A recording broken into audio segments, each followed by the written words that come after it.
Hello again. I do apologize for this interruption. It was yet again caused by a power cut, which is happening for the third time today, and honestly I'm being driven mad. I didn't really want to miss out on a stream today because I obviously want to have this degree of regularity, but it probably would have been better, well, had I known in advance obviously about the works completed here, or the works which are done here at the property. Probably would have told you that there is going to be no stream, but it's very disconcerting and very annoying where these kinds of interruptions are to take place unannounced and out of the blue. So it's for the third time today that I had the power cut, and therefore my stream ended unexpectedly. Anyway, as these things are continuing, I'll better just crack on and maybe abbreviate on the news, and we can get on with some gameplay. But I also want to tell you a few things which did come from Reddit, from our Destiny community, so we'll have a look at that as well.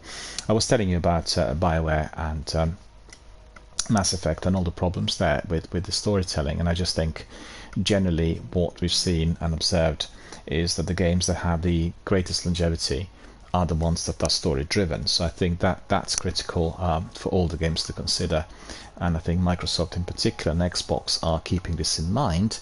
And if you were to go to the list of the games that will be released on the platform, and particularly on Game Pass, you have quite a number of RPGs. So I think they probably outflank the rest of the games by 3 or 4 to 1, and that is the direction that the industry is taking, and that's something that I guess will come out of the empirical data, either stats indicating that people go back to the games that are story driven. So I watched the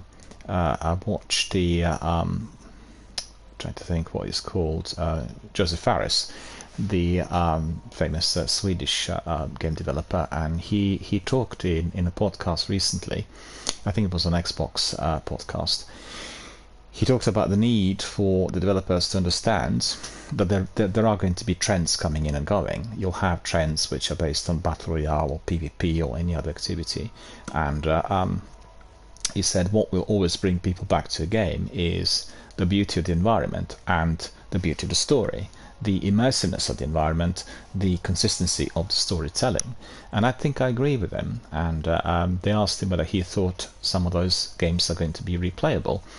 And he said, well, obviously depends on how you create a game. Depends whether you have the options for people to take certain decisions which will affect the narrative, and therefore you can get different endings. It depends on how you build the characters, what kinds of outfits they have and what they can do, whether they can change gender, and lots of different factors in there. But the storytelling will always draw people back, and it's, I guess, similar to people reading a book many times. And every time you read a book, you actually are experiencing the story from a different viewpoint. You watch a different film in your mind. With games, it's similar. And I think the games that are not story-driven could feel, after a certain time, a bit pedestrian. I'm not exactly sure about the future of Battle Royale, and I'm not certain about the PvP in general. You've seen that people are driven to PvP activity and Battle Royale consistently, but we'll need to examine it in a longer period of time to see whether it will have that degree of attraction. I still think the games that are created like Warzone, with an extensive PvP activity with 100 people participating, that's with 25 different teams in the arena, and a very big map that is tactical, that will have future, certainly. I don't see really the pleasure or the excitement linked to death matches. I've got to say, I really, it's maybe my personal bias, but I don't really see what's so interesting and exciting about it. Death matches keep selling huge amount of cosmetics, and people maybe just pure adrenaline, maybe it's geared towards younger crowd. I don't know. If you have any ideas, just ping me a message. But either way, some of the industry leads agreed that even the games like Destiny that didn't have the storytelling as the utmost priority initially are basically progressing down this route. And it is very important for the gamers to understand that the quality of the storytelling, and particularly the advancement of the tech, which is providing us with this massive, big, immersive world. So you can see with Starfield, 1,000 planets. Obviously, there isn't going to be enough activity on every one of them, but it's just it's the vast size of the world that will require exploration. So if you have a good story, people will be driven to exploring it again and again. Not everything at once, but over an extended period of several years. And the games like Mass Effect Legendary could be played over several years. You can replay the game several times. You can choose male or female character. You can romance different people in the game. You can experience different parts of the story depending on what decisions you've taken. You will get the end game that is altered in between certain choices, and that's always interesting. And I think generally we need to conceptualize that we're living in a world where there are so many different games on offer. So there's no need to be just hammering one game. I think the developers would like us to be people who are doing just one game and doing nothing else. And the idea behind Destiny 2 in particular, then Fallout 64, Elder Scrolls Online, is just like that. The games that are offering you a multitude of different activities, all of them embedded within one big title, and certainly the games that we want you to be coming back every single day and playing them for quite a few hours. We have our friend Zenith in here, and he works from home, and he did say that there was a period of time where he would actually play Destiny 5 to 6 hours per day. And if you look at the structure of a week, 5 to 7 days, that's like 40-50 hours a week, and it's a very serious dedication to one title. But at the same time, I think it is unlikely that that degree of dedication could be kept to one title over a very extended period of time. So by that I mean maybe anything longer than 5 to 10 years, because people can get tired of certain activities, or they will discover something new. And there are obviously many other projects around that offer many interesting activities, adventures, and immersive environments. So I guess it remains to be seen. I believe that the gaming industry is vast, and similar to what we have with films, there should be enough space for everyone wherever they are. And I think the current speculations are very much based on the current politics of the industry and what types of projects they want to be entertaining. Because don't forget, if you can entertain gamers to come in and play a game that is very cheap to make and that doesn't have massive costs attached to it, and it is just full of PvP maps, which are death matches, didn't require a lot of work on every one of them. They may require a lot of work on the outfits, on customization, or the cosmetics and that, but the actual base doesn't cost you as much, or it can be maintained by a relatively smaller group of people. This will be seen as a excuse me, cash making machine. It will be much more attractive to people who are involved with a particular project.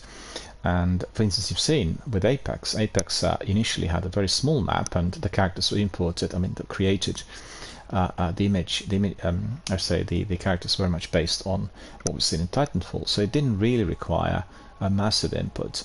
But the game's just grown, and they had to be working on all the treasure packs, all the outfits, all the customization, all the add-ons, all the new weapons, all this and the other, introduction of different maps, and then seasonal content, events, all of that tied in together. So as the game turned out to be very popular and certainly very successful on the financial front, they also integrated new methods that required much greater input, many more people involved. So there's a scope for that as well. You start out small, you develop it, and if it works, you can use the same principle or system in order to generate revenue.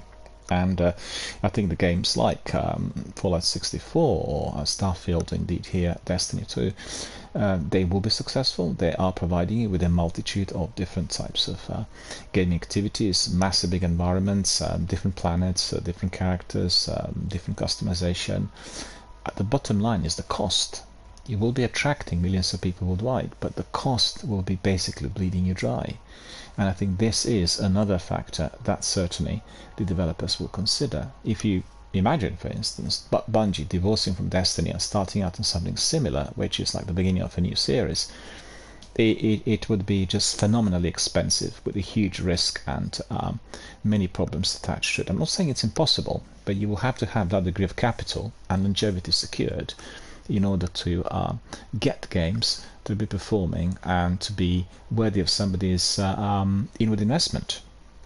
That's the bottom line. This sort of game costs hundreds of millions of dollars, and that is something that will need to come back one way or the other. And obviously, it will need to have quite a healthy, significant profit margin in terms of the investment that was sitting there for, waiting for the increase of the capital, etc., etc. So,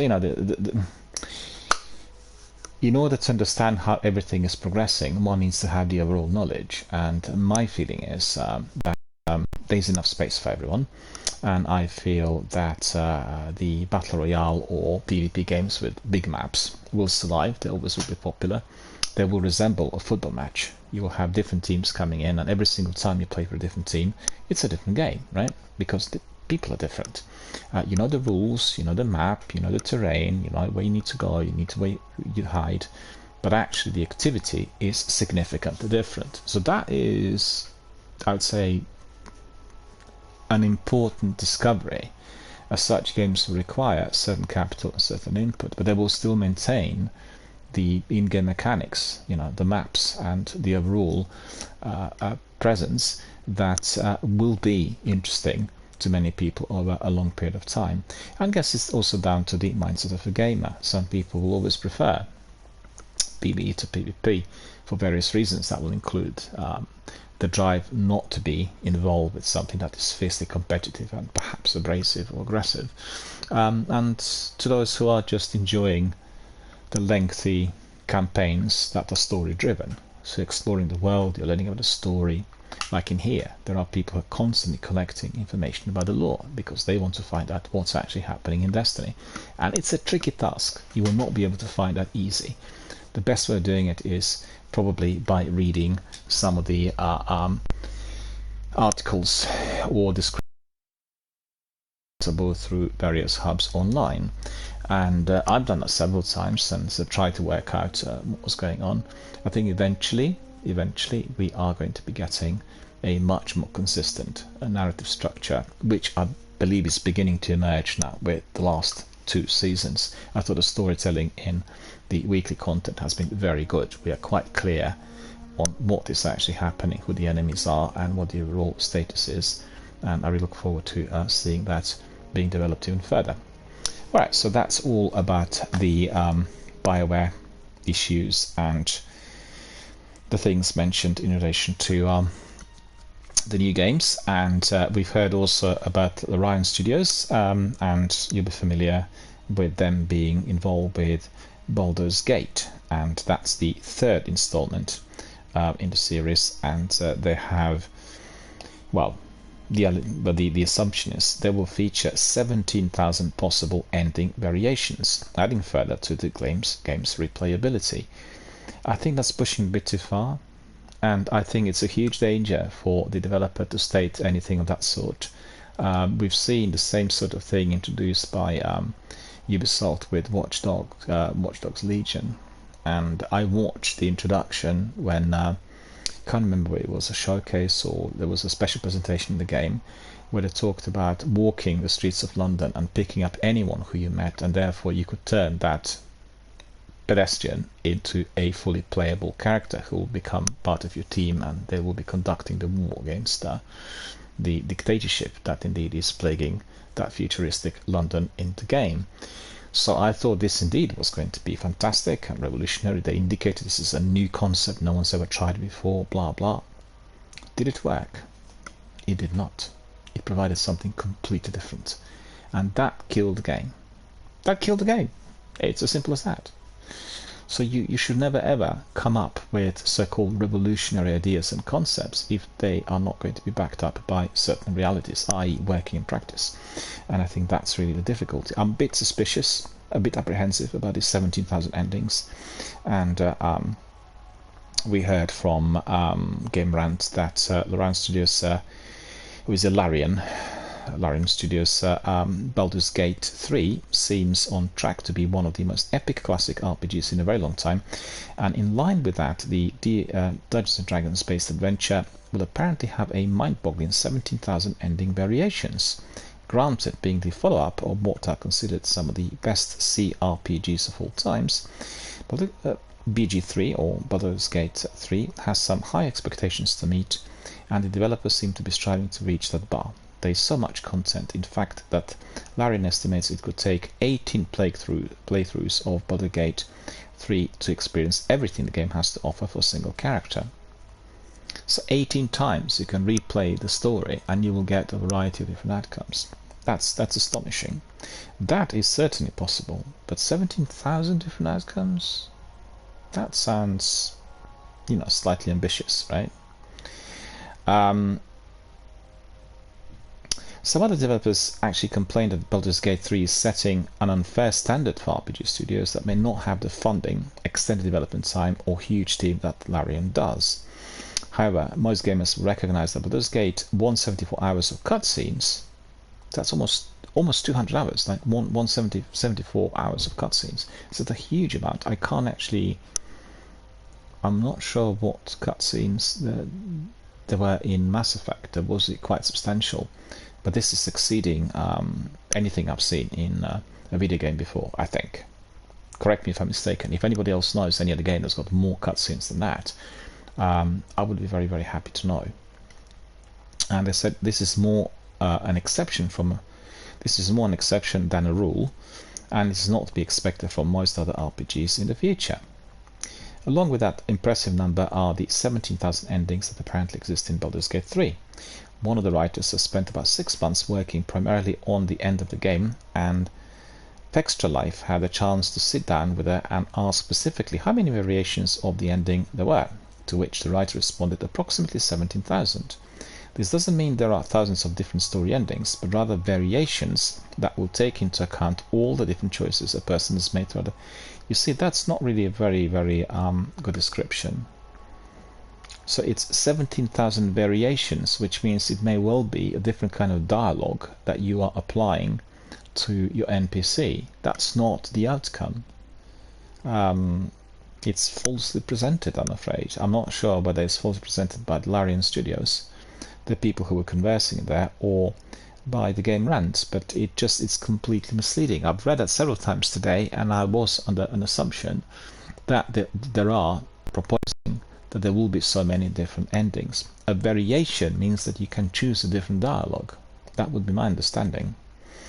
To clarify that, that doesn't mean there are thousands of different story endings, but rather variations that take into account all of the different choices a person made throughout the gameplay. And the number was somewhat confirmed, but Larian's director of publishing tweeted they found the 17,000 number.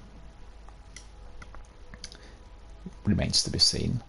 We've heard that Microsoft and UK granted 2 more months to reach agreement in Activision as a deal. So that's coming from Euronews. And as Microsoft and Activision Blizzard reportedly extend their own merger deadline, we've seen that the UK's Competition Markets Authority have been provisionally granted 2 further months to reach a new agreement over Activision Blizzard following a joint request to the Competition Appeal Tribunal. So the CMA officially blocked Microsoft's proposed $69 billion acquisition back in April, highlighting concerns relating to the fledgling cloud gaming sector and arguing the deal would risk stifling competition in this highly growing market. So following the US Federal Trade Commission's failure to secure temporary hold on the deal, which was in court last week, the CMA indicated it would be open to a new merger investigation if Microsoft was willing to restructure its Activision Blizzard deal. So the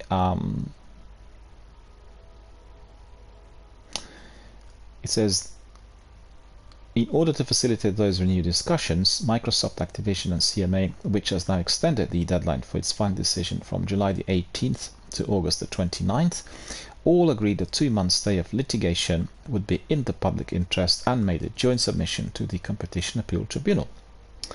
So they'll get more time to take the right decision. Counter-Strike 2 limited test adds Wingman mode and 2 maps. So that is obviously great news for everyone who is into Counter-Strike. And the Wingman game mode and 2 maps have been added to the limited test of Counter-Strike 2. The free upgrade to CSGO promises to be the largest technical leap forward in Counter-Strike history and is gradually adding new features ahead of its launch this summer. Wingman was originally added to CSGO in 2017 as a 2 vs 2 event mode. Now it's part of the upgrade.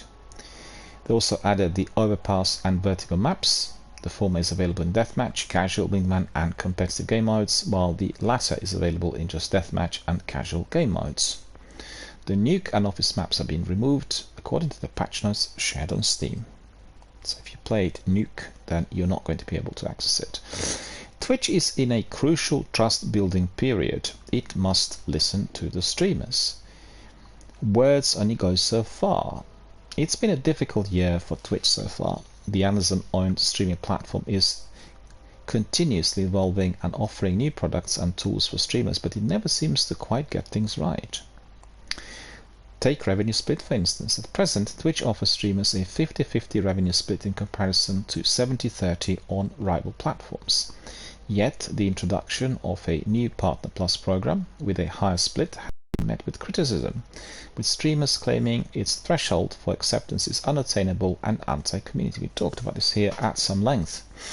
Then there were changes made to branded content guidelines and met with a backlash from streamers frustrated at Twitch's misunderstanding of the way they generate revenue. Twitch swiftly walked those back. Most positively, new labels for mature content were included following last year's controversies around child abuse and gambling. The Hype Chat feature also launched, but it's only relevant to top streamers, which are too often the focus on the platform, many users say. Well, that's correct. I talked about it yesterday, in fact, if you were here for a stream. The for the games like Elder Scrolls or Destiny or Apex or PUBG or any other Warzone, you will have a few hundred streamers who are partnered with the companies that are supporting that degree of investment into these games, right? So it's not a couple of dozen, it's a few hundred. And those people will be always picked up by the algorithm initially and pushed to the top. So anyone who's accessing Twitch on any device will get those guys first. And it's not dependent on, well, I even doubt sometimes the number of viewers which will pop up on some of the platforms, because I've watched some of the channels and I'm wondering whether the number of viewers which you see on their channels is comprising the number of viewers on a variety of different platforms. Do you see what I mean? So if you have the same game streamed through Twitch and then distributed to, let's say, 10, 15, 20, 50 different outlets, inclusive of Facebook and Twitter and everything else, and if the stats are showing you the overall number of people watching, is that a real figure? It's just a question that I have. I think the figures can be also inflated artificially in order to be bringing in a degree of interest or presence, certainly at the very top. And that's been obviously of huge concern, as people who have no capital or no means of sponsorship will not be picked up. The remedy for that, and I want to stress this again, is not to be relying on the tools which are being sold to various internet outlets. You're never going to get there. The reason these guys are there is because they're sponsored. They've got sponsorship contracts. Dr. Disrespect didn't get there by himself. Let's just get this clear. And people like Ninja, for instance. There are people involved in the promotion of those streamers, and there are companies involved in their sponsorship and financial support, which are altogether well connected with the game developer, right? There's a mutual interest in as to why this is run in such fashion. Obviously, having that degree of interactivity is enhancing the benefits for everyone involved, and that is the reason as to why the live streaming on Twitch and YouTube is the most popular interactive activity on the planet as it stands today. Right? It's the most popular. There's nothing else. Films and television are lagging behind in a major fashion. Although people still go to cinema, people still watch films on Netflix, and we're watching some television series. The interest for that is massively receding. It's literally going downhill and rapidly, like a steep slope. So The Hype Chat features launched, we heard that. UK streamers were disappointed in Twitch's lack of support for Pride Month, for instance. A newly launched charity tool included hate groups. Well, I'm not familiar with that. Definitely investigate it. And Twitch is yet to fully amend its advertising practices, with streams frequently interrupted by unskippable adverts. Well, that's really been most annoying of late. You watch someone stream, and what happens? If you're watching it on your phone, it disappears completely, right? It's just you're watching adverts. You have like a chunk of your stream taken away due to the ads, and the ads could come in sometimes in large numbers. Could be anything between 5 to 10 ads. If you're watching it on your laptop or on your console, on your TV, you will get the streamer's picture in your top right corner, which is muted, and you're watching the ad, and there's a streamer's picture right at the top. It's a very, very intrusive, very aggressive type of advertising method that's been completely rejected by everyone who is using Twitch, because that includes the stream. Well, the streamers will be, I guess, less concerned if they're getting some revenue share from the ads, particularly if the ads come in very large numbers. But the viewers will be outraged because you're watching somebody doing a tutorial, doing a walkthrough, working together with the community members to complete a particular task. In Destiny, for instance, doing a raid. Coming to the last section of the raid, you're being wiped out by the ad. Obviously, if you're watching the same stream through the playback, the ads will be launched frequently, but you won't be actually missing out on the stream content. On the playback, the ad will end, and then you will watch the stream where you left it off earlier. When you watch the live broadcast, that is not the case. The ads are interrupting the live stream. And why are people watching live stream? Because it's all about interactivity. It's about talking to somebody in real time. So, Twitch is yet to be amending its advertising practices. To top it all off, Twitch laid off 400 employees in March as part of job cuts at Amazon.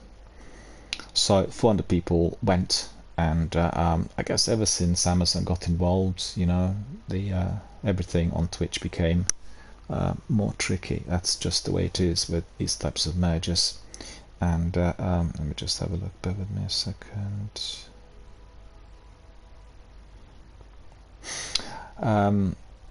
Speaking to Eurogamer at TwitchCon Paris, Twitch Director of Community Marketing and Production, Mary Kish, admitted the company is in a trust-building period right now.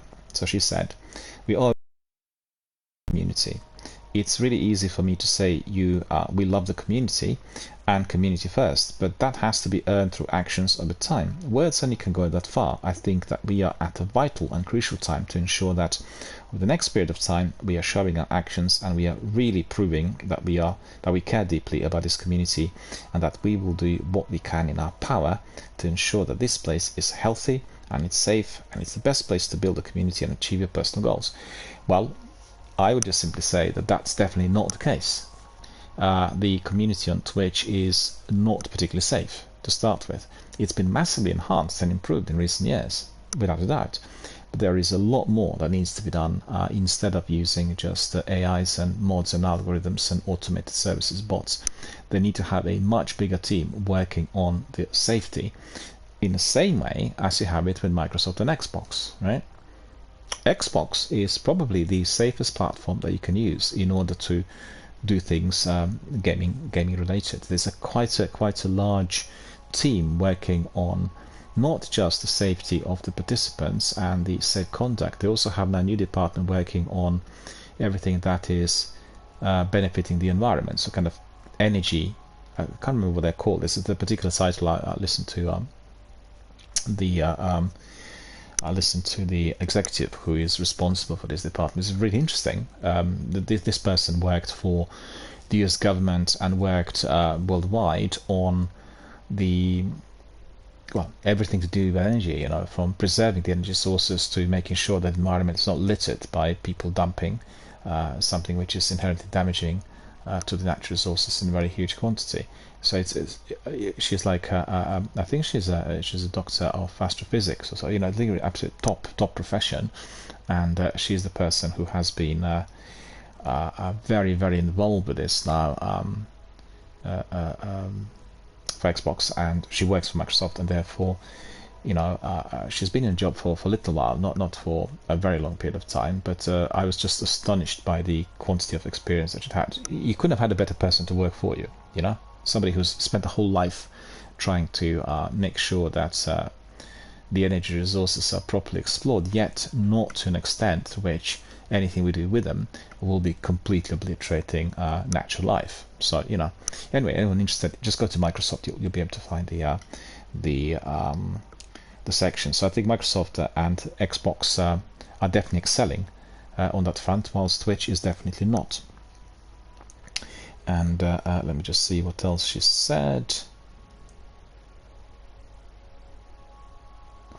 We have also Vice President of Product, Jeremy Forrester, describing the community as generally healthy, despite user sentiment towards Twitch that is often varying widely. I don't think it's generally healthy. I think there's a lot of abuse on Twitch, and I've seen comments and views coming in. But I've got to tell you, the new automated mod that will be screening the content and blocking it is very useful. And if you make the number of words which are prohibited as little as possible, people who are swearing or saying nasty things, they will have automatically all those messages blocked, and they will face suspensions. So it's quite good. I think also what I quite liked, I think for the streamers who are more vulnerable, or the viewers who are more vulnerable, well, actually for the viewers it's a bit more difficult, but for the streamers who are more vulnerable or more sensitive to certain comments, there is this new option, and it's not by default. You need to switch it on, and that says that nobody can communicate through chat unless they confirm their email and the telephone number. So remember that. This will be affecting a certain number of participants because, let's say I want to chat with a particular person who's got this filter on. When I click on the chat, I'll get the message saying you need to provide your telephone number and your email in order to chat. And why is that? If you are abusive, the police will be able to track exactly who you are and get to your door immediately, or within whatever period is given to them in order to tackle that degree of abuse. So that is definitely a very, very safe measure. The downside of that is many people will not want to be providing their personal details to Twitch. Obviously, the details are not provided to the streamer for a variety of different reasons, and therefore that streamer may well be having significant issues with passing traffic, people coming in and watching, and communicating. So it's ups and downs with the method, but I think in terms of how, for instance, these types of incidents are prevented, how they can be prevented, this certainly would be one of the best methods I've seen. Maybe they need to consider doing exactly the same for everyone and anyone who is entering Twitch. You just put the details in there, because at the end of the day, just think about it. If you had an ID card with a serial number, and you would have that number which is being used in order to register, doesn't matter where you are. Whatever you do is accountable. So it is something that probably will be considered in due course, but at the end of the day, you will know that the big companies may not want to do any of this, because they will see and infringement through of all other sorts of individual. And so Gail says, over here in Ohio, our main sports broadcasters, and they're going bankrupt, and nobody knows where we're going to watch sports on. Well, coming back to you on that, there are probably many reasons as to why they're going bankrupt. One of the reasons, well, it's two reasons. One is a massive increment in terms of the costs, right? So that's number one. And number two is a significant decrease on the viewership. It's two different reasons. If you've got the decrease in the viewership, i.e. people who are watching, paying subscriptions, paying for the products, going to live events, and if they're dropping, they're bankrupted overnight. One of the reasons as to why they're always tightening up on the football live coverage worldwide is to do with these kinds of rights, because you can have sometimes issues like the pandemic and people can't go to football matches. But if the rights are secured and the teams are playing, even playing at a pitch that's got no audience, no fans at the on terraces, you still will be getting all the revenue from the global coverage. So that is one of the reasons. And they'll probably find other companies, but don't forget, if there was no And if there was no investment and the revenue generated, none of these sports people would have been paid as high as they are paid today. I mean, I remember the times where in Britain you would have footballers who would play football just on weekends and they do work during the week. Or some people will actually play and they'll go back to work because the work weekends. You know, things have changed, obviously. But if, for instance, you have a serious drop on the viewers front, then the investors will be basically pulling the capital. And that's what it is. Generally, the sports are becoming more and more popular through games.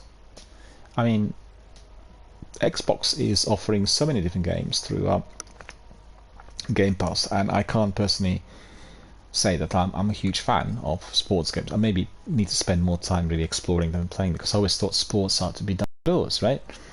But the popularity of some of these games is absolutely staggering. It's phenomenal. It's just, on the other hand, the game, like the ones, well, I mean, I guess football, basketball, the American football, they can be played by children, and the children will be driven to actually try these sports out in real life, and then they may become, you know, new Mbappe or new Magic Johnson, or you know, the kind of sporting legends of all times. So there are pros and cons, and I think the viewership and the usage of certain service is always going to be critical, the most important factor in determining whether such service was to be continuing. And at the end of the day, things come and go, you know. People used to go to music halls, which was in the 19th century one of those most popular forms of entertainment. In Britain, we had very many music halls, and people were doing that also in pubs and inns and various other smaller places where entertainment was provided for people to get together, to drink, to eat, to watch actors, stand-up comedians, watch theatre plays. You know, how many of those do we have today? We actually have in Britain still the same places being used for live music, but you know, the musicians that play there, they get hardly any money, and times have changed. It's just, you know, there is different interest, and there are other things that people are attracted by. So I think the potential for earnings within the world of video gaming and streaming is phenomenally high, and that outflanks everything else. I have been very involved with the monitoring of that industry for the last 8 years, and I just couldn't believe for the life of me how the whole industry ascended and where it's going. It's incredible.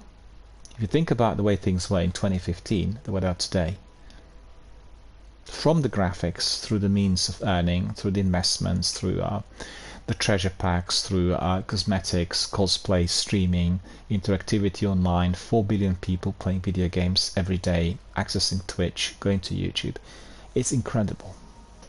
And it is all about communication.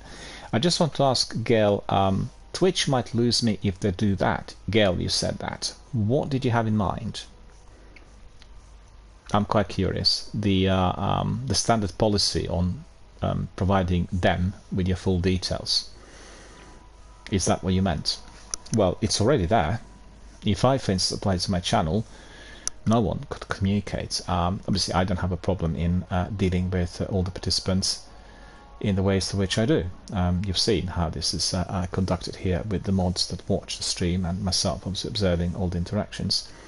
But I think for younger streamers, people who are barely out of the teens, you know, it's an option worth considering. Safety is the most important thing in any circumstances. Safety when you go to music events, when you go to watch football, when you go play tennis.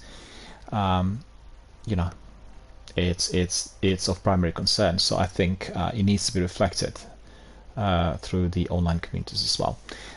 Gail says the full details when you want to chat. Well, that is already in place, and in fact we've had this problem with Zenith and with Lupus Arius, and they told me that they tried to chat on my chat, and they were given a message: because you've just recently joined this community, you need to be a member of this person's community for 30 days before you can chat. So I was horrified to discover this. I knew nothing of it, right? And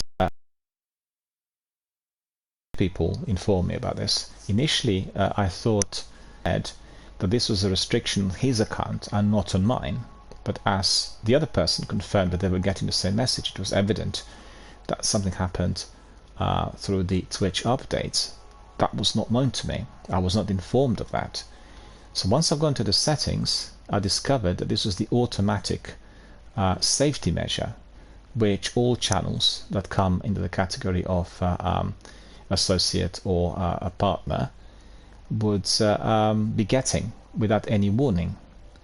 So that I had to be adjusting immediately. Obviously, manually, I was able to switch it off. And as soon as I switched it off, after the issue had been highlighted to me by 2 of our community members, both chaps were able to communicate straight away through the chat. Do you see what I mean? And in the same way, if, for instance, they authorized the option by which everyone would have to provide their email and mobile number to Twitch, then again this would be operating without me knowing. I think it is a safe measure, and if somebody is experiencing a lot of harassment and abuse, they really need to consider it. But that will depend on the type of streamer they are, how old they are, and how they can deal with such issues. And because don't forget, if somebody starts ranting through the chat and saying nasty things like racist, homophobic, hateful, whatever, that will not be affecting just the streamer. That will be affecting people who are watching and participating. Everybody else will be affected. And that is one of the measures which they introduced. It's not a perfect measure, but I think like Facebook and Twitter and Twitch, for instance, they don't ask any personal particulars when you are to be registered. You just click, and that's it. What they do, they provide you with the terms and conditions. The terms and conditions are very lengthy, so it's small print and it's many pages. And I can assure you, 99.9% of the people who are subscribing or following or opening up an account with these companies do not read the small print. Small print is extremely detailed, right? The contract tells you exactly what you can, what you cannot be doing. So, for instance, due to the sheer volume of participants, they don't really check up on every single person unless somebody is being deliberately, consistently reported. Do you see what I mean? So if they're being consistently and deliberately reported, but maybe half dozen times within one day or within a short period of time, the algorithm, the bot, will pick up this and basically wave a flag. It's going to be flagged. And then one of the staff who's responsible for moderation, in theory, would have to be looking at it, right? This will be done immediately if, for instance, they receive a call from the police or from the authorities, like, for instance, to do with any form of serious criminal activity. And what it means is that person then will be seen and monitored, right? So at the end of the day, there is the need for safety measures, like, for instance, that people, when they register, need to supply their personal details, right? Obviously, these personal details are just known to the company and nobody else, and they're encrypted, and employees of the company can't access it. It's stored in a data bank if somebody is doing something seriously wrong, right? It's very important, because I can tell you, I'm not sure what your age is, but we've had many problems with children in British schools where bullying on Facebook had caused fatalities, and we actually have got this new law now discussed in the Parliament because of that reason alone. The law is going to be including all other kinds of issues, not just that. But this is the biggest problem, From children being bullied at school face to face, it became like bullying through the virtual space, the community which was on Facebook, and it had absolutely dreadful, unwanted, horrible consequences for a number of children who were really sensitive and who were literally the victims of such behavior. The reason for that was other kids were being kept under some sort of false use IDs, or semi-anonymous or not easily identified. I don't exactly know the details, to tell the truth, but what I say is there are dangers of forums being left completely open and completely free to a degree where people are not accountable. legally speaking and technically speaking, nobody is anonymous on the internet, because the servers that you're using in order to access information are easily detectable through your ISP. So if there's the need, then it will be established immediately or within a very short period of time who the person is. But considering the volume, considering the size and everything else, this can be applied in just a specific set of circumstances, and most frequently when a crime has already been committed. So it's not preventing it, if you see what I mean. And the methods that the methods they applied are definitely in order to secure some of it. Anyway, that's what has been emerging from TwitchCon in Paris. And we have Jeremy Forrester, who is the vice president of the product. He said, "We continue to invest in trying to make sure Twitch is the best place to be a streamer and the best place to be a viewer. Obviously, we're investing fairly heavily in making sure we can do that in a sustainable way for the longevity of the platform, so people can continue making money and hosting communities. Sentiment from the community always goes up and down. Sometimes it's completely external factors. Sometimes it's the stuff we did. Sometimes it's the stuff streamers did. From the outside, whenever sentiment is pretty low, I think it always looks bad. But in general, the Twitch community, from a metrics perspective, I think it's generally very healthy." I disagree with him completely. I don't really think that's the case. And I don't think that people who are complaining, except maybe those individuals who got beaner bonnets about life and world, people who are like on Reddit, when you see these complaints, they're very specific. Every entry is explaining what the problem is. And like, for instance, the classification of the streams now, the thing they introduced, is completely wrong. A person who is streaming adult content needs to be registered as a separate type of streamer. They can't be in a general forum. Do you see what I mean? You need to have a section there saying this is adult. I need to verify your status, your age, your everything. Because the capacity for abuse is phenomenally great if one is doing anything of that sort. So what he's saying is just not really, close to reality at all. Evidently, if you don't have any measures or means to which you will catch people who are breaking the rules, they will be taking advantage, as is the case in the local community and everywhere. It's nothing unusual. To give an example, I receive sometimes several phone calls a day to my phone, which is in Britain, right, in England. The phone calls coming from, I don't know, Caribbean or from India or from Southeast Asia, and every time they call me, the number that shows up on my phone indicates like it's a local call somewhere from around where I live, and the number is not contactable. I mean, you got a number, you want to call back, it just comes up that you can't call back. I've no idea how to do this. There's obviously a way through which they can do this on their PCs. But it's scam, it's fraud. They're trying to get people into kinds of deals through which people are being asked to do certain things, which will end up in the loss of money, loss of something, it's criminal activity. And it is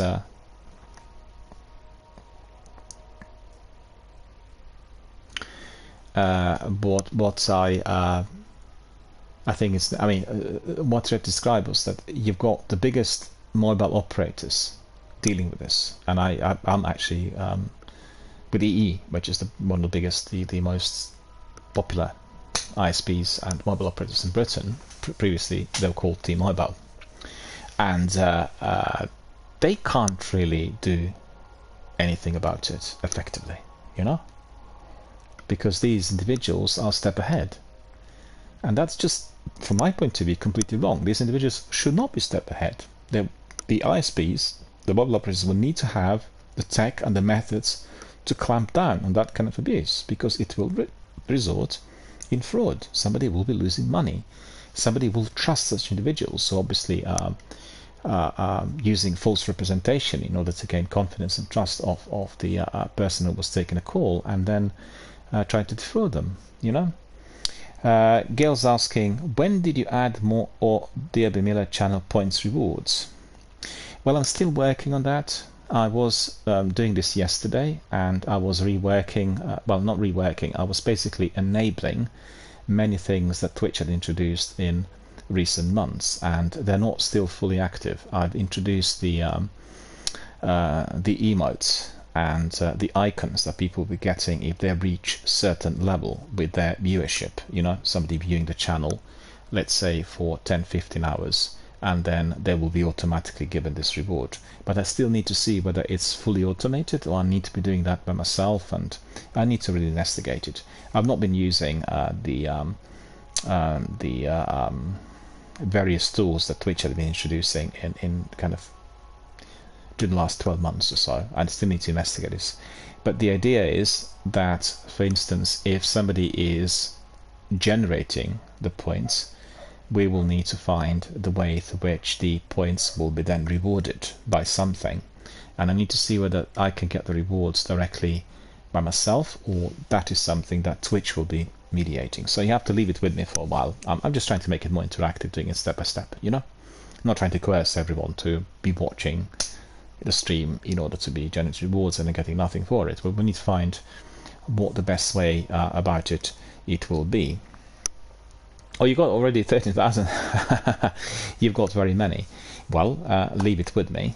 I'll have to investigate this. I've not really looked into the channel points at all until yesterday, and I've seen that they've done something similar with PlayStation. It's not actually channel points. They're sort of getting points there in order to claim certain kinds of rewards from the PlayStation Store. But I need to work this out, so bear with me. I need to look into this and see what I need to see how the whole thing works, you know. Give an example. In the past, we were using bits and cheers for cheering and for supporting the streamer. So every time somebody was using these bits and cheers, they would purchase a certain quantity, and then the purchase of those bits, once launched on the channel, would then be split between Twitch and the streamer. So this was one of the old methods through which a streamer was being supported. And they've come up now with different methods. They've got lots of different things, and I need to investigate that. So I can't actually, I apologize, but I've not really looked into that well enough, because I think, from my perspective, I prefer straightforward interactions, which means quality content, fundraising, and tipping. That's why I see. Also, subscriptions are equally good if people are subscribed, but subscriptions will be helping Twitch and the overall global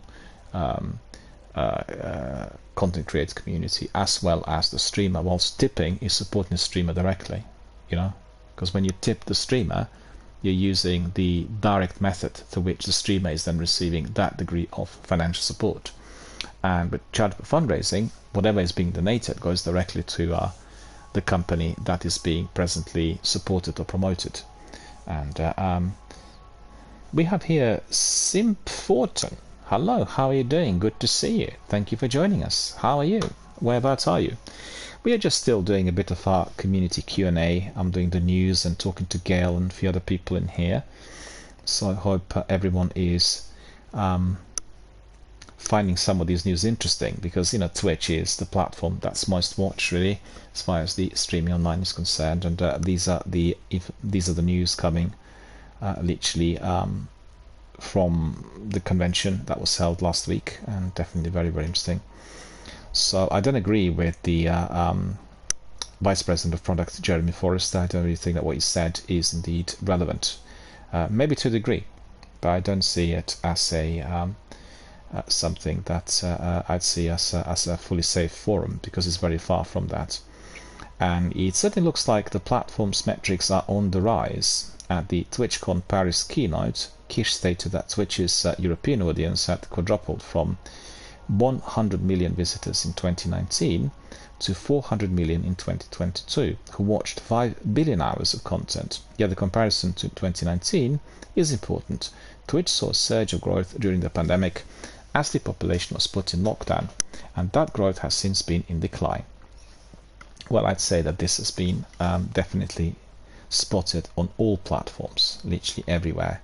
It wasn't just to do with Twitch, it's also been seen within the gaming communities online. You know, the number of people playing Warzone, Destiny, and Apex during the 2 years of the pandemic had been massive. Let me just have a look at the messages that our friends sending to us. And Simple Fortune is here and saying, I'm fine. I want to ask you if you want to help me route out the machine 370. Redeem hero request, that's 800. And Gail says Titan.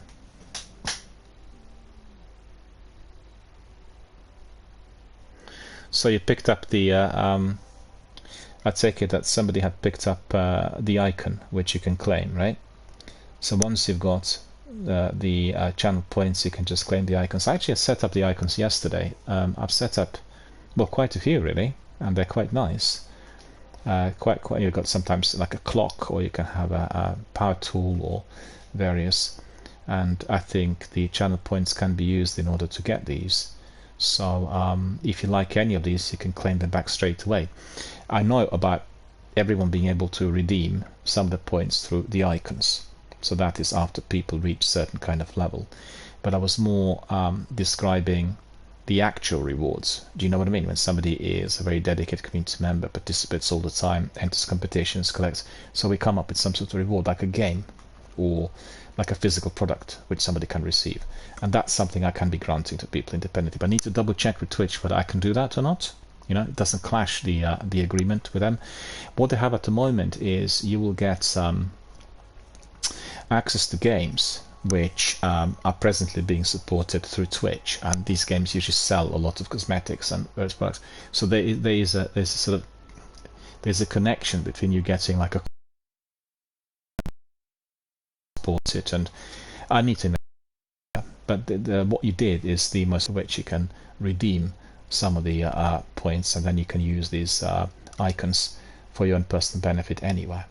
In fact, I had claimed some really beautiful avatars on PlayStation, and these were like handcrafted. You know, somebody was an illustrator had created them, and they look absolutely beautiful. And that was, I'm trying to think what this was. There was some sort of anniversary. Oh yeah, I know what it was. It was 1 year of PlayStation Plus within the new format. They introduced it last year, right? And they were offering this as a reward. So I picked up all of them.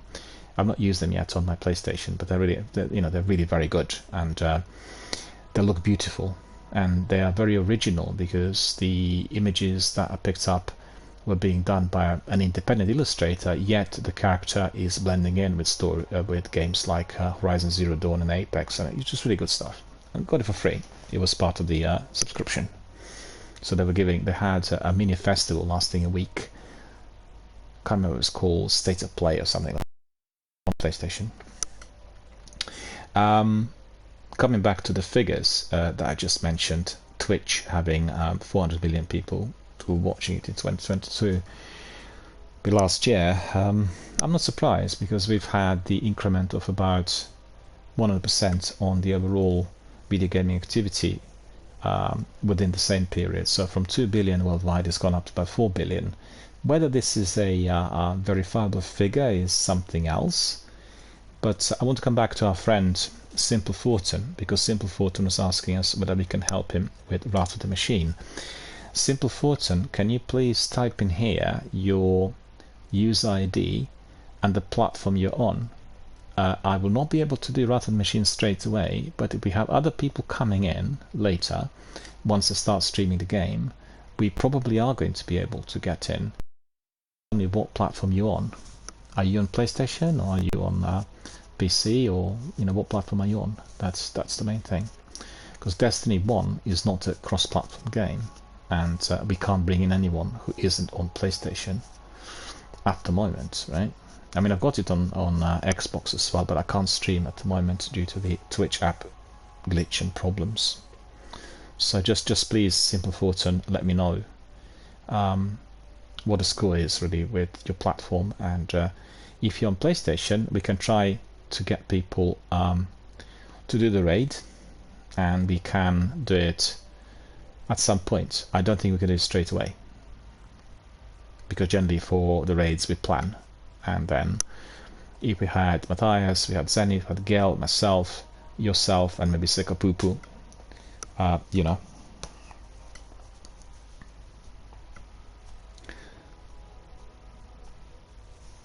Gail says I might. What is it that's you might want to join, yeah? Or so.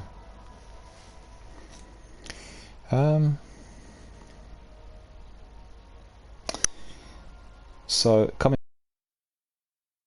platform Twitch tracker, global viewership spiked in 2020 and hit a peak of 3.1 million average views in April 2021.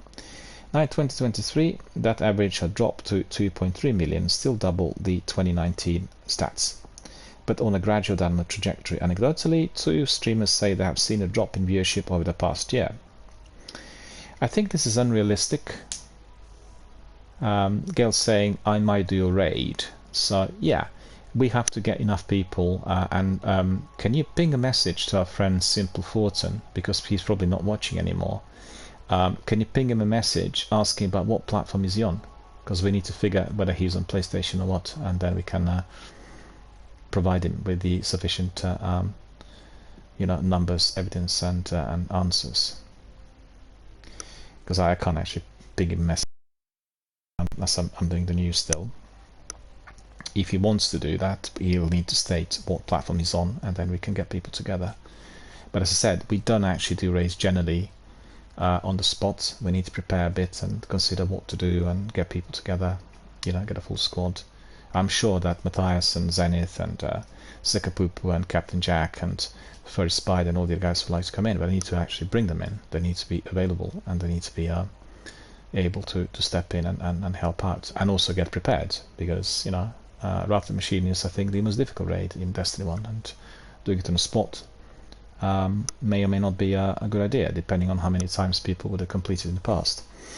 So despite of all this, there are positives on the horizon. Yeah, I want to say that the figures that they're presenting in here are not realistic. 4 million people, 3.1 million views on average is something that had been determined by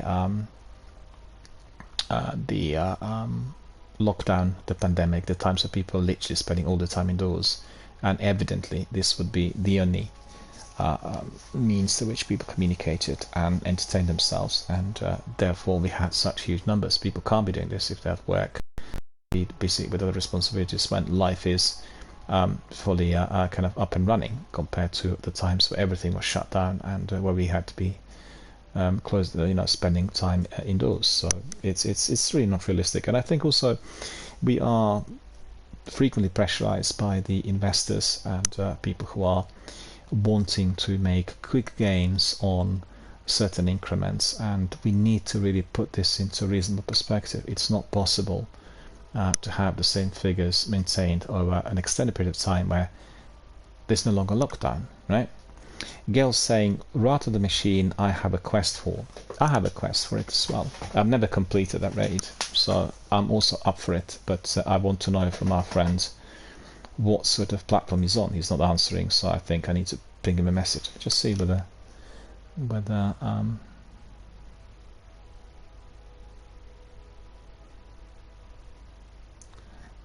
I'll send him a message. Hang on.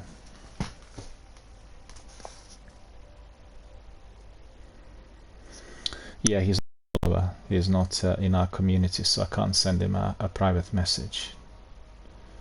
Well, he should really be a member of our community in order to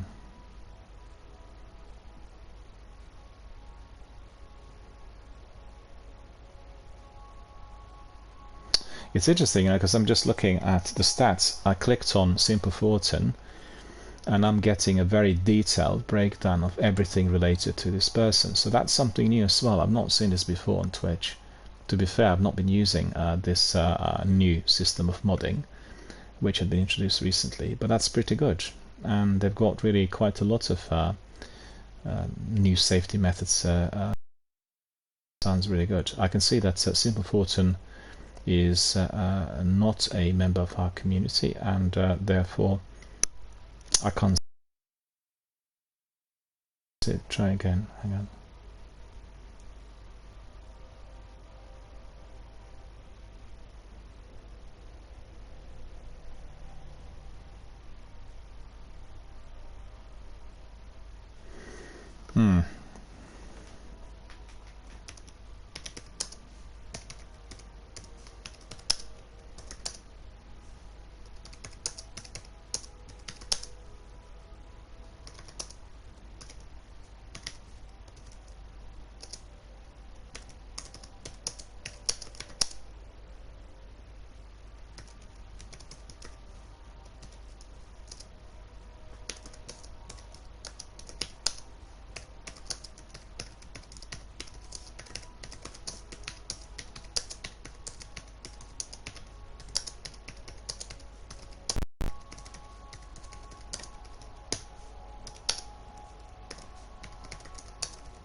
Right, so I've written there is as follows. I've written to Simple Fortune as he was asking about the raid. I said, what platform are you on for the raid? And Wrath of the Machine, we can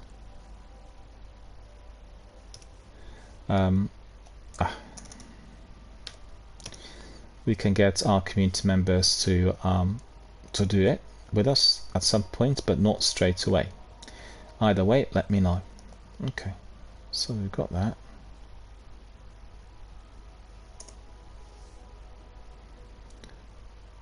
So I've sent him this. We'll just wait and see whether he responds, because I've not seen or heard anything after he asked the question.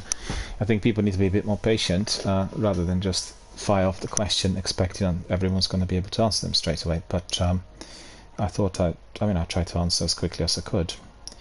But anyway, we'll see what our friend says. We sent a message, which is a private message, and as he wants to do the raid, maybe we can actually get everyone together. We'll see.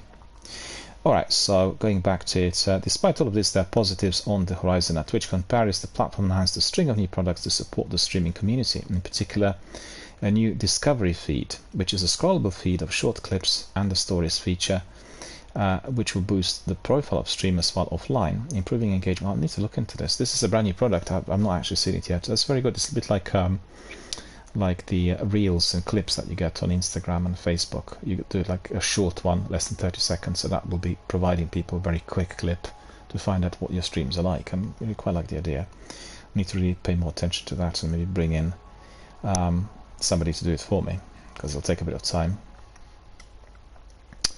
And they said a scrollable feed of short clips and a Stories feature will boost the profile of streamers while offline, improving engagement and discovery. These are vital for smaller streamers looking to grow their communities. What's more, these features have a mobile-first focus, despite Forrester stating Twitch's intention is not to compete with our social networking platforms. Well, I mean, Twitch app on your Android is the one that everyone uses now for watching of the streams, and I've told you presently more than 85 people who are watching my stream are actually watching the content, the broadcast on their Android or their iPhone. So that's just definitely not possible to avoid. And Twitch are always preferring PCs, but we know that today people will be using PCs if they're actively gaming rather than actively watching Twitch, and Twitch is accessible on tablets and mobile phones, and therefore that's the easiest method also for people who are gaming and doing something on the decks, watching somebody else's stream like mine or anyone else's on that mobile phone is always the best possible option, as we've seen with many of our gamers who are frequently here doing it together with us live online. When we thought about wanting to help viewers find new streamers to watch without them having to necessarily watch 10 minutes of a live stream, how can we do that in a really short session? So every idea we looked at is best for mobile. You're still going to be able to watch live streams. We have a lot of people who watch live streams on mobile, but I believe there is a lot of opportunity in really trying to capture short sessions in order to help people find something to watch, or in order to help people re-engage with the streamer they already watched in order to find something to watch later. So how can we use mobile as more of an augment?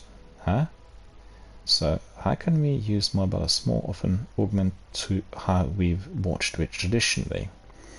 It's a bit of a strange construction, isn't it? I could barely read it. Another new feature announced that at TwitchCon was an ad countdown in chat. As you might expect, the offer is a useful warning for both streamers and viewers that an ad is incoming and snoozable. It is also an interesting use case for the chat function itself, something Forrester is keen to explore further. I completely disagree. You will have a warning that the ad's coming, but at the end of the day, what good is that gonna do to myself as a streamer or to the viewer if I'm being muted and you need to be watching the ad? It's just nonsense. It just doesn't help at all. I guess what they're trying to say is if you're running a just chatting, when you have the ad coming up, don't say anything. But that's just ridiculous. That just doesn't wash with me. And also, if you are having ads which are being played there for 3 or 4 minutes, if you're quiet, once on the playback you are to watch the stream, the quiet period will be following up on what you'll stop, you watch the ads, it's a break, use 4-minute or 3-minute silence, and then you'll resume. It just doesn't work. Obviously, they're wanting to monetize aggressively because they have many competitors, and lots of streamers have gone down the route of not using what Twitch is offering for monetization, because Twitch is taking 50%, and that's affecting their overall revenue. Previously, this was not possible. Everyone was using almost everything that Twitch offered, and as the market became more competitive, people are using other services. In fact, I'm using Lightstream and Stream Elements and Rainmaker in addition to Twitch. Therefore, my stream looks like this, which is obviously a lot better compared to what Twitch were able to provide. And I get this on a subscription, which obviously I paid for, and I think Twitch should consider that too. From the beginning, they're obviously a platform free of charge, but I think they need to consider monetizing different types of membership. But they don't want to do that because they're worried about the numbers dropping. Anytime you introduce anything that's very significantly, immediately, and they need to come up with something that will be giving them that degree of financial benefit. Otherwise, the streamers will be the ones to suffer. So there's so much opportunity there, he said, mentioning first-time chat highlights as a recent addition. We ran some experiments around watch streaks and allowed viewers to share the fact that they've been watching the channel for multiple days in a row or multiple streams in a row, and will continue to invest in that area. We think it's a really important set of tools for creators, and that really helps them cut through chat and understand who the big lurkers are. Who are the big chatters? Who are the big people in the community, and who would love their attention? Well, AI is another potential area of growth, though Forrester recognizes that this can be somewhat a blurry line. The company isn't using generative AI at present, which I certainly am not convinced, but Forrester will consider different use cases that will potentially bring value to the platform. He added, "It's an area we will continue to pay attention to, but I think streamers will be the innovators here." For the product team, the near future will involve iterating and developing newly announced tools, with focus on Guest Star. I've seen that yesterday, actually, Guest Star. New functionality for stories and tweaks to the discovery feed to ensure these become really valuable tools for streamers. And of course, Forrester insists, any new products are always developed with safety in mind in close collaboration with the safety team. Well, I guess the new products will be more integrated with the safety team because this will be the law, and therefore they will have to do it. We operate with the mindset of safety by design, which is why we are building the new product. We also have to be thinking about safety first. We are doing all of the things we should be doing as a responsible company to ensure that we keep the platform safe, both from a statewide perspective and from the individual community perspective as well. Beyond products, it's the community that really drives Twitch as a platform. That's why TwitchCon is such an important event for streamers, for the viewers, and Twitch staff to meet face to face.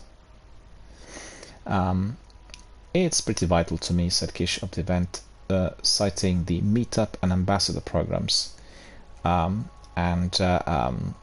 key examples of streamer networking.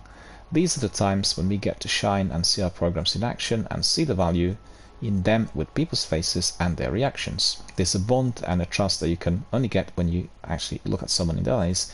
We can see the way people approach you, their mannerisms, being able to hug someone. Those things really matter. And as a kind of addicted online user, these moments really remind me why I do what I do and how it matters to the people in mind. Well, I certainly disagree with this because I feel that if you are a member of a community, like for instance the community we have here on the channel, you will get to know people really well for the way they are every single day, be it through the chat interaction, through their live audio, live online, or indeed through the way they play games. And there won't be such great discrepancy. The only difference is you don't actually see them in real life, the way they are physically, the way they come across, but the actual psychology of the person will be easily spotted and learned. Matthias is here. Hello, Matthias. How are you doing? Dark Fonting says it's Tuesday, and Matthias says today is Destiny Reset Day, and Gail says reset is on Wednesday, and Matthias says, well, not really. It is on Tuesday on Destiny 1. The reset already had taken place, so if we are to be jumping in and doing a bit of a bit of Sivas and Nightfall, we'll get different activity compared to what we had yesterday. definitely. Nightfall, the weekly story mission, raid, that's all changed. It's all different today. Actually, yesterday we were doing the Nightfall strike with Valustorok, and it was incredibly difficult. It did take us a long time. We've done it about 3 or 4 times this week, and early in the week, which was last Tuesday and Wednesday, it wasn't as difficult, you know. And Matthias says, I had fun with Daybreak on the Nightfall, and Gail says, sorry. Yeah, I mean, it's, you know, it's different resets at different times for different games. And which one? What were you doing it solo? Yesterday we were getting killed a lot, you know. We were doing it as a 3-piece, and I really think it does depend what server you connect to, because I've done actually Nightfall last week 3 times in a row with somebody, and then each time we accessed, the boss was of a different strength. It's really bizarre. And we've had, for instance, in Sivas, the bosses which were actually the Nightfall bosses, and we had some bosses in Nightfall at times, not on every single gameplay, but were too weak to be actually the Nightfall boss. So there are you know, serious issues in there technically. Because we gone last week, and I thought, it was like much easier than expected. Well, actually not. I'm trying to think. We finished it like 20-30 seconds before the end. The boss was quite difficult, but the rest of the enemies were easily neutralized. But yesterday it was everything. Don't know whether you watched it when we were doing it. It was just really, we were dying all the time. It was just crazy. Like 1 shot, 1 kill. It was that bad. Anyway, right. So let me see what else have we got here. There's a lot of talk on the improvements and differences here with Twitch. So Kish explained that Twitch is predominantly attended by affiliates. Streamers who regularly on the platform receive revenue from subscriptions, yet have the high viewership of partners and beyond. As such, much of her work is aimed at this group. Bungie causing me problems yet again. Yeah, much of her work is aimed at this group to support growing communities like the panel discussions and creator camp sessions, and everything that TwitchCon incorporates. So Kish said, I firmly believe education is the #1 thing we can offer creators, a source to say, you can actually do this, but to do it you have to work at it, you have to learn, and you have to be willing to try. Well, I mean, you know, in order to grow your community, in order to do things here, it does take a long while, and one needs to be having a plan, and one needs to be delivering regular streams, and it's a lot of work put into it. It doesn't happen overnight, and I think it's quite a different picture if you are doing it compared to what you can read online, with a variety of articles indicating it's just plain sailing. You just need to set up the channel, you have like 100,000 viewers and followers straight away. It doesn't work like this.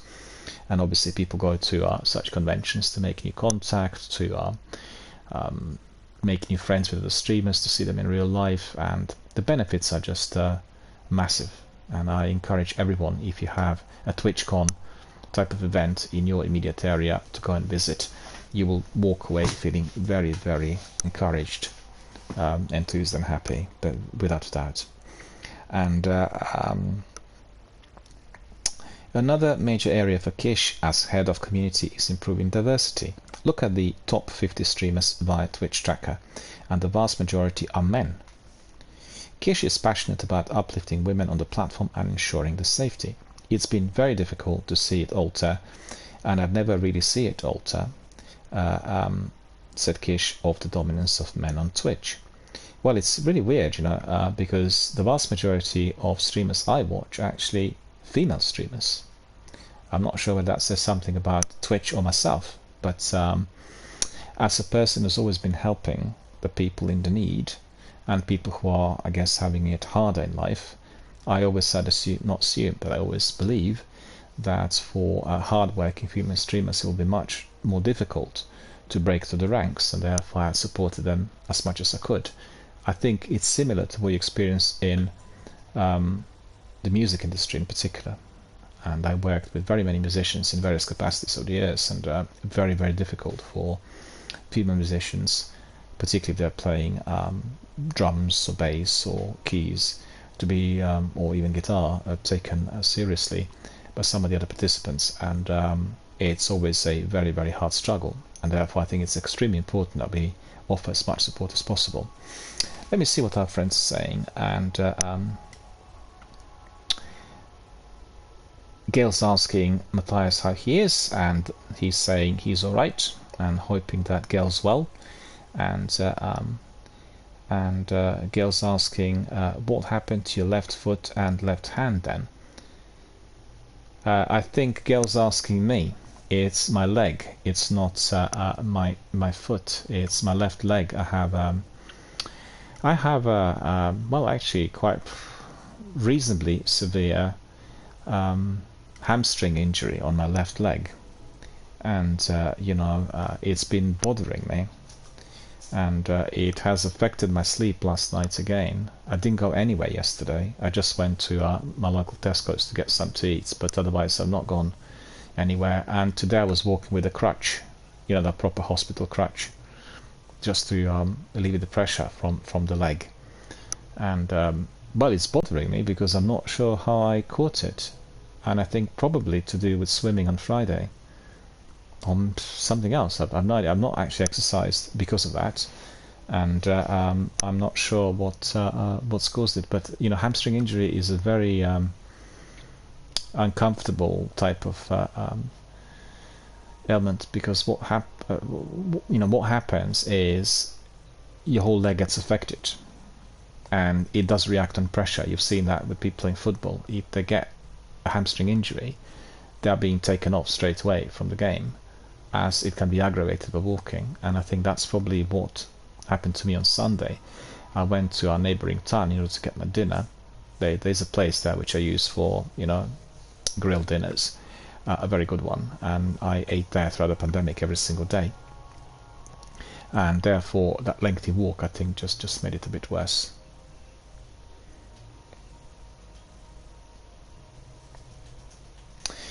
Right, going back to what they said about Twitch. They said it's been so difficult to see Toltec. I said that already, and it's extremely important to me that we're able to uplift women and make them feel safe within that Twitch streaming community. Women have a lot of ceilings that impact them that I do not think our male streamers currently have. There is a massive influx of women who receive harassment. It's a problem a subset of our communities are more likely to experience, and it's literally can prevent you from wanting to stream or pursue content creation full time. I completely agree with this, and I think I've come across that through various Twitter postings, particularly coming from those streamers who I know or who have been linked with. And I'm always really, I wouldn't say surprised, that I just distraught to read this, because there is a this sort of disrespect that is being displayed, and I just think we need to fight it tooth and nail. That's all I think we can do, and make sure that people who are doing these kinds of things are brought to book. By that I mean severe punishment, not just being kicked out at Switch, but people being brought to court and being sentenced to prison or community work for doing, racism and harassment and misogyny and all sorts, which are actually attributable to these kinds of comments. Why is it possible for somebody to do that online, yet in real life they would have gone to court and ended up in prison? Why? There's no difference. It's the same sort of offence. It needs to be definitely taken seriously. And I have seen people actually doing the streams and then being abused online with unfavorable comments and harassment of all sorts, and then they decided to leave the platform, and they didn't really carry on anymore because they were worried that these comments will be coming back in. It's a tragedy. Somebody discovering their creative skills and abilities as a broadcaster through content creation is fantastic, and we don't want such individuals to be ruining it. And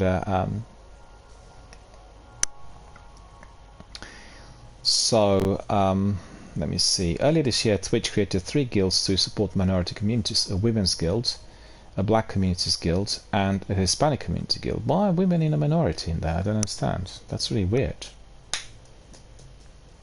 That's definitely not the way I see it. In any case, the whole concept of ethnic minorities is something that one can be questioning. As I see sometimes the whole idea of a minority, talking about politics, indicating that this particular group is weak. They can't get into the government. They can't do something significant, and that itself is having a very negative aura that could be indeed imported to the use of some of these terms. It is something that probably in due course will be also reconsidered politically and legally, as like what we have in London, for instance, or New York, or the major big global capitals. There isn't any majority or minority in there. It's just everyone's mixed, and that also needs to be understood from a very different perspective. Anyway. The Women's Guild has been really beneficial because it's about having spaces where you connect. Not all of our popular creators in the top 50 have done is network with each other and utilize their own communities to build off each other. Well, that's fine, but if you are like a top streamer, you're networking with the other one who's, let's say, number 9, and then you're networking with somebody who's number 13, that'll be helping the people who are within that top bracket. I think it's very important to engage with up-and-coming streamers and up-and-coming content creators for them to have a leg to stand on, to receive adequate advice, to have other tips and ideas on what they can be doing, and they'll learn from others. And that is something that will be seen as very, very helpful, not just for the top 50. Maybe I misunderstood that. Maybe she's saying that the top 50 were very engaged with the guys who were and people who were sort of working their way up. Women have the opportunity to do that really well with themselves, and give them spaces in guilds should really allow them to be able to network with each other comfortably, share the communities, and grow authentically. So she said, we need to get women to ensure a seat at the despite opening doors, giving them networking opportunities, also keeping them safe so they feel really comfortable with the growth. Kish is also seeking to expand the guild program to include the LGBT community and the disability community in the future. Panels at TwitchCon Paris included topics like LGBT safety, self-care, drag showcase, and Saturday evening. Despite issues of falling viewership and wavering sentiment within the streaming community, both Forrester and Kish are positive about the future of Twitch.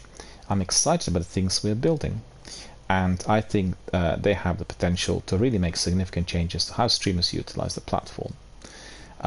Forrester said and noted the unknowns sometimes blow up online, which Twitch can benefit from, such as the sudden growth of Fortnite and other battle royales, or the rise in gaming as a result of the pandemic. I'm personally very bullish, he said, and will continue to focus on really making Twitch the best place for streamers and the best place to grow communities and monetize altogether. I'm optimistic that with that focus we will be continuing to grow over time and will be even more successful than what we are today. I care very deeply about streamers' futures and how they will continue to do this, Kish said, adding that despite some worries, we are at the beginning of what content creation actually is. I agree with that, it's just we are right at the beginning. I think influencers and content creation in general will expand beyond games media and into the world of gaming. I completely agree. It will become as important as what you had previously within the politics with people called spin doctors, because through this sort of activity you can be influencing the overall views that people have about certain topics. So I think influencers, we've seen that. You're going to actually see influencers making games, getting involved in game development, and you're going to start seeing the industry evolve as it has not done before. We are not just critics anymore. We are not just playing these games and talking about them. We are going to be fundamentally involved in the future of gaming. This is something we're already seeing with popular YouTuber Dunkey launching his own inside publishing company. So further, Twitch has already influenced the way developers make games suitable for live streaming. Kish cited Behavior's Dead by Daylight as an example that is frequently among the most viewed on the platform. The replayability, the interactivity, how dynamic it is, that game would have struggled 10 years ago, said Kish, even though it would have been a solid experience. Today it thrives beyond expectations because of Twitch. Yeah, I agree with that. It's not just the Dead by Daylight, other games, you know, Warzone and Apex, and lots of people discovered Apex as they watched my streams when the game was launched, because it was part of that promotion for Respawn. And you know, just watch it a bit, and they obviously coerce people to step in, play together with you, download it on the console or the PC, and they'll crack on. And being able to stream games is exponentially and inflating the capacity for a certain game to be introduced to very many audiences worldwide, and it's just not comparable with anything else. So she says, now what you're seeing is how we are making an experience that when a streamer streams to 10,000 people, each one of those people has an unbelievable experience, and it's very likely it could be also replayed, or have that genuine feeling for a longer period of time. Types of games will shift because you will see the value added when streamers put their face on that piece of art. She also says, well, it's clear Twitch has some way to go to appease its vast community of streamers, something which may sometimes feel like a seemingly endless yet no less vital task. It is at least acknowledging the need to lead from a community and safety-first approach when delivering new products for its platform, as well as developments into mobile. For many, Twitch remains the best place to deliver and watch live stream content online. I agree with that platform being good for watching. I really think they have downgraded the platform for streaming.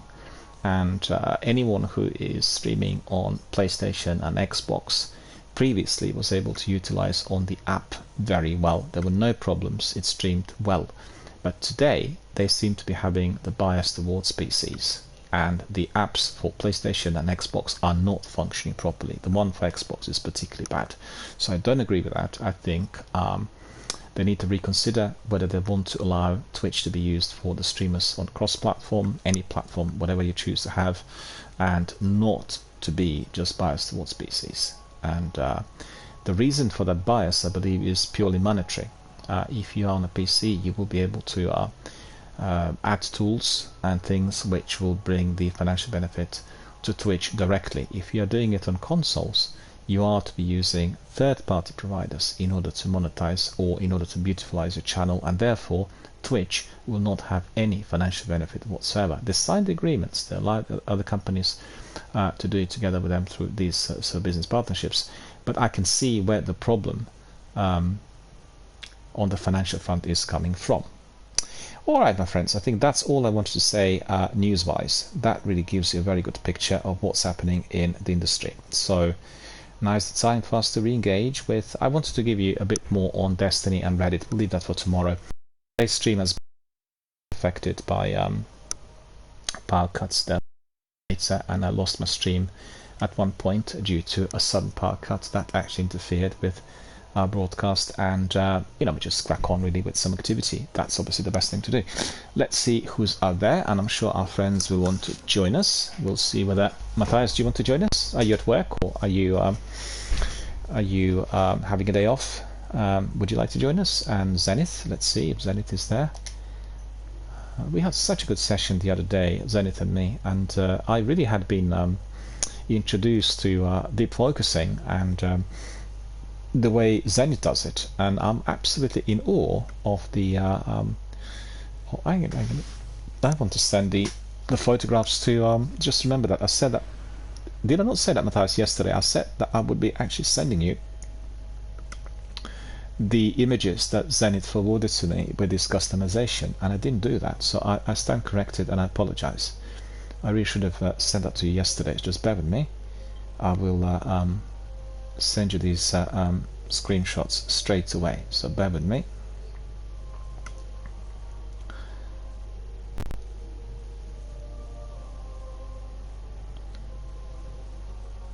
PSP album, well, not that, don't want that. It's very, very annoying. Just like to ask our friends to bear with me. I want to send the customization to Matthias, so he'll be able to meticulously examine every one of these, and he'll be able to see what Zenith has got and how it works and what the customization is. So bear with us, still a bit more. There are 5 images and they'll give you the full picture. I'm sure you will be curious to see. I was astonished by the armor. The armor looks so good, and it was so powerful. So resilience was 100%, mobility also nearly 100%. It was just terrific. And it did take a while to build, so it was not really completed overnight. It was just lengthy grinds, and then the rewards from, I believe, various parts of different seasons, and then deep focusing really through that, whatever it is, you know, seasonal NPC, and then you get all of it. I've got the photographs, so let's see whether I can send them to you. Bear with me.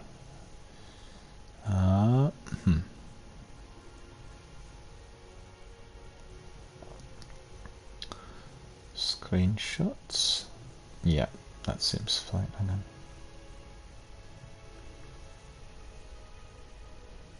Yeah, that should be fine. Okay.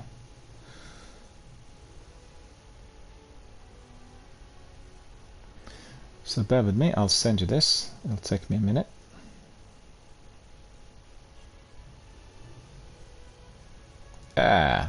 What's the reason for this? I don't see it here on my, hang on. Right. So we'll go to the app. We'll go to Matthias. There.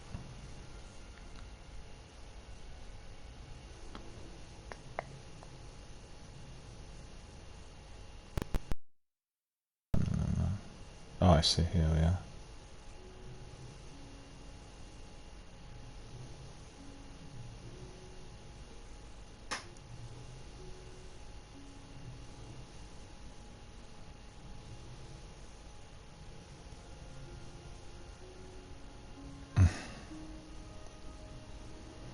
So why is it I can't... I do apologize. I need to get this sorted out. I need to see how this is going to work. Oh, I see, that's one.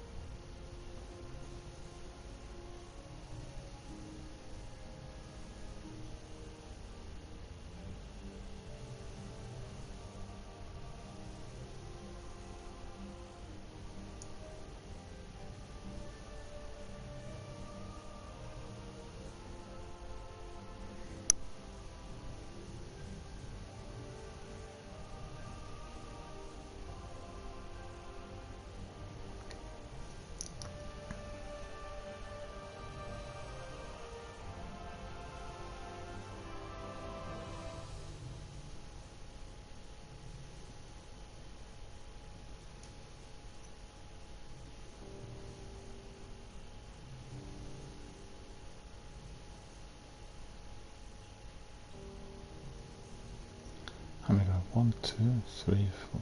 1, 2, 3, 4. Should be the last one in there as well.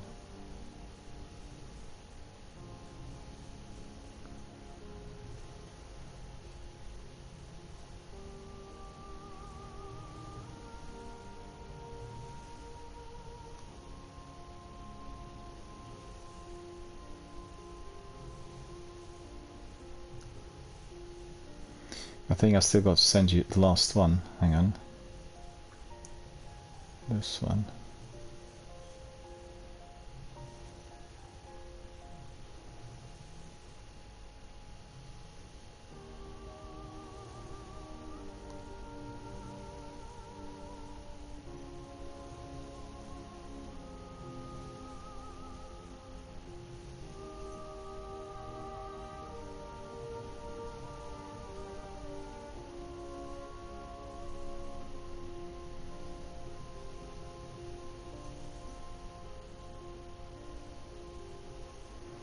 Alright, Matthias, I sent you this. You should be able to see it.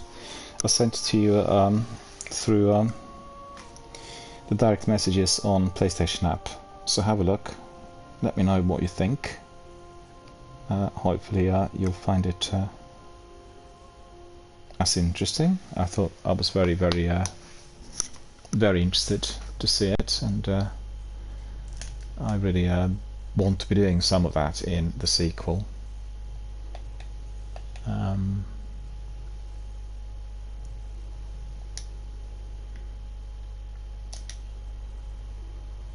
Okay, we'll go to the tower and then we'll have a look if there is anything for us to do.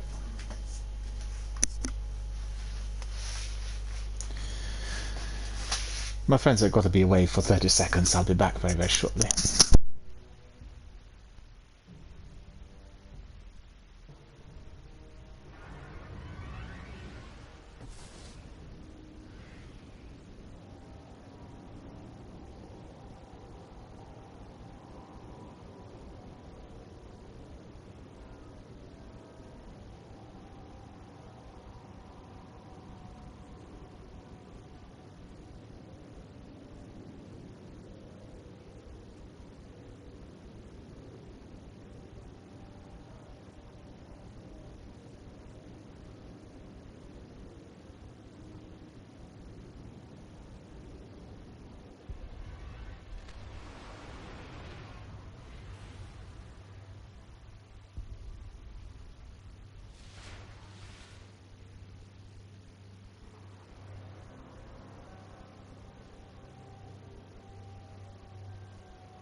Oh, my friends, I think I've got here somebody who wants to join us, if I'm not mistaken. Let me just see, he wants to join us there. We'll invite him to fire team. Let's see whether he wants to... he wants us to be in the orbit. Okay.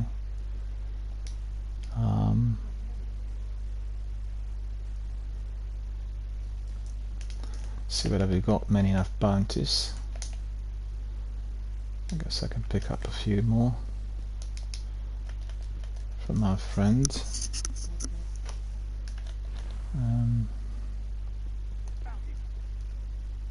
Yes, Guardian.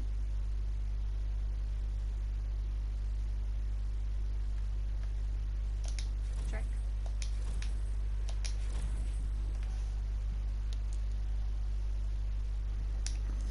So I got many enough bounties, and Gail says that was more than 30 seconds.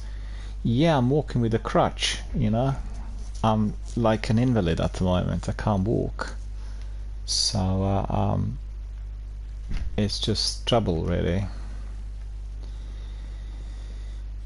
Let's see, I've got this sorted. Is there anything else I need to do? Yeah, it's all good, no worries. Don't worry about it. All good as it is. We got one there. Can look at. Do you want to join us, Gail? Do you want to come in and play the game together with us? I can bring you in. Look at these weapons and this armor. That's no use. That is no use.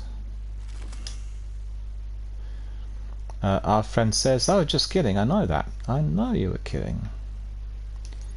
I know you were kidding."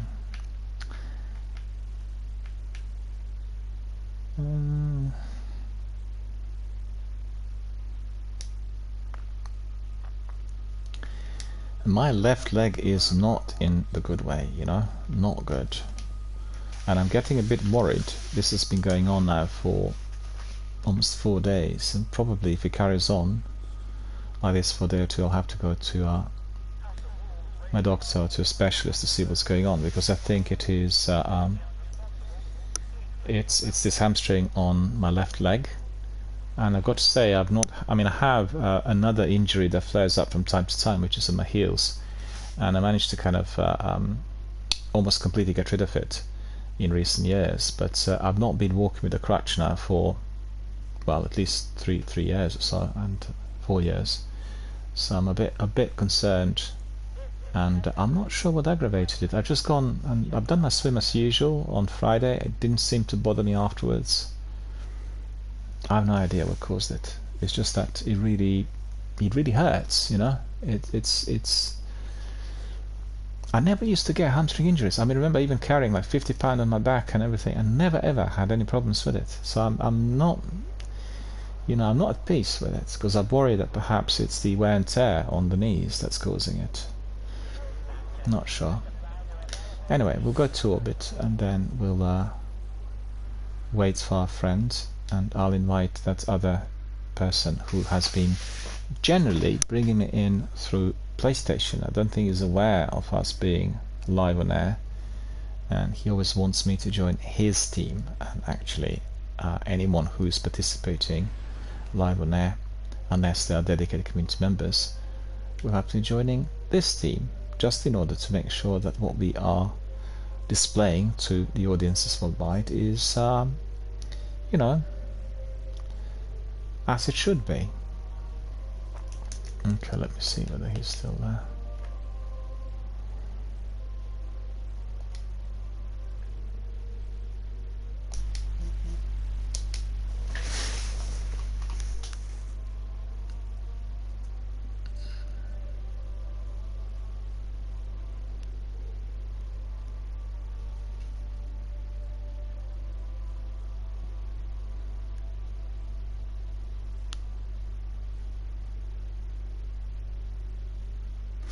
I do apologize. I get so many messages every single day. It's really crazy. Coming in from all sorts of sources, and let me just see. This chap is not coming in for some reason. So we have Gail. Gail joined us. I need to close the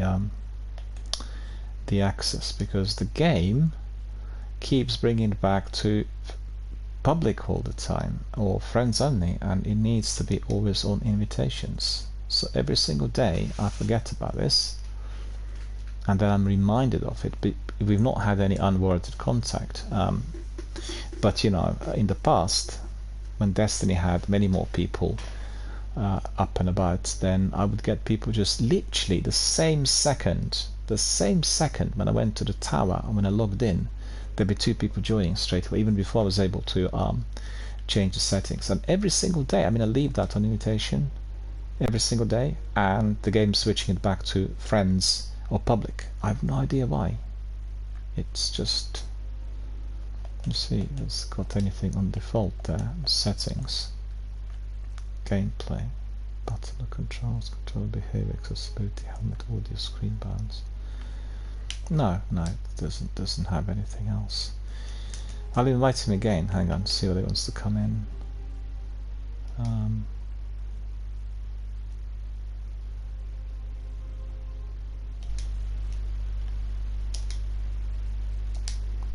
We'll just wait for him for a minute to see whether he wants to join us, because he wants to come in earlier, and I didn't really bring them in. Gail, do you have any tasks that you need to be completing? Any activities that you want to do?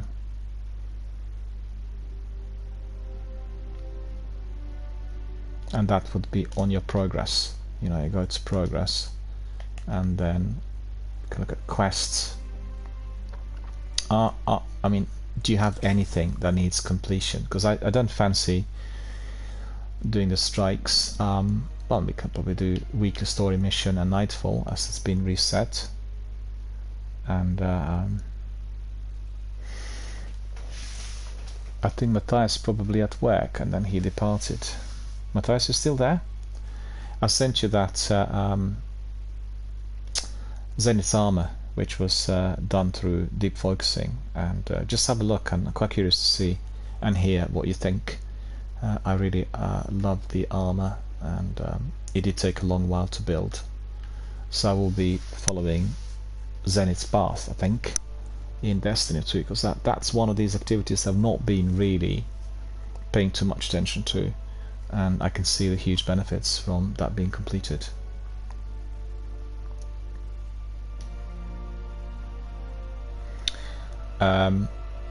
Gail says I do have quests. What have you got?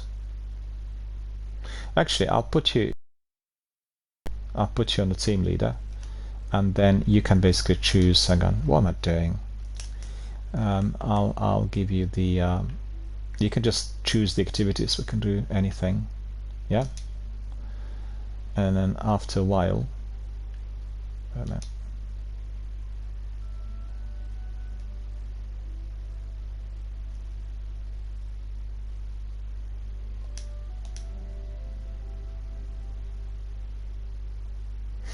Yeah, cool.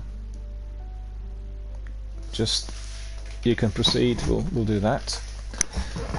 I think later we can do Nightfall, and because that's the idea. That's always the best activity. I like this degree of variety as well. You know, I don't like doing the same thing always. I like doing different things. Well, to be fair, with Vanguard strikes and Seabus, we get quite a selection of strikes, but they still become a bit repetitive. If we keep doing the tasks that people have, then it's definitely a lot more interesting, also for me.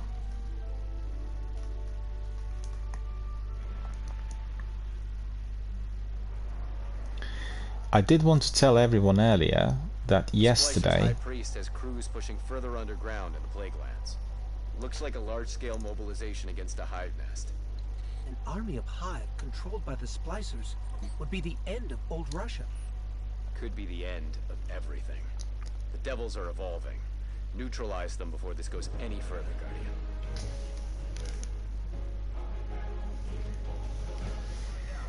I can see that. Why?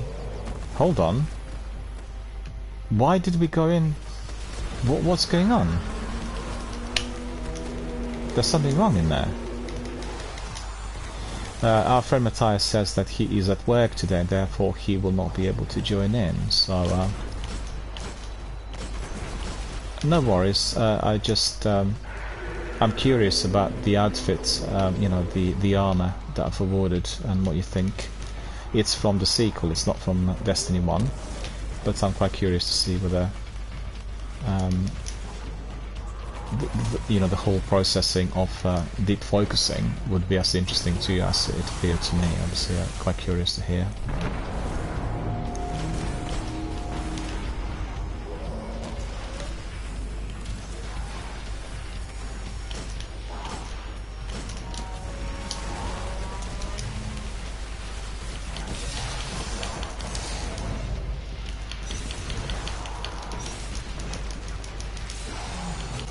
Ah, Olga came there to aid.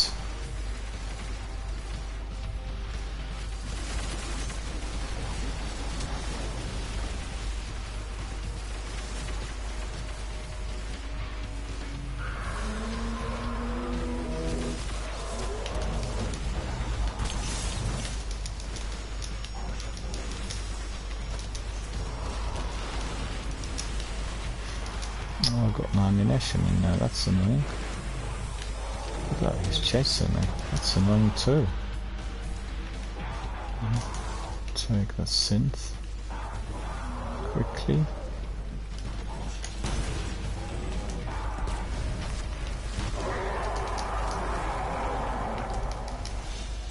Oh, the boss is gone. Okay. What a mess. The High Priest wasn't looking to build a hive slave army. He was just removing their body parts to be joined with Siva. Bioengineering's become the Splicers' main MO. We're lucky to have dropped their High Priest before he could perfect any of this madness, but it's gotta make you wonder. What other perversions are they planning? Well, I don't understand as to why we've gone in with somebody else, as to why we sort of finished it so quick, because actually this was the task that you've had on your list, and we should have gone in there right from the start, right? And you can see the other guy was basically doing it all by himself. I'm not sure what happened in there. It's again down to Bungie.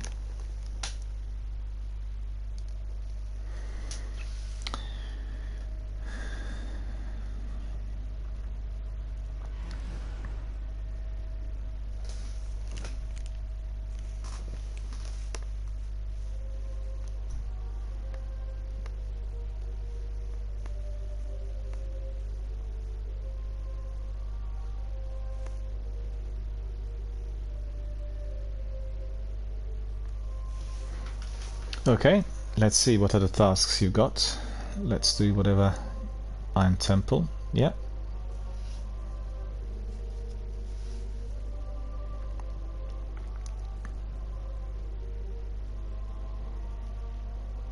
We'll go back to the Iron Temple, no problem.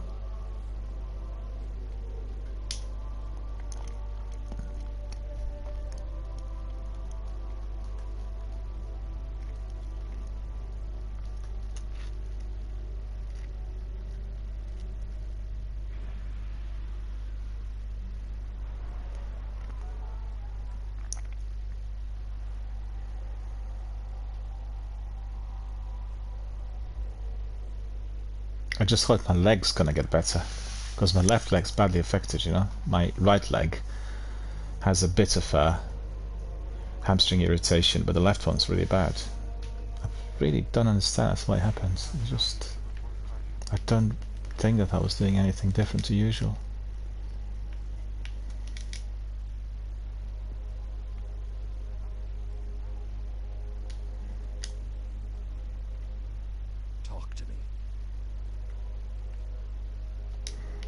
No, I haven't got anything else to do with him. Tyra. Consider my knowledge at your disposal. I do hope it's useful. Get him some glimmer.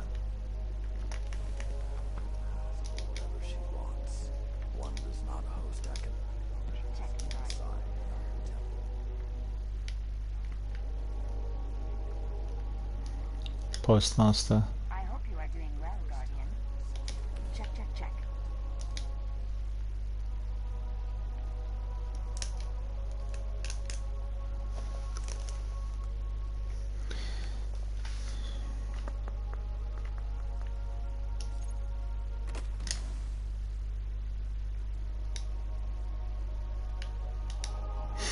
Okay, I'm ready for any other tasks that you've got.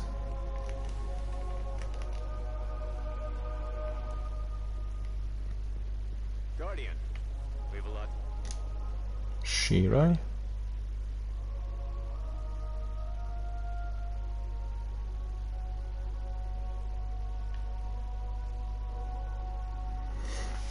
Okay, let's see.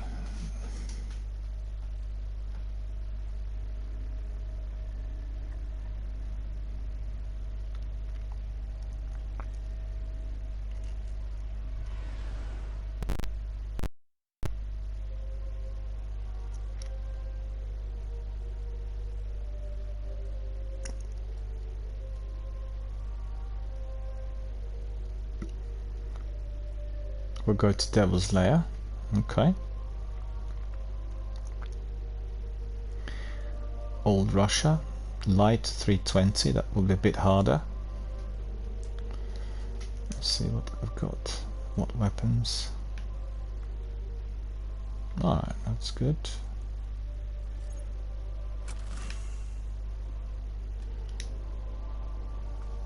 Got everything as usual. Ah, this is something I don't need.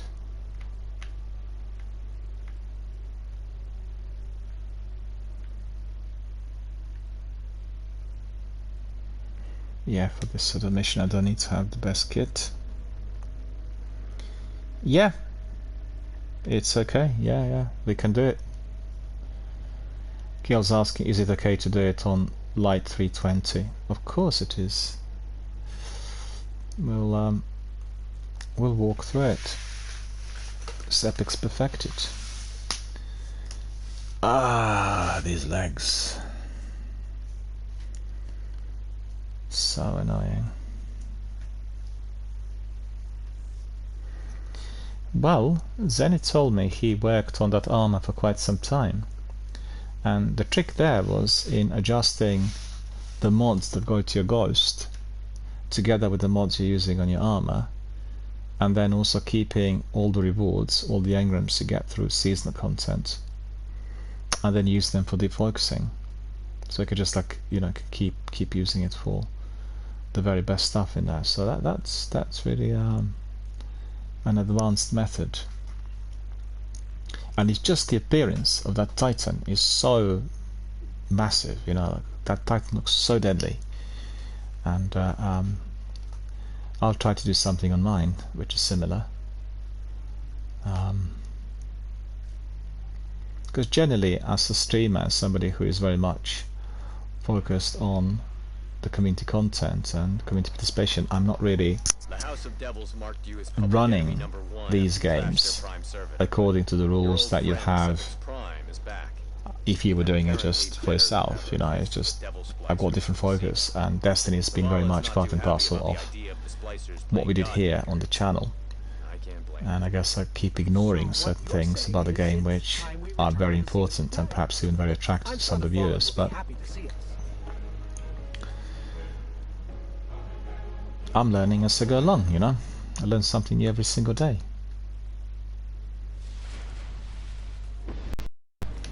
The new and improved Sepix is holed up in the Devil's Lair. You know what to do. Oh, that's Sepix.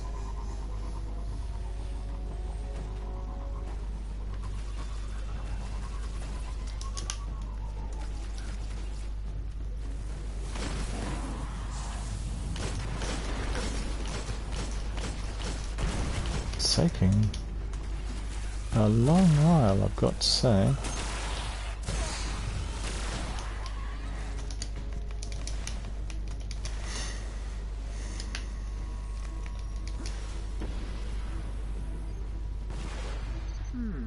The Hive are still holding ground in the refinery, but I'm also tracking multiple SIVA energy signatures.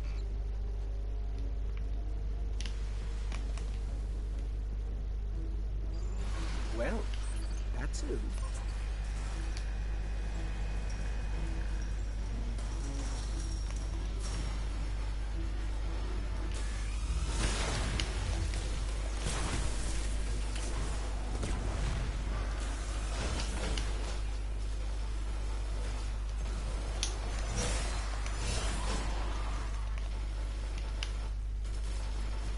You know, the trick is when you do Sivas a lot and you do this strike in Sivas, then everything else seems like so easy. But actually it isn't. I remember when I was doing my first character leveling up, it was taking a bit of time. Ah, I forgot about these shriekers. Ah, I forgot about that too. Well, I eat my words now. You know, I said it was generally very easy, but That's new. hang on, I'll do it with my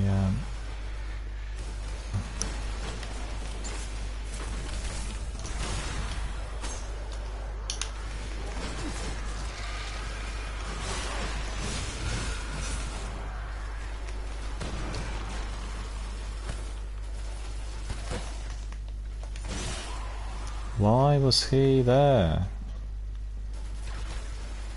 Somebody else left. Can do it from here. Watch out, watch out, watch out.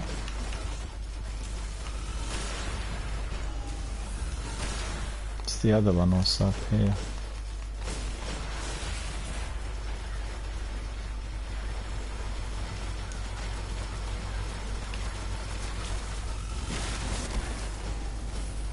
Where?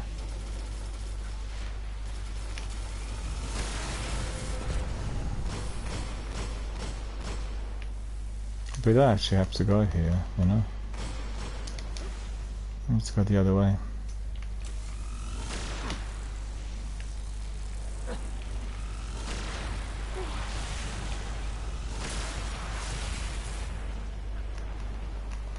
Guardian down.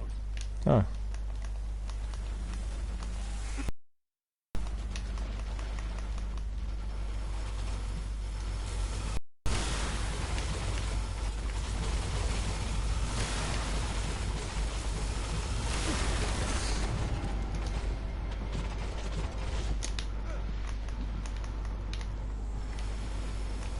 Yep, that's fine.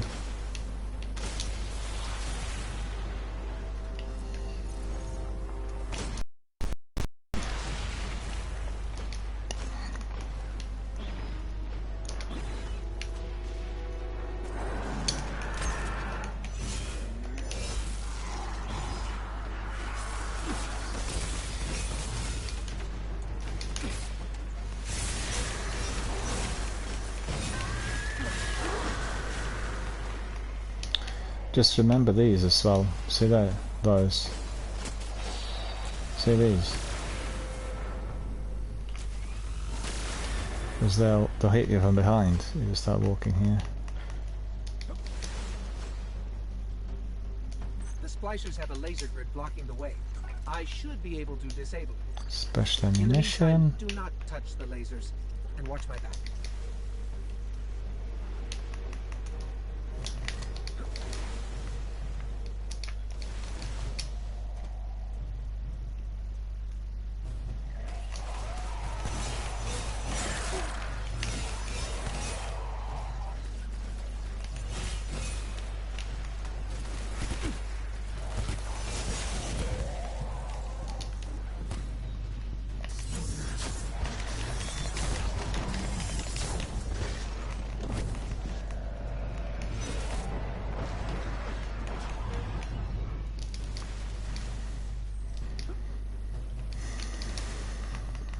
Oh, you got them. That's good.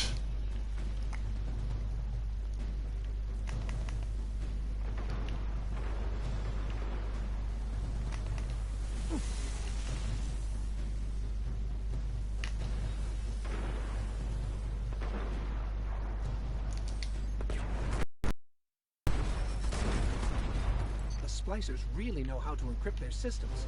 But I got this. Halfway through.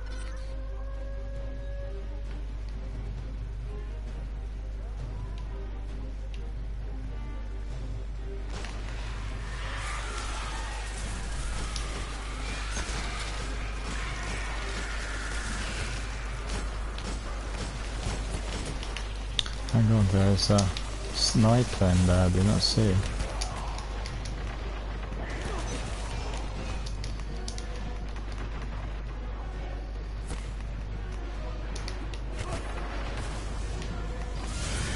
Oh, that's good. No.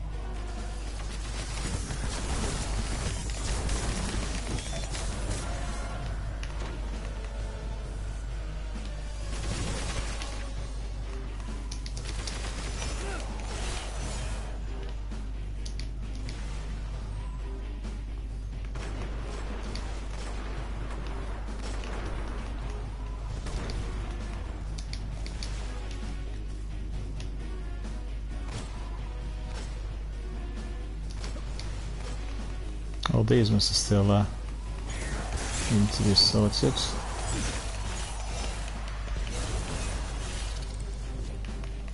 Oh, look at these.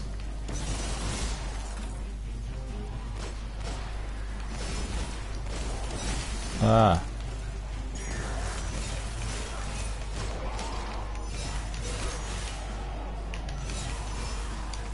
One up there as well. Ah.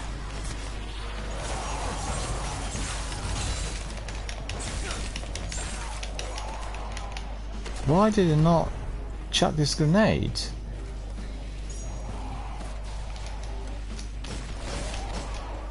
Got it. Grid's clear. Let's get out of here. That's weird, really. Maybe because the captain was too close, you know? Didn't manage to throw 2 grenades. Yep.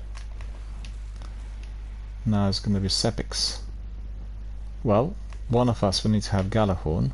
So if you want to pick up Gjallarhorn, and I'll be doing the sword. I'll do the ads.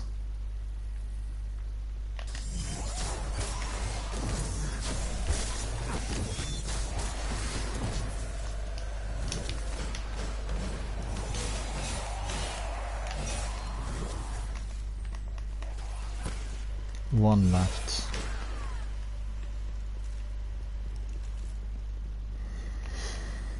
This way. I need probably more ammunition for my sword. Guardian, I've I've got reports of hive activity near the Devil's Lair. You seeing anything? Yeah. We've definitely got Hive. And apparently they hold a grudge because they're mad. And I think they're letting the Fallen know it.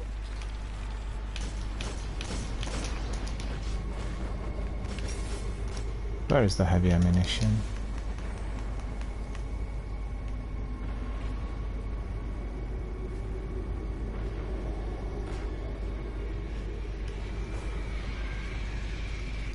I've seen heavy ammunition, now I couldn't see it anymore. What happened to it?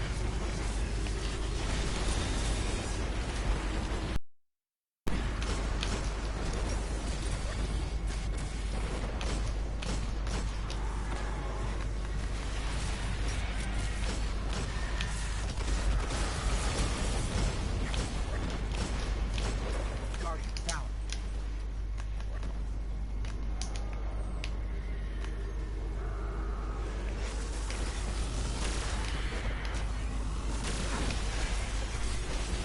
Ah!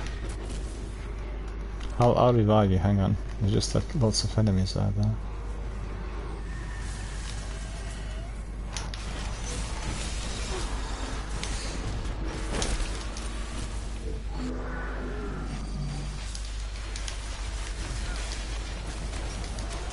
Guardian down. Yeah, it's the ogre.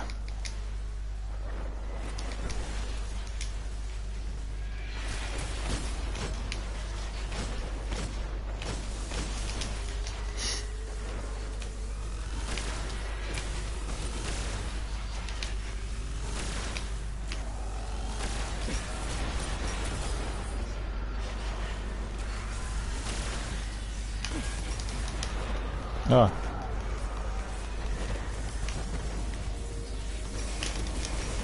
Oh, Zenith joined us. That's cool. Excellent, how are you? Can I bring you in? Let me send Zenith party invite.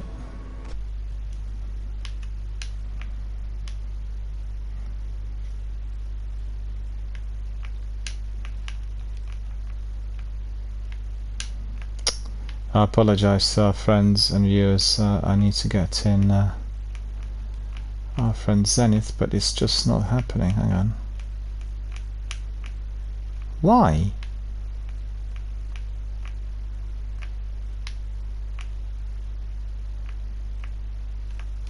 Hang on, something's wrong here.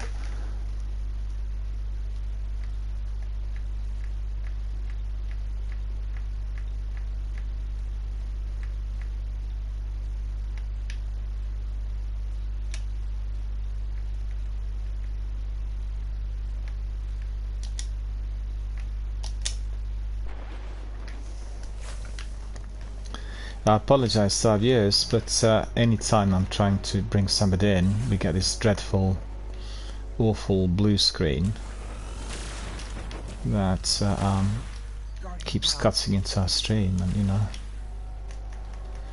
Oh, there we are. Hello. Can you hear me? Oh, I can't hear you.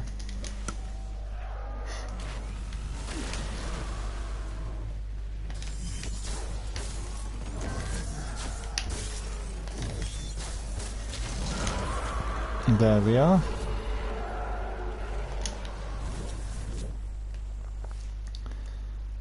I can't hear Zenith actually. Hello. Oh yeah, hello. How are you doing? Good to see you. Thank you for joining us. Thank you. Matthias was here just a minute ago, and I've sent him the screenshots, you know, of your armor, because I wanted to introduce the deep focusing to him. I'm not sure whether he was doing any deep focusing in the sequel, so I was asking Matthias to have a look and to tell us what he thinks really about the armor and the entire process of you know, crafting it, forging it. Yeah, and there's really. quite a few people on different social areas. YouTube is really good for it. There's a lot of people that focus in on those. They go through all the steps on how to focus armor in Destiny 2. Yeah, yeah. As well. Well, it's definitely a very good activity. But you know, as a streamer, I always, you know, for the games that I'm doing a live broadcast, I always really focus primarily on the community content, community-based content, and then sometimes I miss out on things which actually are integral to the game. I guess I would have seen them and would have participated in the activity had I been doing it outside of my live broadcast. It's just that I'm always focusing on everyone who is a participant and whatever is coming in, and therefore sometimes the some aspects of the game get brushed aside to a degree. But that's what the community is for. We all learn from each other and we can point ourselves in the right direction. Let's persevere. Yeah. Let's just crack on there, and it's Sepix that we need to this time. Is this heroic Siva? Why would the splicers rebuild No, no, already have seed it's basically part of Gale's tasks. Things need to be completed, Tower. and Okay. I said, well, we can just literally go through anything that needs to be completed to have a bit of a variety. Get in there and show them that their god is nothing but Yep. metal and tech. Sounds great. Yeah, because we can always go back to Sivas and Nightfall. So actually, we had the week reset, and I think once we completed some of these, we can go to complete those. The weekly tasks. in all his glory. Matthias popped in to say Yeah, that it looked like they were all refreshed when I Yeah. checked. Yeah, it's funny because Matthias said he found the Nightfall to be extremely easy. Well, I didn't think that what we were doing yesterday was extremely easy, and it was much harder and a lot more difficult compared to what we've done early in the week. You remember, we've done it at least once or twice early in the week, and it wasn't that difficult. And yesterday it just seemed like the boss was hard to kill. We had so many enemies, and I don't know what's happening with the When maintenance. I did it earlier, Yeah, it was just as difficult for me as we experienced really? yesterday. Mm-hmm. Yeah, but you remember we've done it last week, and I think you said you finished yours in about 7 seconds before the time was running out, and Yeah, when it we've was done really it together, close, yeah, we've done it in about 20 seconds before the curfew. But the difference with the strike that we've done together on Tuesday of last week ago, was with everything else but the boss. The boss was very difficult, but we didn't get that many enemies that were pinning us down all the time. Yesterday, the number of enemies was massive, and they were like really powerful, red by enemies, almost like, triple yellow. Maybe just my perception, maybe it's the armor I was wearing, but I just find myself being killed so many times, compared to what, I had last week. It seemed very difficult, for no apparent, it seemed very different to what I've seen last week. And if I'm not mistaken, where is he now? Disappeared? Oh. Because I've done it a few times last week, and yesterday I found it to be more difficult than on those other attempts.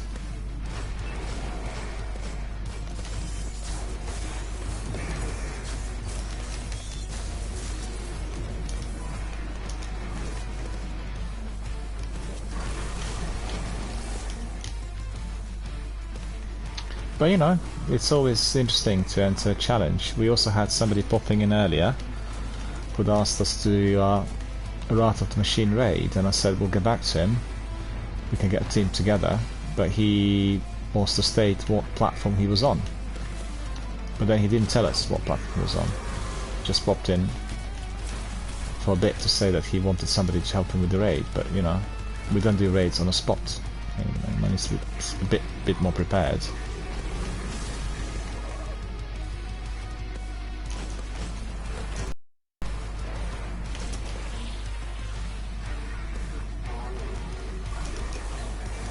Sepix. How was your day so far, sir? Today, good so far? Actually, very early. Really good. Yeah, thanks for asking. It's midday over there. It's already 6:30 in here. Easy to forget. Have you heard? In Spain, the temperature today is reaching 47 degrees. Yesterday, in the Death Valley, there was 57, I think. Unbelievable temperatures, really. I couldn't believe that people are rushing to Death Valley in order to take selfies. 57 degrees, it's life threatening.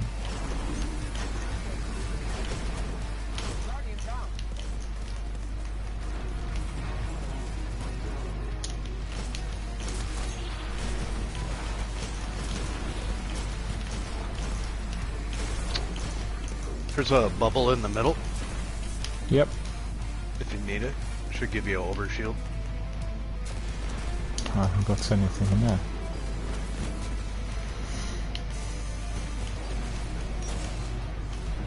Where's the captain?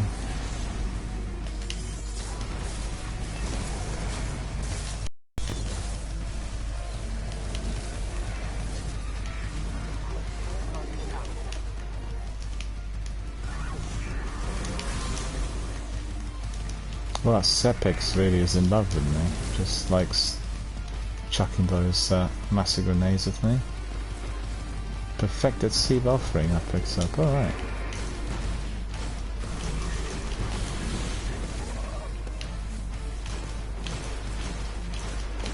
Come on, Sepex. Yep. That's completed. That's good. Sepex is gone. Next big play. Present a god for all to worship. Then control the flow of ether to control the house. I guess they didn't factor. Did you guys run the Nightfall yet? No, we were just doing Gale's tasks. We can. I'm gonna save my skeleton key then. Yeah. One hell of a wrench. I didn't pick up the Sunrise Bounty. I'll need to get that. I didn't either. I saw you guys were kind of far along on this, so I thought I'd just join first, and then Yeah. if you guys are gonna do the weekly things, then I should go to the tower and get the. Yeah, we can. Yeah, we'll do that. Yeah. Gale, I think what we'll do is we go back to the and then just promote me back to the team leader, and we'll get Sunrise Bounties, and then we can try. Well, first we can do the weekly story mission, and after that we can do weekly Nightfall.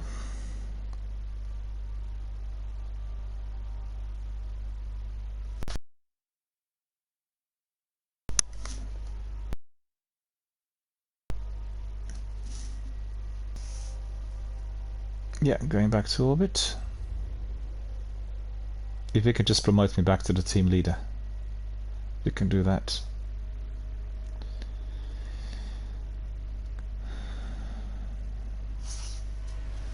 Yep. Thank you. Cheers. Thank you. We'll go to the tower and go to Zavala. I guess we can warm up with the weekly story mission, then progress to Nightfall. That might be a good idea. Just polish off all the weekly tasks. Oh, and if you guys were gonna run the what's it called from Varix? It's level 41 and level 42. Yeah, it is called House of Judgment, Prison of Elders. That one. If you were gonna run those, my sigil expired, so I'd need a new one of those. Okay. Well, don't have to. We've done those quite a few times. Do you have them still on your tasks? Is there the need for them? Because you know we can. The sigil expires if you don't complete Oh, I remember. We were to get the loot, and then we've done several runs. We couldn't get okay, and and I think Matthias was asking the other day about it, and I think it's probably down to the number of enemies that were popping up, because we did everything right and we eliminated all the enemies. We still weren't getting it. I remember doing it week before with Matthias, and we were seriously down. We were like really on 2 or 3k, and then we just changed things around a bit and we managed to reach 30k plus. So I think it's probably down to the number of enemies that were popping up. And as Matthias mentioned, you really... Oh, I got exotic ink group in the post office.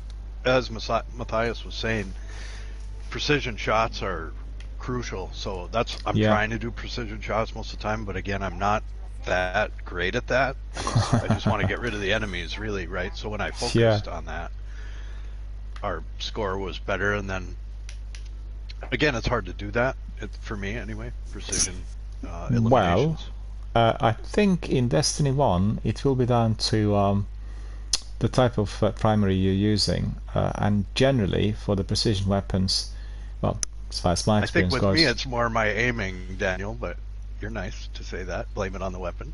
It's me though. No. You know, no. I can't get the crosshairs and the reticle in my sight to when I'm making that final kill shot to get it to be precision. So That's true. But at the end of the day, you're sweet to blame it on the weapon. But no. Listen to this.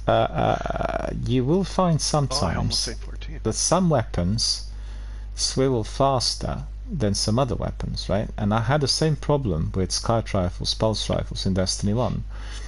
And then the other chaps told me, why don't you try precision shots with Imago Loop, right? Or hand cannons, because they will give you more of an aim. And obviously I've been using now on my Hunter that Imago Loop for quite a while, so I guess learned a bit in terms of the aiming and everything. But it can be different from weapon to weapon, you know, with recoil, with other things. And I find generally, if I'm to be doing precision shots, for instance on the Vex, you would have seen on my stream, sometimes I'm having fun just by trying to hit the milk spot. And I hit the milk spot like a bang-on shot, they explode. So that's the way through which I would sort of test my aiming, getting to the Vex area and then aiming at the milk spots, and then I'll see whether, you know, the weapon really works.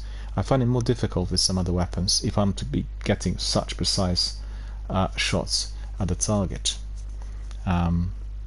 Sometimes the sensitivity within the game settings has to be adjusted. You know, if you're like a PvP player, you'll find that many people will always play with sensitivity, because left to right, up and down can really vary tremendously depending on what kinds of settings you have.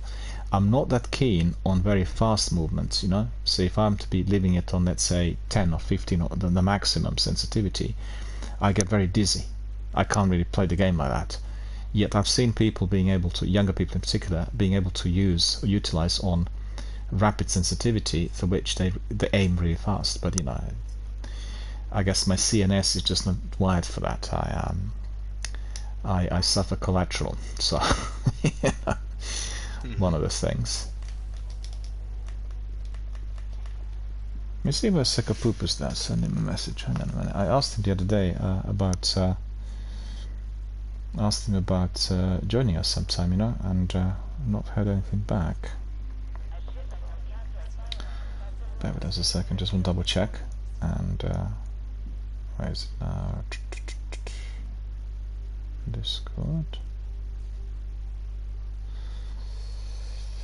Friends. Yeah, he's been offline quite a bit. Oh, what's going on?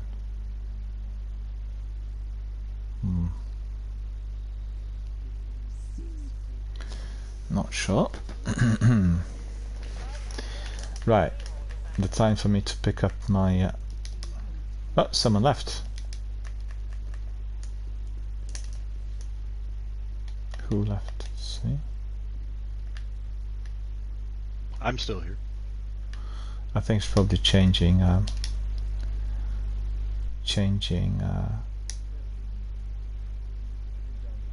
the character, probably.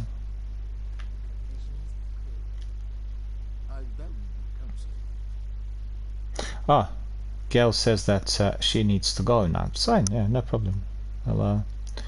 We'll crack on. You can come back later, because I started my stream much later today due to the power cut. So I'll do still, you know, quite a bit, and still have about 2 hours left till 9 o'clock or so, which is unusual. I usually have this time reserved for my dinner or cooking. We had some power cuts here today, so I got disconnected twice, and then earlier I couldn't start my stream on time, doing sort of some major works here at the property, and then they had to you know, work on electrical appliances, and that's just inevitable. But I wish they would have told me in advance. Somebody could have just been giving me a letter or sending me email saying you have this issue. But the way things are here in our country at the moment is not the way you would expect it to be, sadly. Okay, so that's that. Let me just see if anybody else wants to join us, because Gail said she had to be departing. We have this chap in here. He actually asked me to come in and see whether he wants to join us. The only difficulty with Helix is that I don't think he's aware of us being live on air. He's come in through random matchmaking, and he keeps sending me messages on the app or via the console, and then I don't hear from him anymore. And generally it's a lot better if people are aligned with Twitch, because we can obviously talk and communicate and everything else. Alright, so that's that.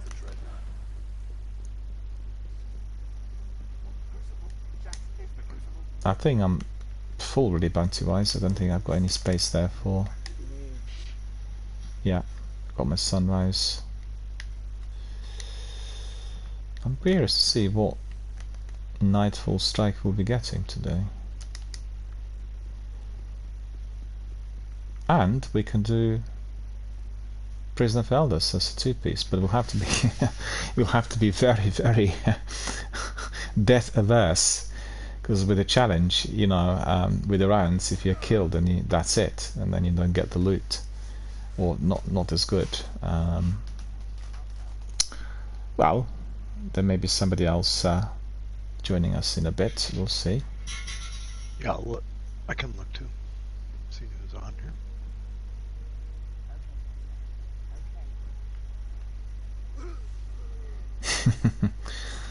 Somebody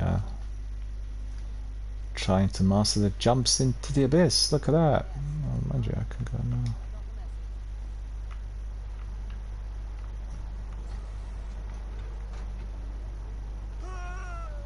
Oh. You see, this is annoying. I'd like to jump on this ship, and I can't, because when you jump on a ship you fall into the abyss. That's what the other chap was trying to do.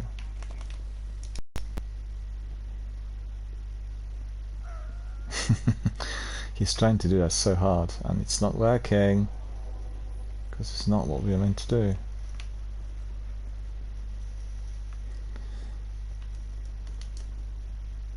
Last week I said to myself, I'll go to Xur and I'll purchase at least 5 or 10 synths, and I completely forgot about it, so I spent my money on armor and weapons, and then eventually I realized there was no more strange coins for the synths, and I really have got to do it this week, otherwise I'll be out, because you get packs with him, you know, he gives you like big packs. I think it's 10 synths per pack. Do you have any ether seeds in your vault or on your character? Yeah, I have, yeah. Because then you can go to Varix. It only costs 250 glimmer plus 1 ether seed, I think. So it's if you're running low on glimmer. That's true. Yeah, that's up on that's the way to which we can beef up. Better than getting it from the what's his name there? Weapons expert. Xur. No. You can also Xur's get pretty them. expensive. Is it? I like to save all those coins. Yeah, I don't like to spend any of my strange coins unless I'm buying armor and weapons. Because Gunsmith is more expensive. Yeah, You he's have to get 950, I think. 950. Yeah, 950. I just don't like glimmer. to spend those strange coins. That's all. I like to save them. Because I don't have very many weapons and armor, really, other than but also the they're generally quite hard to get unless you're hammering Sievers. You know, Sievers you get lots of these, and Nightfalls and various other. And sometimes you get them also as a reward from NPCs when you're and basically Lakshmi too. From Lakshmi, yeah. Cult. I just went up. Yeah, you Finished get a quest partial quest line with her, and she gave me 4 strange coins and 4 motes of light. Yep. Instead of a weapon. Which is better, obviously. I mean, for me, the vast majority of weapons in here already acquired, I've gone through, or the difference is you can just check the roll, see what kinds of perks you've got, and then, you know, which is one of the greatest attractions for many people playing Destiny. But I also have to say, for me, one of the greatest attractions of being in Destiny 2 is actually customization, modifying, getting the right kit, you know, literally making sure that you're getting various things that will make you more powerful or more adaptable to certain activity and environment, and that's fantastic. That's really one of the best in video gaming altogether. I can't think of any other game that's worked, you know, the developers working so hard to make it as flexible, as adaptable as possible. It's just annoying that there are people who are, you know, not very keen on some of these things, but I've seen people writing on Reddit and indicating, I've got nothing to do in Destiny 2. Well, it's not quite like that. You've got plenty to do. I guess people do mind doing lengthy grinds. For instance, fishing is a lengthy grind. I've gone in there yesterday to do a bit of fishing, and I wasn't catching anything of substance. It was all like poor quality fish, and I kept fishing and fishing and fishing. I wasn't progressing on the task much, and then the fishing pond disappeared, and then I want to go back in. Public event. Yeah, then I just didn't fancy waiting for too long. I guess if you know, they were running on, you know, the Bungie Day was the last week, I think, a couple of weeks ago, and then on that day they had a fishing competition, and they were giving substantial rewards to people who were actually getting the best fish and those who managed to get the best score. So I guess people were just literally hammering it the whole, trying to get the best scores, and well. Yeah, and if you get to a fishing hole too, and there aren't too many people there, you can just go to orbit and come back, and hopefully spawn into a little different area. You can leave and come back and try to look for the ponds that have 4, 5, 6 guardians there fishing, and then your focusing goes up quicker, and then that leads to exotic fish dropping. So if you have a few people fishing together, that gives you the better score rather than just doing it by yourself.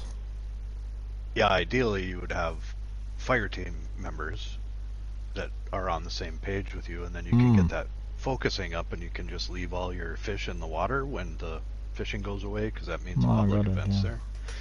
And then you can just swarm that public event, end that public event as quick as possible, and then one of your fire team members goes to the next fishing spot, starts fishing. Then you go pick up the other 2 guardians that aren't at the new fishing spot. Then you go pick up all your legendary and exotic fish. Those are really the only ones that increase your focusing meter. So that's a little bit of a workaround. But the key is to fish at a pond where there's, say like at least 4 or 5 other guardians there, and quicker. Gives you a higher chance for legendary and exotic. Well, drops. definitely something I need to consider. Versus just fishing by yourself, that's kind of hard to get the focusing up. Well, I was there yesterday with, just bear with me a second, to do something here with my charger. I was there fishing with, I think, 2 or 3 other guys, but they weren't in my fire team, they were just fishing there together with me. And just like you said... That's okay too, the fire team thing is just sort of a trick to when you have a bunch of, like what, fish with your fire team, nobody picks up any fish. Try not to pick up any fish at all. And just fish, fish, fish. And then the public event will start. Leave all your fish on the ground.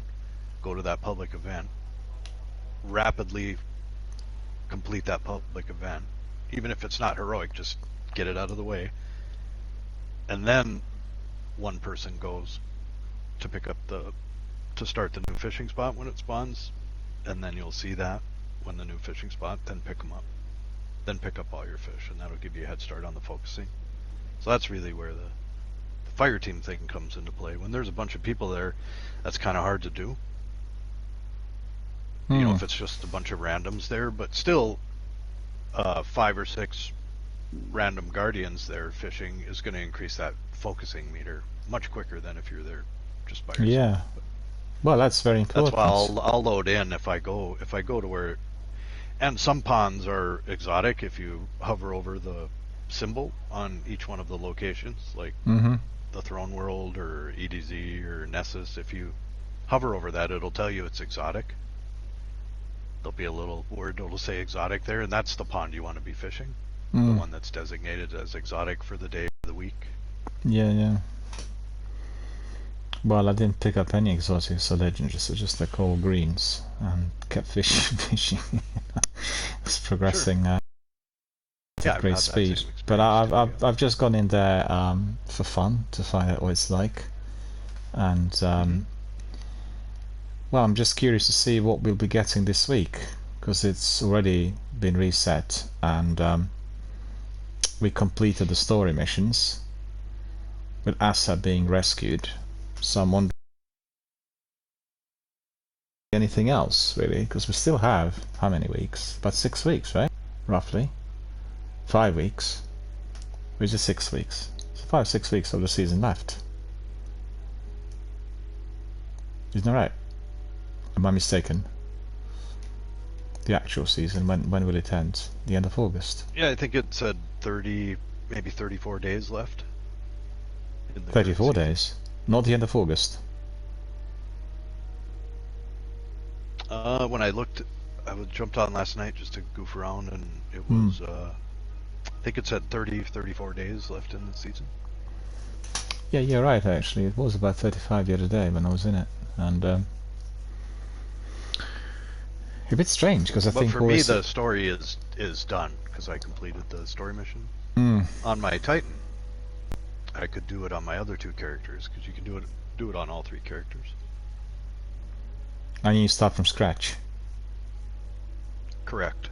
Yeah. Well, maybe I'll do that actually. Maybe I'll do exactly that, because I'll remember it quite well. But I can resort to playing one character most of the times rather than swinging from one to the other. I used to religiously do all 3 characters starting weekly refresh a few years ago. So you literally start on Warlock, then get on with Hunter, progress to Titan within a week, right? You start.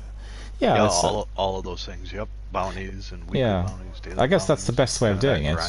That's the best way of doing it, because A, you're engaging several times with the same content, the seasonal content.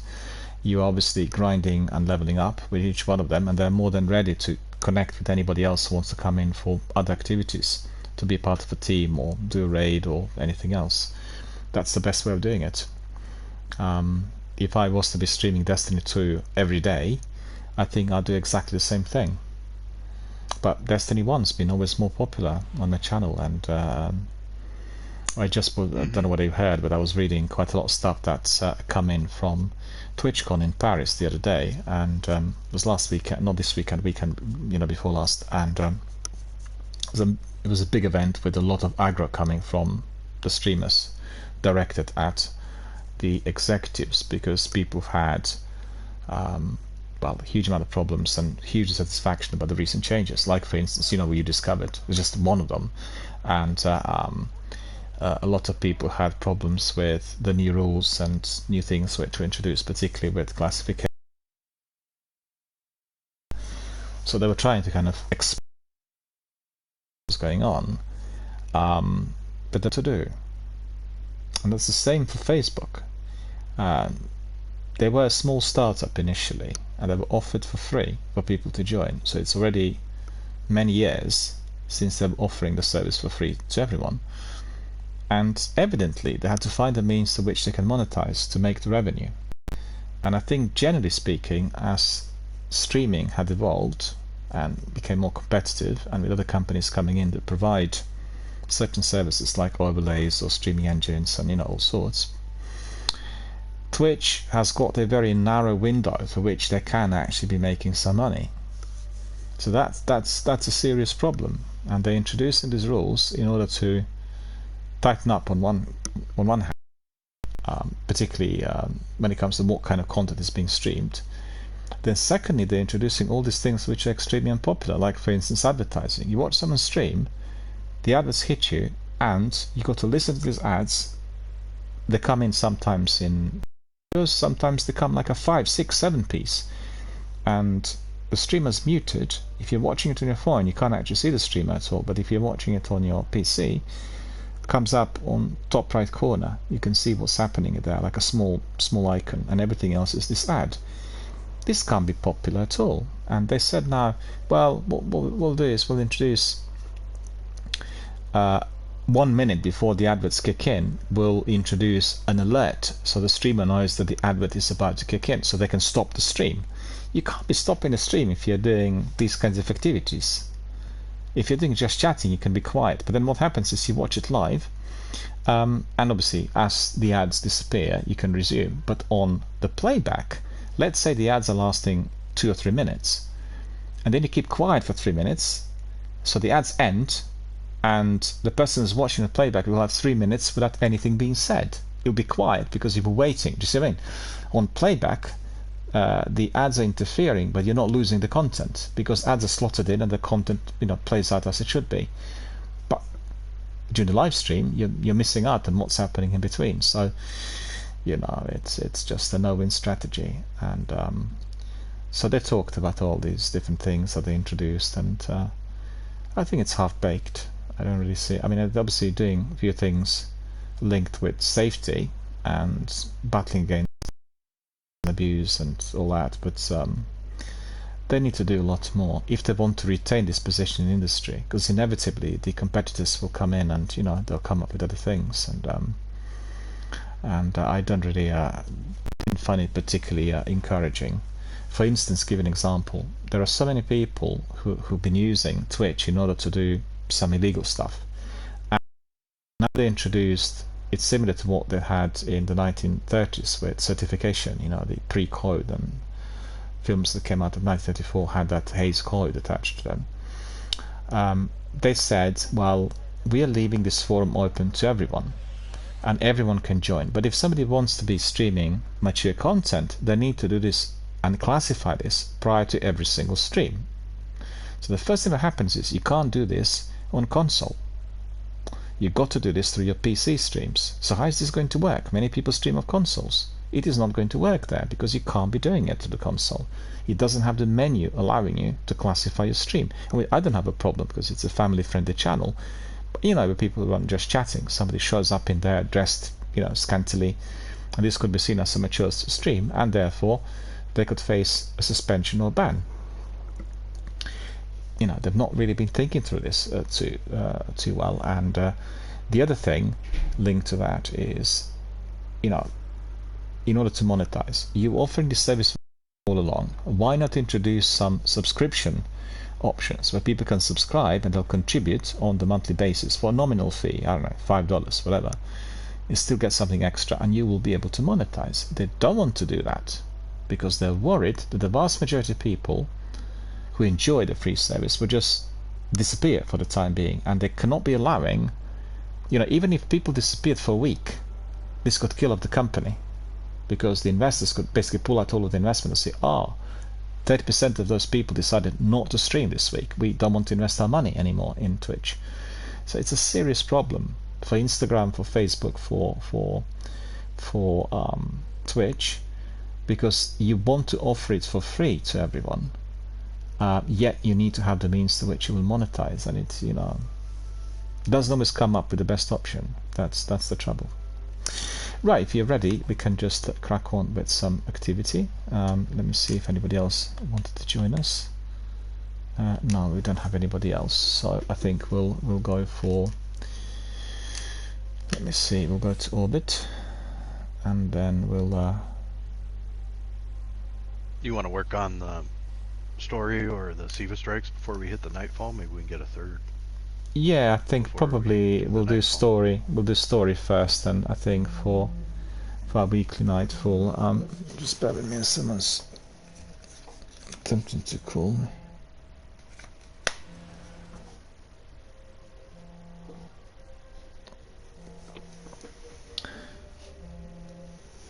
we'll go for the story option.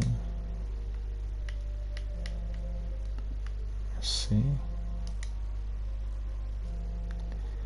Weekly story playlist. We've got the Iron Lords there. We've got Catapult, grenade recharge rate is greatly increased. Berserk, minions of the darkness won't flinch even after massive damage. Heroic enemies appear in greater numbers and are more aggressive. So I needed to upgrade something on my kit. Let me see what this is. Automatic rifle focus. Just bear with me, I need to answer this call because it might be an emergency call, so I'll be back literally very shortly if you just stay with us.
do apologise to have been hounded by people who are working here at the property, and I need to be attending to the phone calls and various other things, so that's the reason for the delay. So I apologise. We've had several interferences. We had power cut earlier and other things. So what can I say? It's been a very difficult day, really, as far as the regular casual relaxing streaming is concerned, because I have many interferences. And last week I had the major works done here in our corridors where the floorboards were being exchanged, and there was a lot of noise, and everyone was suffering due to the drilling and the banging and everything else. But that's been finalized on, that's gone, and will not be coming back, hopefully. And today it's this whole thing with the power cut. So I apologize to Zenith also for waiting in there. So that's been not something that I want to see, but you know, sadly I had to resolve these things. So let me see, there was something else I needed to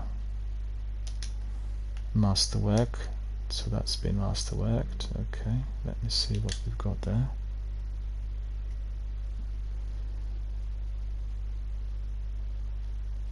Hunter artifact, that has got void accumulator and increase intellect.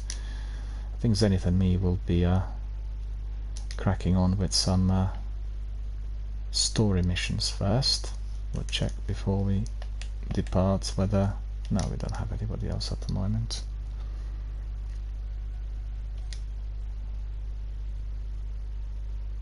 Weekly story playlist, that will be light 380, so it'll be harder than usual. And it's the Iron Lord's mission playlist. If you're ready, we can crack on. Yep. Yeah, cool. This does have Berserk in it. That's kind of a bummer. Yeah, it is, yeah. Was there any interference during my absence? Anything that was interfering with the stream at all, or anything else? Was it all... could you hear any interferences or any sort, like any noise? Today? Yeah, just now when I was answering my call. I actually have the stream. I have it on, but it's turned down so it doesn't interfere with the I see. Okay. party chat we're in. No, that's fine. You couldn't actually hear any interferences, like any noise, any dialogue, anything else on the party chat. It was all as it should be, right? On your mic right now, no. No, yeah. No, I couldn't hear anything on the party chat. Okay. No, I just asked because generally I'm the old school, you know, so when it comes to phone calls coming in, anything of that sort, I always got everything switched manually off, unplugged and disconnected. And then I always have a worry if, for instance,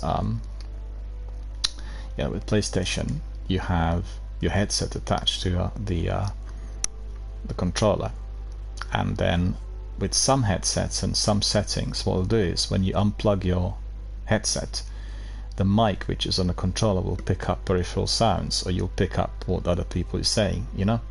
It's a bit like with camera, one has to be always highly aware to what can be going live.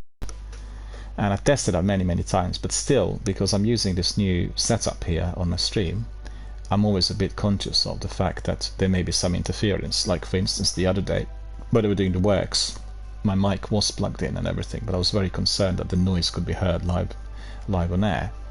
And you know, the difficulty I would have had if I lived still in North London and I lived near one of the major roads in that vicinity, you had constantly, literally every couple of minutes, police sirens, fire brigade and ambulance. So it's not possible to mute. And if you're streaming live, you need to then literally soundproof the whole flat for nothing to be heard, but very difficult because of the close proximity of the main road and ambulance and fire engine and everything else coming in. So you know, just one of those things, always concerned about that. I don't know what you've seen, but sometimes there are streamers who do their own live cam and they're not careful enough, and then what happens is the cam captures something else that shouldn't be on a live stream. And you have even YouTube channels and TikTok channels that are just literally made out of these kinds of clips where people did something that actually was not supposed to be on a stream. And you know, one of those things, really. Alright, so we are ready to crack on. Let's have a look at, well, we've seen all the mods. Berserker is the one I don't particularly like, but the one I hate the most is the one that doesn't have radar, and that certainly always creates me some problems. Yeah, me too. I use that radar a lot. Yeah, when it's available. That's right. It helps yeah, considerably. Well, it's easy to get lost sometimes in some of the areas, even if you've been there many times. You know. Searching for more information on Siva, I discovered some recent unexplained phenomena originating near. That was something I had to That's deep force myself to do. I find it unlikely I never used to look at it had time to when I first started playing. The radar. True. But there are The mini-map records of radar, Siva yeah, types and the upper left. uncovered. Yeah, well, I mean, some people are really... Now I use it all the time. You know, some people master it in the Crucible. You know, when they play PvP, they constantly keep looking at the radar to see where the enemies like to come from, and being like really focused and very fast and everything. And You should be in the vicinity anytime. I guess there are different techniques.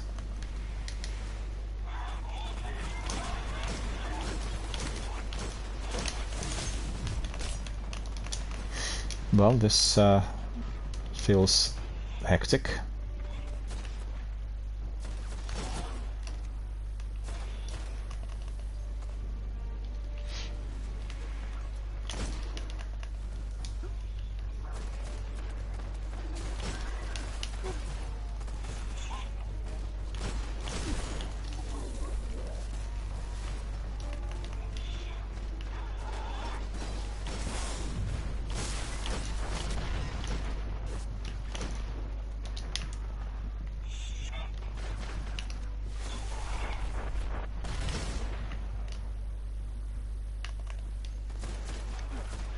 Yeah, we sorted everyone out.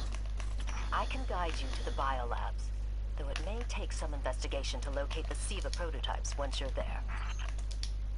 This is like the reverse of the one where we have to That's kill right. the 3 scions. That's right. Certain of it. Interesting. Did he just call one of us a young wolf? Because it's probably less endearing if he meant me.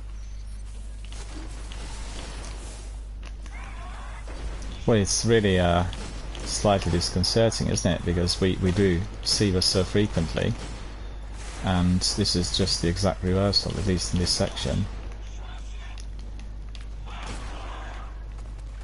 I've not done this one for quite a while. This story mission.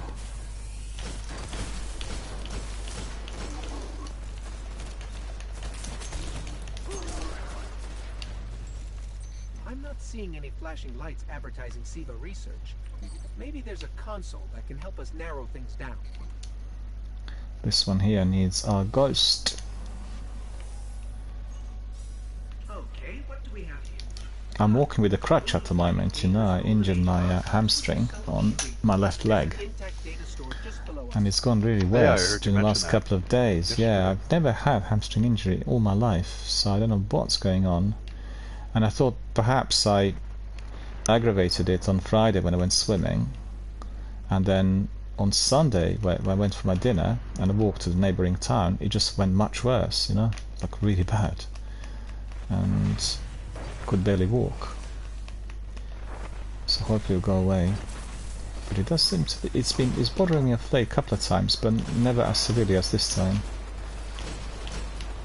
So that's really annoying, because that means I can't go swimming, and you know, it's my regular activity that's really necessary for my health and everything. I don't want to be aggravating it in any way. Just want it to go away, because you know, hamstring injuries could be very long term.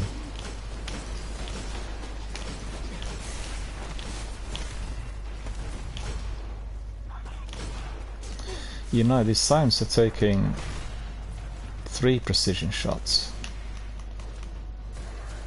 knockback headshots just don't do the justice in here.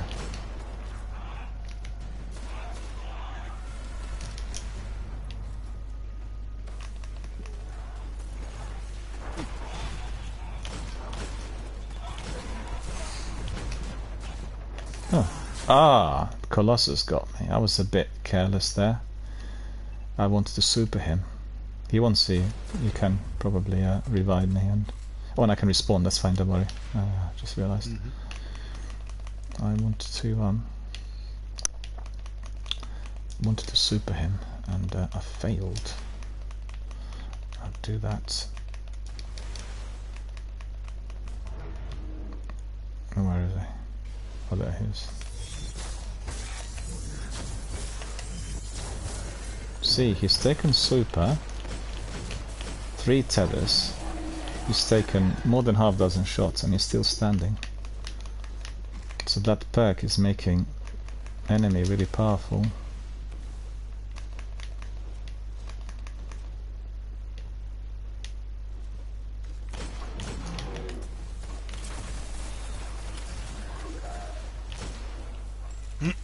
And grenades should recharge significantly faster. Well, not really. If you want to spend... That was a modifier. Should do, but it's not that fast. Like, at the moment... It was significantly increased for me. Really? Mm-hmm. Oh. Quite a bit faster than normal. I mean... About a minute and a half, I chucked those 2 grenades, yeah? And I'm now less than 30%. Now it's like 33%. Unfortunately, my intel says you're going to need to make your way underground. Because you know, with some mods, you get super recharged almost immediately. And grenades as well, but that's not happening for me. Hang on.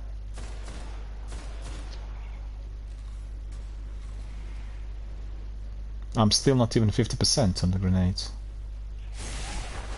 Ah, jinxed it.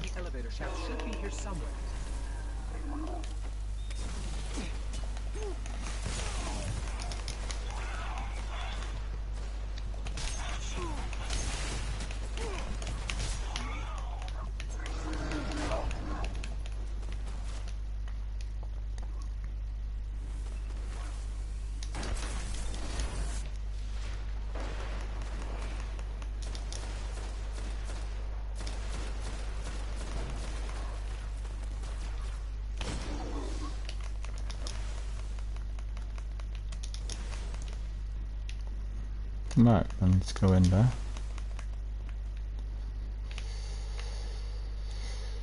Interacting.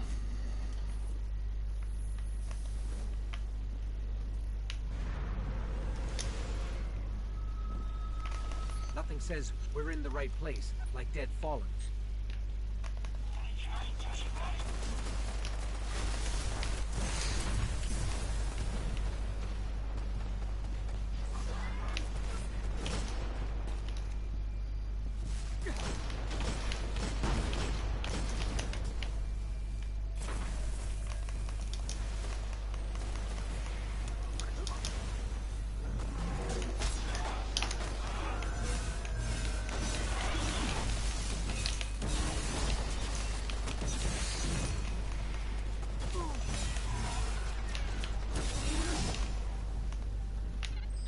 There, that's the Bray Research Archive.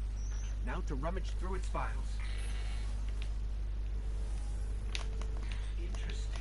There were multiple prototypes, each programmed to serve a different function. One that built constructs, viral armor enhancements. That's neat. And we have a winner, cybernetic diagnostics. Exactly what the Fallen would need to... Oh, maybe later. We've got company. We got company.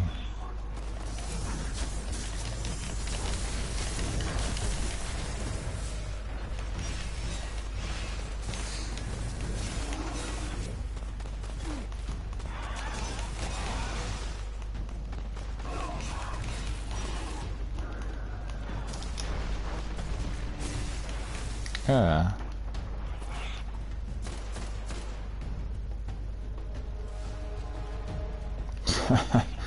Three signs are sitting on me.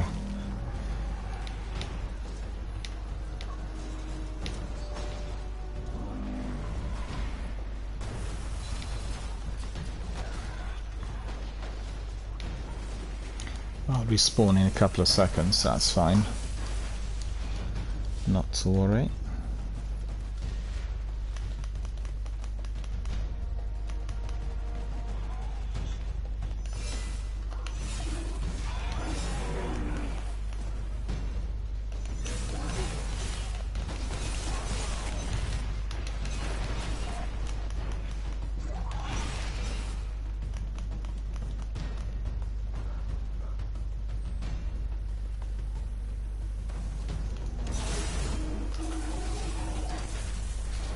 He was waiting for you, did you see that? He was literally on the corner waiting for me to, you know. Ah. I was playing tag with him around this thing. Strikes again. That wasn't too difficult. I thought it was going to be harder. Because it said like really very hard. This wasn't very hard. I have to remind you, of all people, that I'm a scholar, not a scientist. Don't worry, old friend. Between myself and Shiro, we won't leave a single stone unturned. You'll have your defense.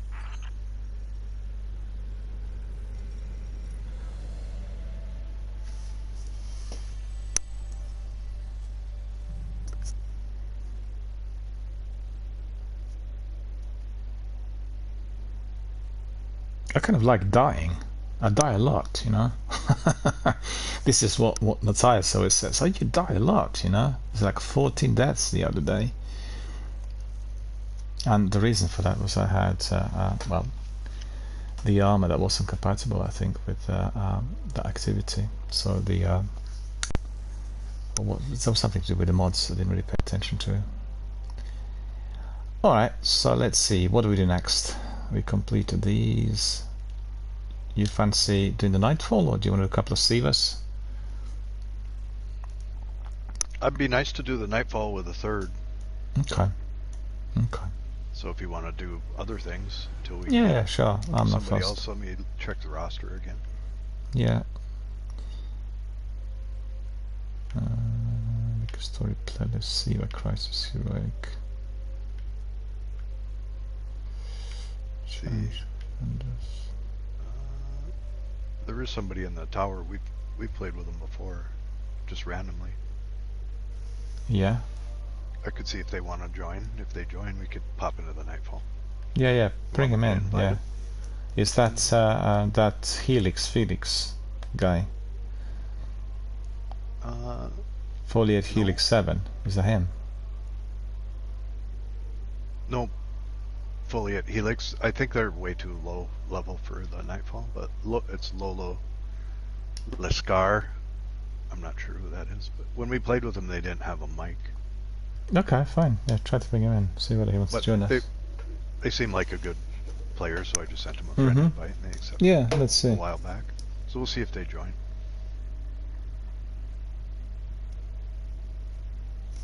If they do, I guess I would just launch the Nightfall then. Yeah, that's right, yeah. Xbox called me whilst I was doing the stream, and I've actually not heard a call. It's really weird, because on this Sony Xperia that they have, you get WhatsApp ringing really loud. You can hear it from, you know, miles away, and the phone calls, they just don't seem to be buzzing loud enough, because I leave it on vibrate always, and it's encouraging to see that they bothered to call after about 4 months, because I have an executive office complaint in there, and absolutely nothing had been done about it. So I'll have to see what the well, very difficult to get hold of them. You're not on Xbox, but did you play on Xbox in the past at all? Have you ever used Microsoft services like the customer support? You talk to them? No, I had the original Xbox. Yeah. I don't know, about 100 years ago. Yeah, no, I just ask, curious. I'm just interested about the the difference in that approach that the customer services have, because we previously had Xbox and PlayStation services based in Britain. So you call and you would get people who are reasonably knowledgeable and properly trained by customer services and everything. And today, when I call either PlayStation or Xbox customer support, I go to Egypt It's the same office or similar company, the call center servicing both companies, and they're just much worse than abysmal. It's just beyond understanding that the companies of that size can have such services where the customers need something from the company, you know. And it's exactly the same problem with Sony. And the problem with Microsoft is if you want to contact the HQ in the US, there's no way to which you can. Because you go to the website, it's automatically putting you back to UK support. So I'm really in a bit of a difficulty knowing what to do, not to waste time, because I wasted so much time whilst trying to resolve these issues. Basically what happened was my new Xbox had some problem, and it was switching itself off out of the blue. So I've gone to the support services to tell me what to do, and what he did was he wanted me to do factory reset. And I said to him, factory reset, you will lose some of the data. And he was insisting that we do that. It's the only way to do it. So I had to do it, and then lost some data. So I've gone back to them, so what kind of people are you employing? You're actually having advisors who are sure that the clients will lose equipment. And I told them 1,000,000 times not to do it, because it will cause loss of data. They didn't want to own up to this at all, as if nothing happened, So just escalated, and hopefully I'll get something from the US offices rather than those guys in Egypt. No, nobody's joining us actually. So what do we do? Yeah, Lolo messaged me back and said, no thanks, he's running something else with a different player.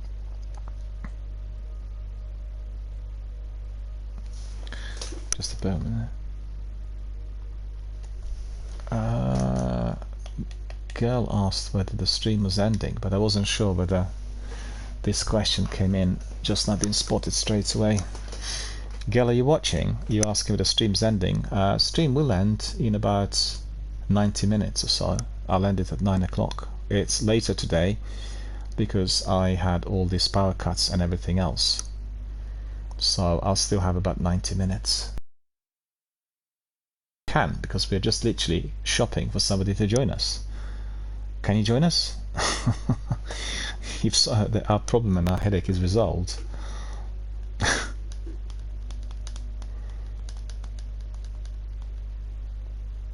You in Minnesota and girls in Ohio.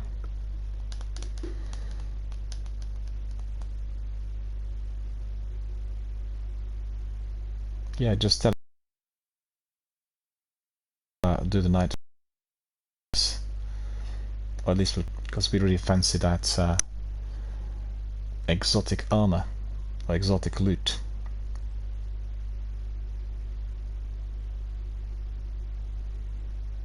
Yeah, I'm not hearing actually whether you want to join us or not. I've seen yes, but I'm not sure whether this was yes in response to you watching. Oh, you're there, okay. Okay, I'll bring you in, fine. Just saying it. So you can join us, and then we can rock and roll. That makes me feel a lot better. Well, I agree. I personally always prefer to do the activities according to the book.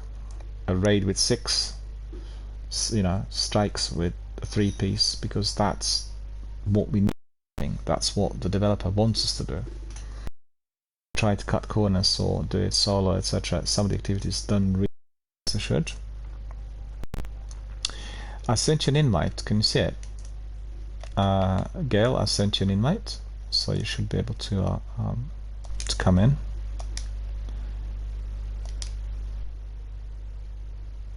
We'll just wait for you for a moment, and we'll. I'm actually quite hungry. Yeah, my whole daily routine had been turned upside down, with this leg and everything. It's not really been a particularly rosy day. Well, hopefully that gets better for you.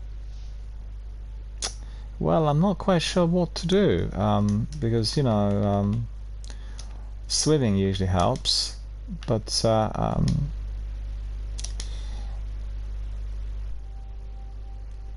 I fear I aggravated it the other day by doing something. Maybe I was swimming faster, or I don't know, maybe swimming longer. And it is a sort of injury you do not feel immediately. It pops up later, you know. And then walking on Sunday definitely did aggravate it. On the way back after I had my dinner, I really felt, oh, I could do with a crutch. So I think what I'll do is Gail's asking us to send her an invite. I actually did invite you about 2 or 3 times. I've sent you about 2 or 3 invitations. I think if you go to your notifications, they should be on your notifications on the PlayStation, you know. The notifications are out. You need to go out of the game and then you click on notification and then you can come in. That's the easiest way. Probably should be able to find them. Shubba's I there. sent Gail an invite as well. Yeah, Shubba's there. Hello Shubba, how are you doing? Good to see you. Good to see you. Thank you for joining us. How are you? How is everything? Always good to see our old friends popping in. We are just about to depart for this week's Nightfall Strike, to do it for the first time. Hopefully get some really good loot. And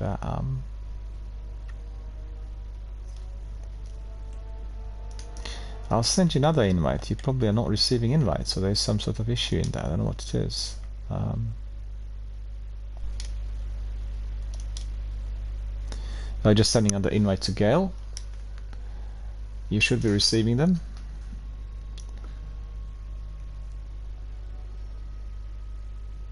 And Shubba says, good, good. Wow, excellent. That's good to hear.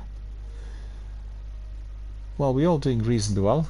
I have this leg injury, which is hampering my efforts somewhat, walking around with a crutch. So that's not been too good, but hopefully the injury will subside as we go on.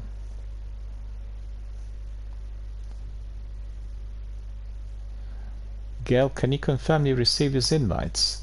Because if you can't receive the invites, or there's a problem where the invite's not arriving, which can be sometimes happening on the PlayStation Network, we'll bring in Shubba. So Shubba would be quite keen on coming in as well.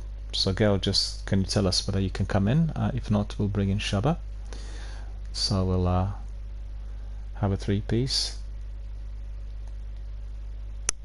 Okay, we'll bring in Shubba, no worries. Gail says the sun has come up and therefore she can't be coming in. No worries at all, it's all good. We'll bring in Shubba. Yeah, I don't see you actually. If you log in, Shubba, then I'll be able to bring you in. I sent Shubba an invite. He's not actually live at the moment. Do you see him as live? Oh yeah, he's coming. Mm-hmm. Yeah, okay. Yep, He's just coming. Yeah, let's fight him. There we are. We got Shubba in here, so that's cool.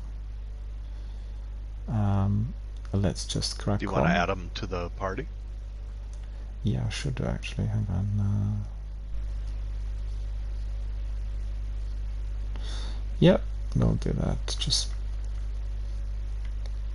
yeah, it's possible.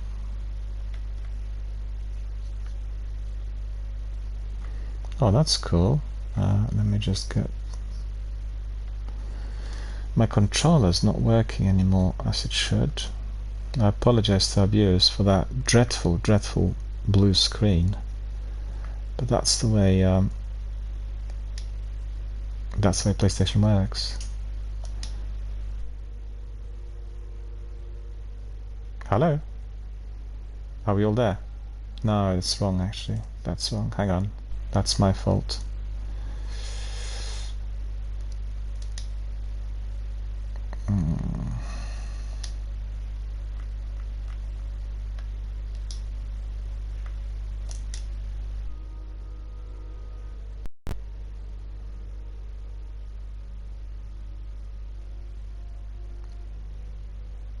Is everyone there?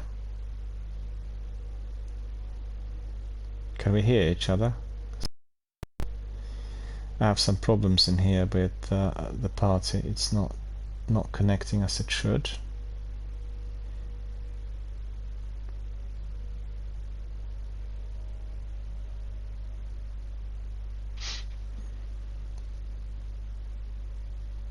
Zenith, can you hear me? Mm-hmm. Yep. Is Shaba in there as well? No, it looked like he left the party. I can add Shaba if you want. Yeah, if you add Shaba to the party, yeah, fine. Mm-hmm. Sure. What I did was I should have added him to our party, but actually I invited him to a party and then he can disconnect the whole thing. I added him. He should work out, hopefully. We already had a party created with the three of us. Yeah, let's see.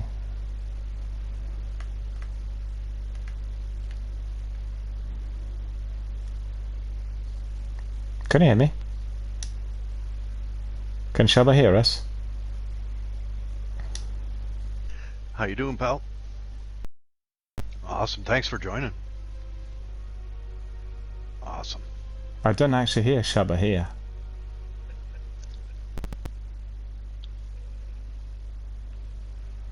Can you hear Shaba or not? Yes, I can't hear him. Can you hear me? Yeah, I hear can. Shaba. I can, yeah. Yeah. Okay, good. Are we all in? I just had to, I went on the wrong character. No, it's no worries at all. No problem. You can Apologize, grab any yes. bounties you think you need, Shaba, for Nightfall and Siva and all that stuff. Oh yeah, that's right. Nightfall is this week. Yeah, let me run there. Yep. Let me run. I just want to say to our viewers, I apologize for these delays. Really plagued by technical problems today, and also with the party, I've done a couple of wrong things. I should have added Shaba to our party, but actually I was inviting him separately, and that caused this sort of delay. But believe you me, once we get in, we'll have a lot of fun. Yeah, plenty to do. Oh, we yeah. can do Nightfall Strike first, then we can do Prisoner of Elders. We want to chase that challenge. Zenith needs to complete that challenge with 30,000 and the loot. So that's the ultimate. We were trying it hard the other day, and we were just short of 30,000 by somewhat. And I couldn't work out what caused the shortfall. But we can do it again. And What is the Nightfall this week?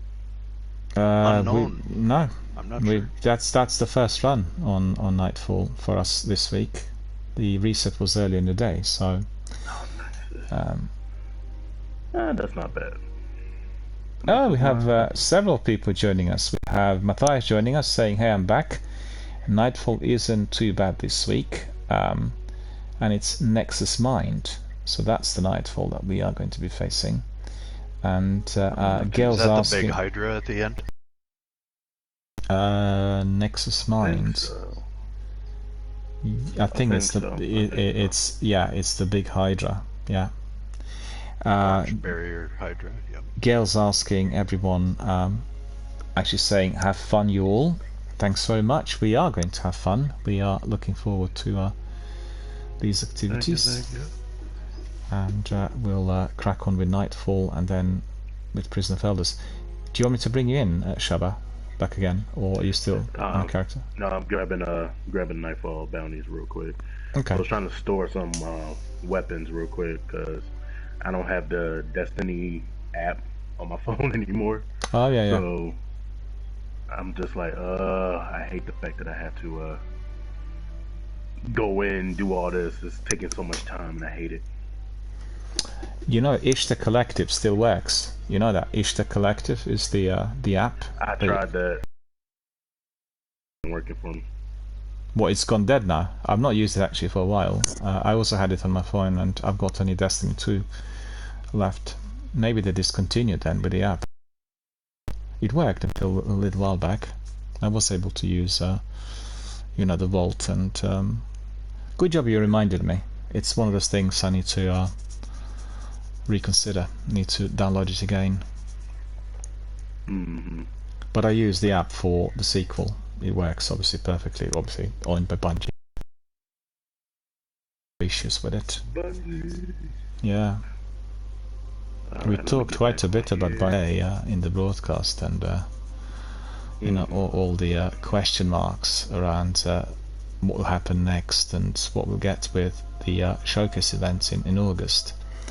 So that's really quite well, I think, and I'm expecting the showcase to be as significant as we've seen the one coming from Bethesda, you know, with Starfield. It really needs to be amazing in order to retain the group membership and the gamers to stick with Bungie and support both the final shape and the future development. Because lots of people are worried that with Marathon, the new PvP game, being in the orbit, and the team that works in Destiny, everyone's worried that Bungie will just come up with something that the community doesn't want to hear.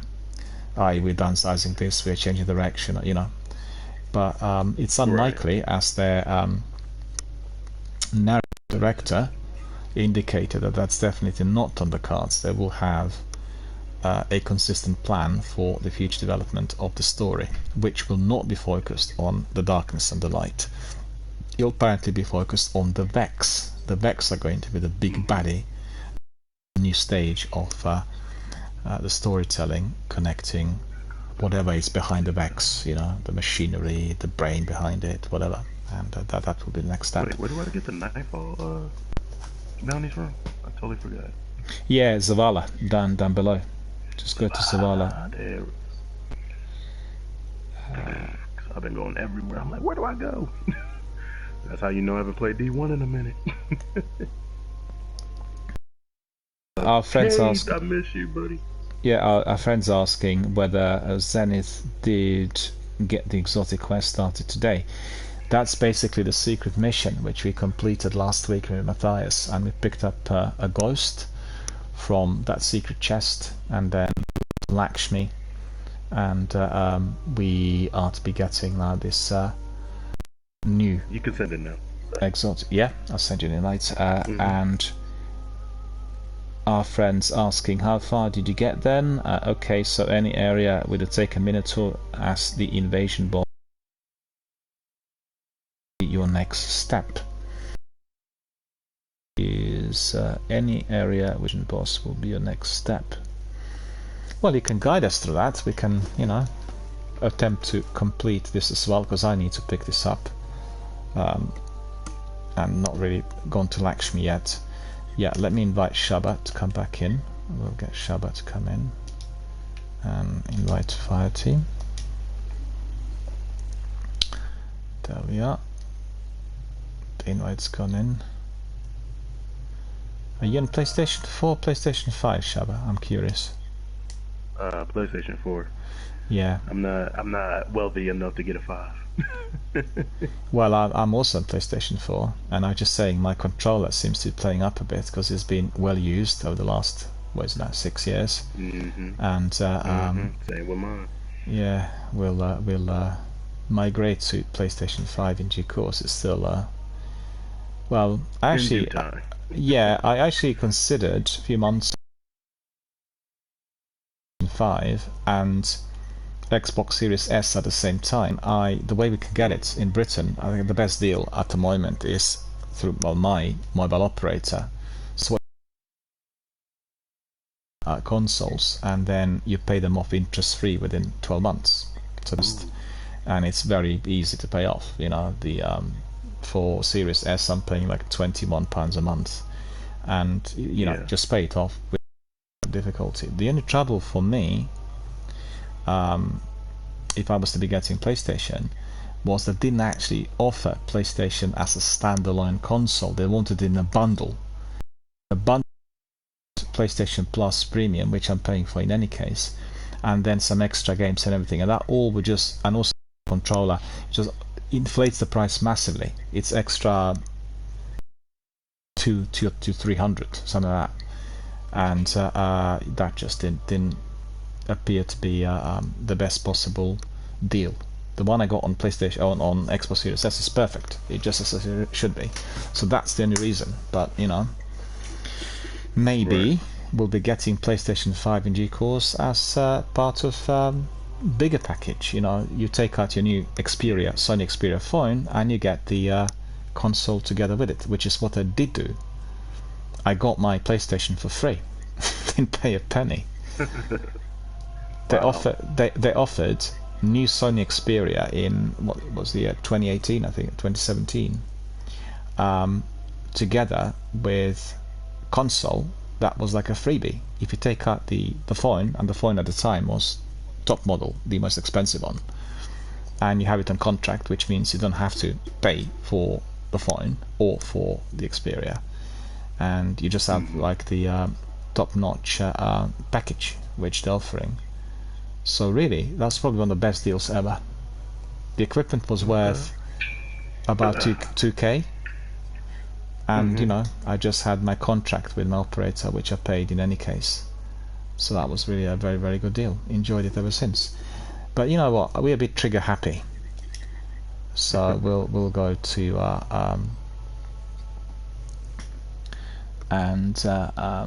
let me see what our friend said.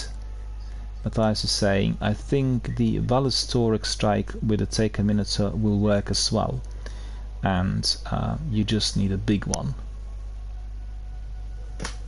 Cool. Well, we can obviously try that. You can guide us through it, but first of all, what we'll do is oh, that's not it. I got the wrong thing. We'll go to our weekly Nightfall Strike. So that is, let's see, weekly Nightfall Strike playlist, very hard, recommended, light 380. I need to change my gear for that, I think. The darkness grows stronger. That all seems to be fine. Epic, Berserk, small arms, fresh troops. Look at this. Look at the mods. Match game. Well, that's the one I really hate. That's the worst one. That's got like enemy shields are resistant to all unmatched elemental damage. Enemy squads have been fortified. I think I have Void and Solar covered. Yeah. If somebody has Arc. Okay. So fresh troops. Some enemy squads have been fortified with additional reinforcements, small arms, so primary weapon damage is favored. Berserk, so minions of darkness will not flinch, so they're taking little damage. And epic, heavily shielded, highly aggressive enemies. Alright, so before we jump, just quickly see, I need to change my helmet. I do my Titan bubble. Do you guys prefer if you get an overshield to go through it, or would you rather have weapons of light? I'd say maybe weapons. Okay. Because primary is for favored damage in this one, so I'll say yeah, maybe weapons. Okay, I'll switch that. Okay. Just want to see whether Arc burn defense. I haven't got anything void, I don't think. Dream Eater Last. Void burn defense. Yeah, that's the one I want. And then in here we'll put Dream Eater Strides. And then we'll put this cloak as well. Fusion rifle. No, that's not ideal. Crucible champion, pulse rifle, shotgun, no. Eon tracer, crucible machine gun, pulse rifle. Why is the one for Vanguard champion?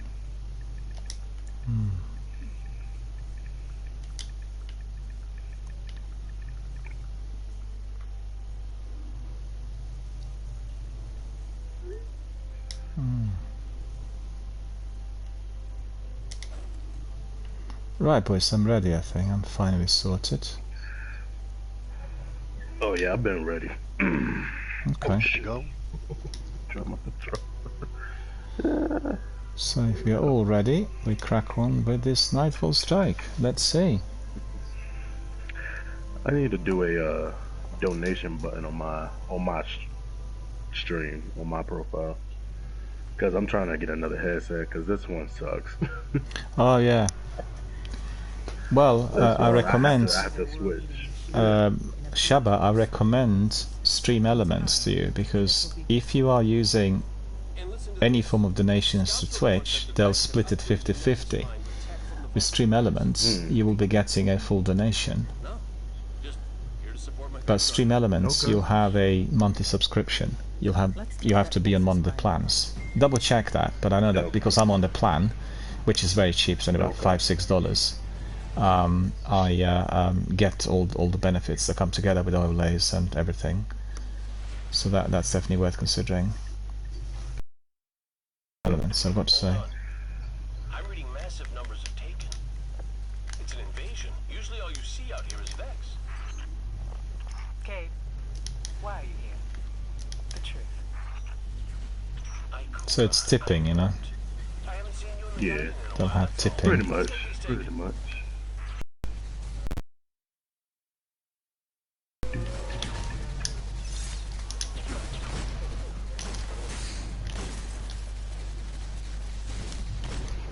Remember when the scholars said the Taken wouldn't be any trouble once we killed the king? Maybe they should grab a weapon and come out here. Their leadership has filtered downward. Got the captain's guardian. That's all sorted in here.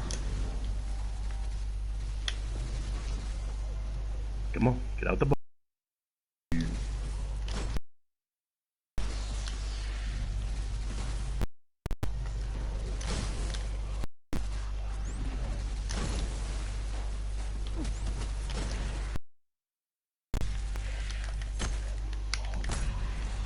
Oh, he's taking 2 hacks, okay.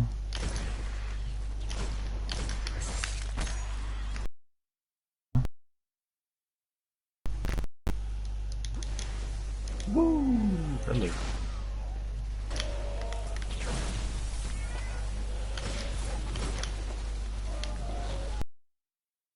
Oh, buddy, I did not see you. Are you all gone in? Are you gone in? Oh yeah, I'm still fighting the Vex.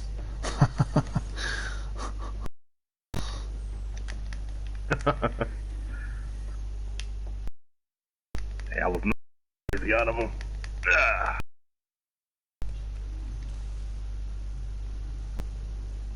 No word. I'm not gonna lie, I kinda miss doing nightfalls. Yeah, they're always good fun. I love when I'm used as bait. They try to hit me. Love it. Love it.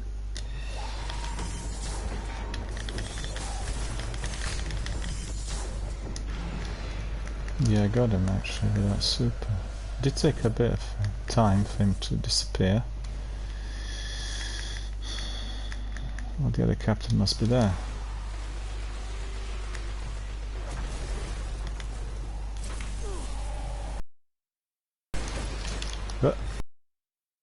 No, no. Oh, there we go. Ah, what got me? Did that vandal from somewhere? Probably from above me. Jump and Oh, dive. you got shot. We got shot. Let me switch up. Well, well. Switch this. And switch this.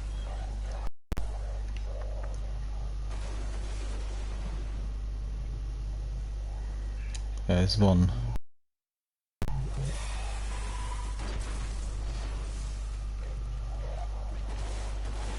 Well done.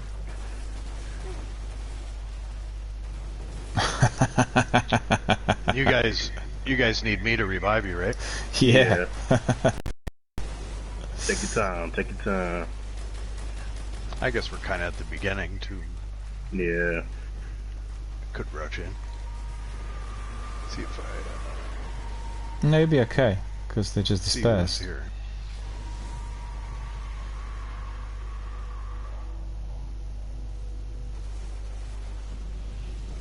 That's cool. Alright. Try him again.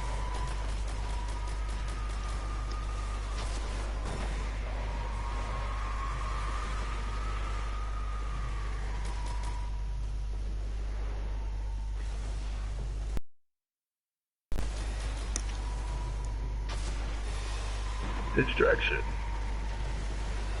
Ah, try to be distraction. Yeah.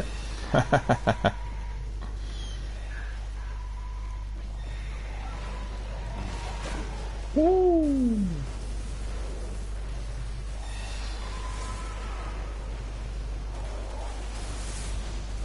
Well, the bubble will do, definitely. Thank you. Yeah, I'm gonna run away so it doesn't disappear.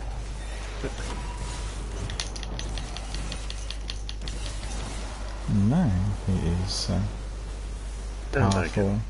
He is powerful, that captain. Yeah, that was a mistake on my behalf. These balls are. Yeah, I'll get him.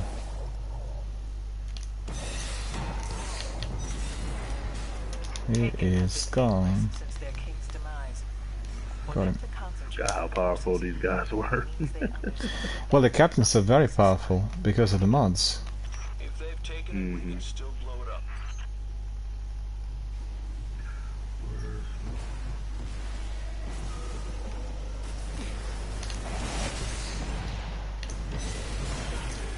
Yeah, that's unfair. That really is unfair. I did eliminate them, and then must be latency, you know, just got hit. It says misadventure.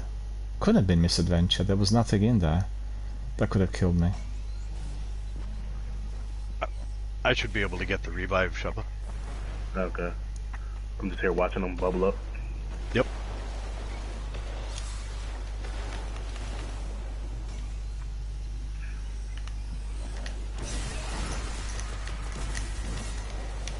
Yeah. I'm about to use a sniper on this because Ah man, look at that. shotguns ain't working. Sniper is though. Yeah, this captain in there was not really caving in, was he? He was so relentless, so busy, so trigger happy.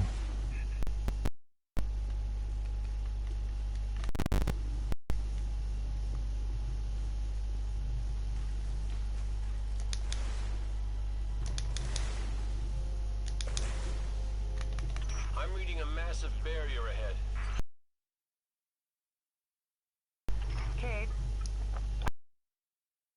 But the responsibility. You will put a bubble up, you bastard. Current situation's handled. Doesn't leave a lot for the Hunter Vanguard to do. If you're bored, the Warlock halls could always use a once-over with a mob. What was that? You're breaking up. Oh, two of them up there.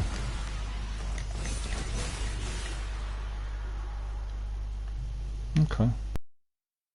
It's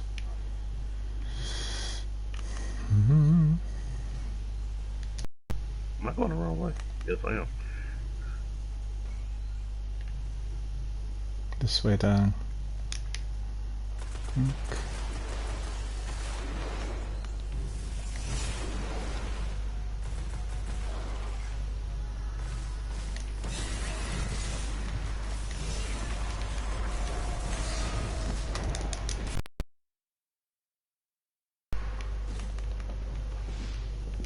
Watch out.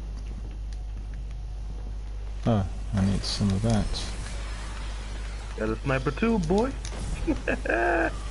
Ain't the only one. Ah, go away.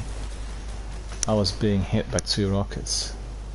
The reason I went there was simple. I needed some heavy ammunition. And I'm just next to it.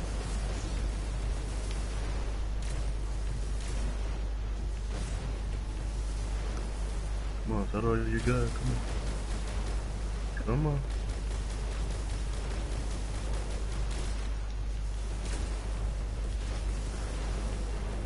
Back it on up, back it on up.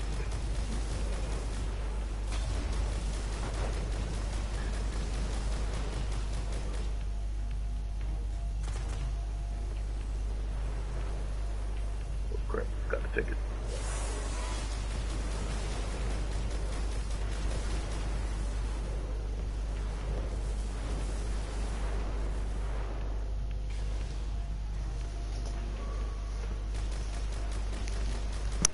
some reason I couldn't make it. Don't know why. Come on, Brother Relic. Thank you. You're welcome.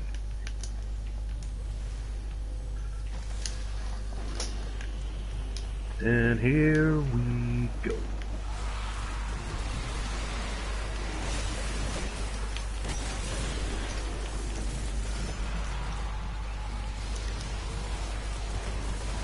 That barrier would have taken considerable resources to power. I think they're scared. Oh, damn, see. Validate that fear, Guardian. Oh no! Oh no! Wasn't able to I did launch my not see it. super then. That was weird. It was those taken. You know? Been like, y'all keep dying on me. Yeah. Well, we sort of. This is what you call valor.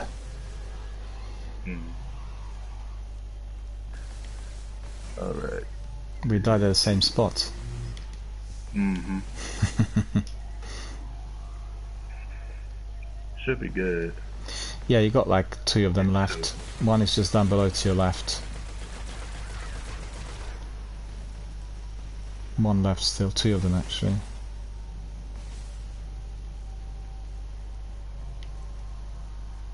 No, you'll be alright if you revive us, because they're very far. Yeah. And they're tethered, so you'll be okay.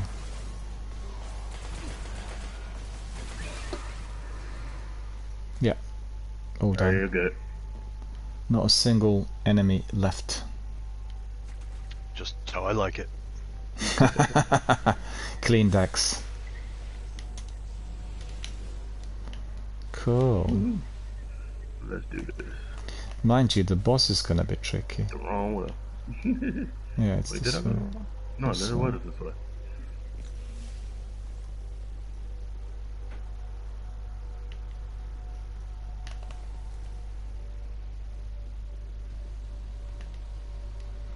God, it's so dark in here.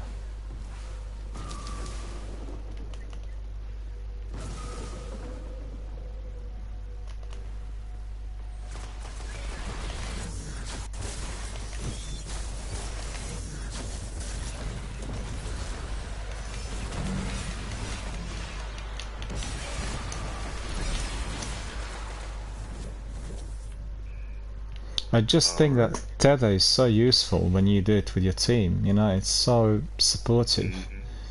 Like for instance, if I didn't go ahead, you could have gone and everyone was tethered. You just go and swing your sword and that's forgot it. about this part. I don't even have a stomach. Funny how that works. Let me get all these out the way. Yeah, that's gonna be tricky. I will not have Galahorn on me, I'll just do the ads. I got a Galahorn. Oh shit. Let me back up. I need to just mention that it's a family-friendly channel and I have moderators, so please beware of the words. Because if the moderators step in, then you know. This is mine first. Crap. Doesn't change the plan.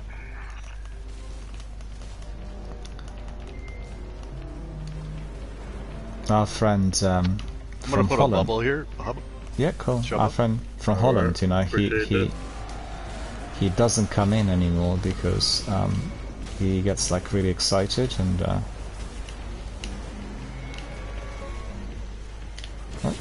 there we go. Got it.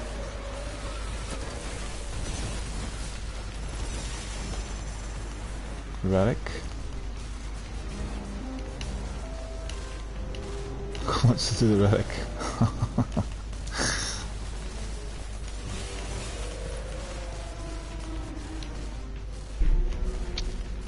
I'm not sure what to do with this relic. Shova, should I drop it? I'm right behind you. Ah, I got killed. We need to Okay. hit. So we need pretty much what the relic is, you shoot at. You basically got shooted at the big guy. So it's kind of like holding him up as a shield, and then you shoot it at him. Pretty much.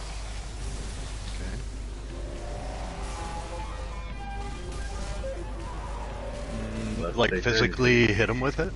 No, you gotta like actually shoot it like R2. Unless they change that, they better not have changed it. Get him. You'll throw the shield. Yeah, it's not doing anything when I. Oh, it's just pull doing the shield. Oh, okay. When I pull the shield up, I can't hit any other buttons to make it do anything other than it looks like a melee so it's attack. just doing the shield. That's right. That's right. They're just doing the shield then. Do you guys shoot through the shield? Yeah, we do. Okay, there it is.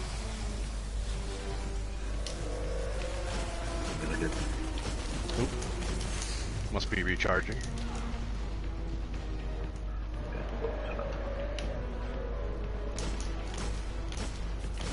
Up here. What's up, you bastard? Look up here. Put my butt down. Okay. Daniel, you can shoot through the shield if you want. Oh, it went away.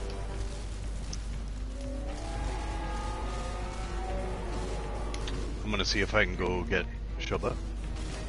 No, I got same. I got 13 seconds left. Yep.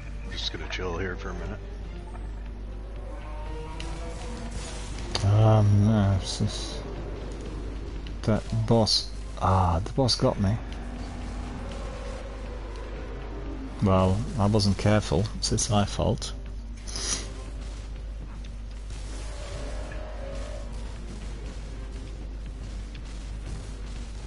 It's a tricky spot, you know, in here.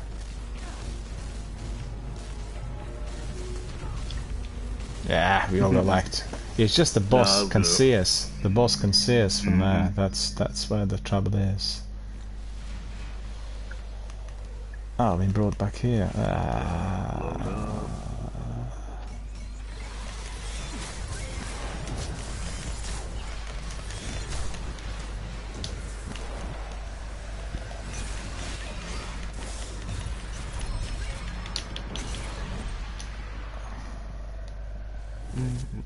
They're all sorted, okay. Weapons master completed. The bounty is done. Yeah, and I guess if one guy goes down and there's two guardians up, one guardian can stay in cover and distract the boss while the other guy goes to revive. If we both go there, that's pretty dangerous. That's right. That's right. It was just a spot. It was a spot that wasn't really giving us any cover.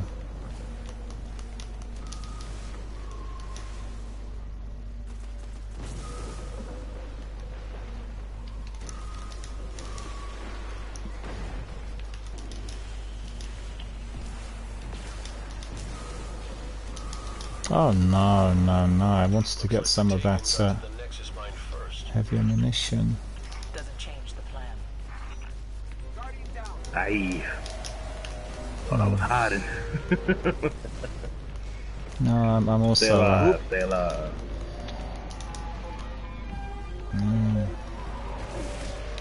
What? I don't get it. The Minotaur died and then I died, and I don't understand why.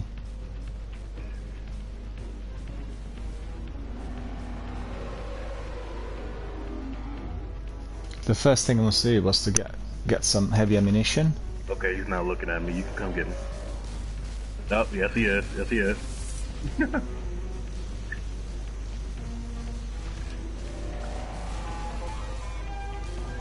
Alright, I'm gonna go get him. Yep. Thank you.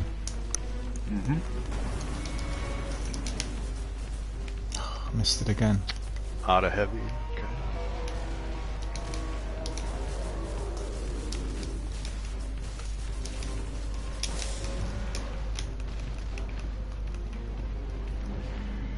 There, finally. Ah, don't tell me. Don't tell me that the boss managed to get me yet again. I've gone to the top to get some heavy ammunition. He was right on top, and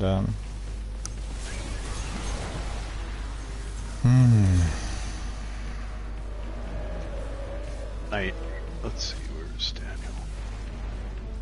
well, At least your ghost is in a convenient location, Daniel. Okay, I'm gonna go over by Well, over here. it'll be difficult to get up there, you know. Alright, 1, 2, 3. Yeah, And that of happened course to I me. fell off. Yeah, I missed it as well. I was trying to do triple jump and I'm jumping and just falling into the pit. Oh my No, god. you see- If he no. did not just hit me, I would have got it. Yeah, no, Hold it up. happened to me as well. It was on a 5th attempt that I did get up. Oh god, damn. Well, if you're Yeah, playing you just Destiny blasted 2, off on me. you know, the jumps in Destiny 1 are significantly different and very easy to slide in Trying to Destiny 2. keep the boss aggro on me. Yeah. Because every time I jump, he sees my... There, he's aggroing he me. sees me. Yep. Now he's back to you. I'll try to get his attention again. Boss, hello? Come on, come on. I'm the Oh my guardian god, shooting I you. don't know No, why. I jinxed it. I confess, it's my Hello? fault. I've died at the worst possible spot. So, you know, it's a serious burden to the rest of the team. Oh, there, fantastic. I'm Let's jumping go, up. let's go! Thank you, thank you, thank you. Woo. Solid. Show Nah, me don't even worry about the relic right now. I'm gonna just say that. Just for right now, so we can like load up and get ready. Okay. Whew. Alright. Is shield still up? Yeah. Look at this. I'm hiding. Alright, let me see. So we want to shoot through it while you're putting the relic bubble up, right? Hold on, I'm trying to remember which button it was. It was R2 or L2 for me to create the bubble barrier.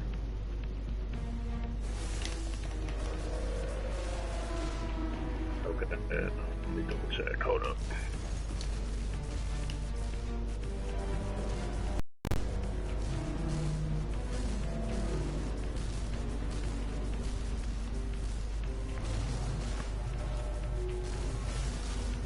Okay.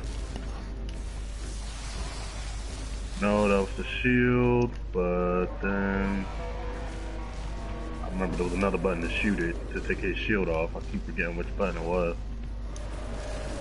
So we don't stand in that bubble and shoot our weapons at him while we're in the bubble, the relic bubble? No, you do shoot. Like once I shoot and put his shield down, then I make the shield up, and then we shoot at him while we're in it. But I'm trying to remember which button it was.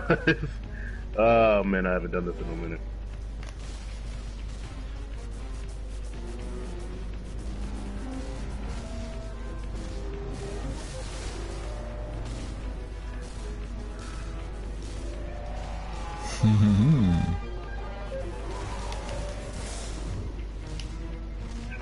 Trying to see.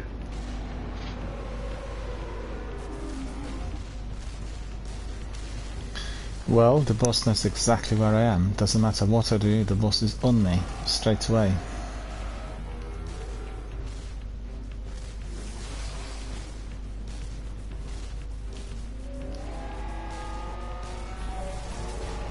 There we go.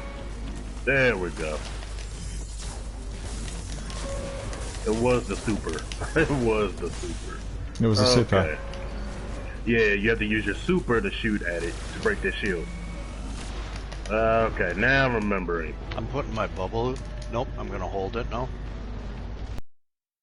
Bubble yet? Hello, boy. Oh, he's gone.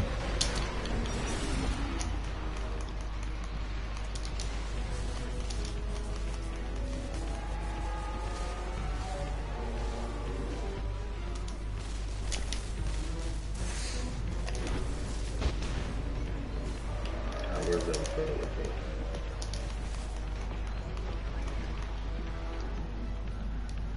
So pretty much you use your super to shoot at it to take his shields down, and then we just blast at him.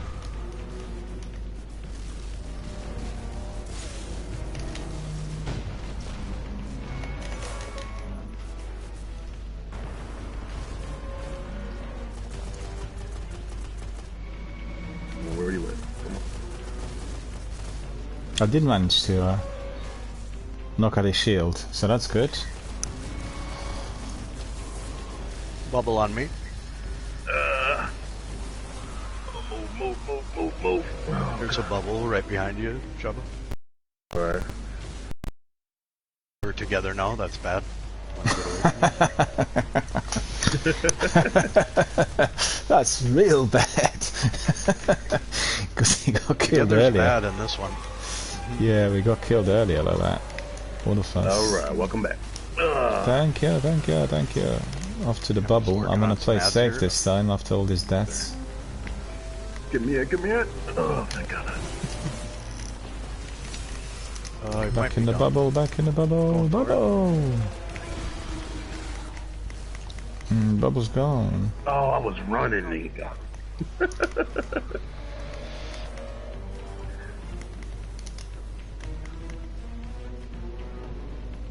As long as you get the relic and shoot at them, that's all that matters. We got about 4 minutes for this. Oh man, he's gonna get killed again.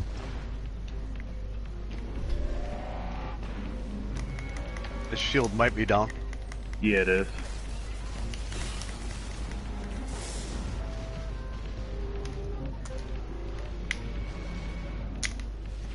Well, this was a Thank better you. spot than the one where I died.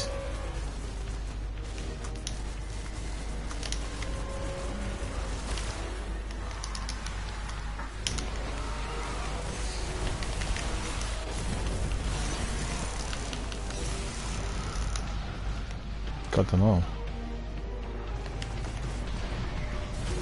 Ah, they got me now. Well, the boss should be on his last legs. Like 1% life. One rocket will do the boss. Oh, I got a lot of ads here. Loads of ads, yeah. Loads.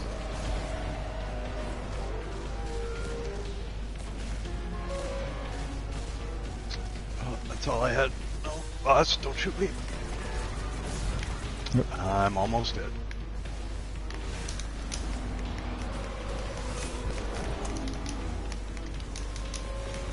Who has the relic? Oh, you already shot him. Cool. There we go. Alright. Well, Guardian, Ikora, some fun. But I've got a legion of hunters to oversee, which is less fun than it sounds. Sunrise bounty. Two hands on. What are we getting? Wait, what? You've done well, Guardian. For the time being, No, I'm curious. What did I get? despite our enemy's best efforts. The mark of Nexus are done. Mwahaha.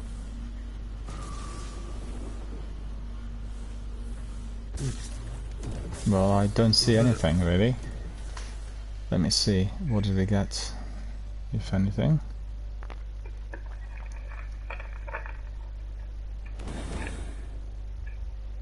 Well, you got some Oh, goodies. look at that. Hey, Yeah, he you the got super some cell. That's really good. what's Look up. look at me. Look what I got. Mhm. 3 of coins. 3 of coins. You can use those next time to get exotics. Mhm. Well, that's true, but I much prefer what you were getting. Yeah, but you could get 12 exotics instead of just 1. True. That's true. Radiant Dance Machines Glass half full. Come on, fellas. and Mhm. Jalo Supercell. I like the supercell. I already had the supercell. I bought it from Zur. He was selling it. Love the Oh, I super cell. see. You already Love you that. doubled up on that. Okay. Radiant. That's nice. This one's $3.99, so that's awesome. Which Well, one I- do you have? I don't have any of these. I've not picked up Radiant Dance Machines or Jalos. So there you No, are. I mean since that one is $3.99. Which one did you have before that? Let me see what that one is. I have it on me. $3.97. Yeah, well, it's Okay. Raise it up to that. Yeah, Mhm. confused.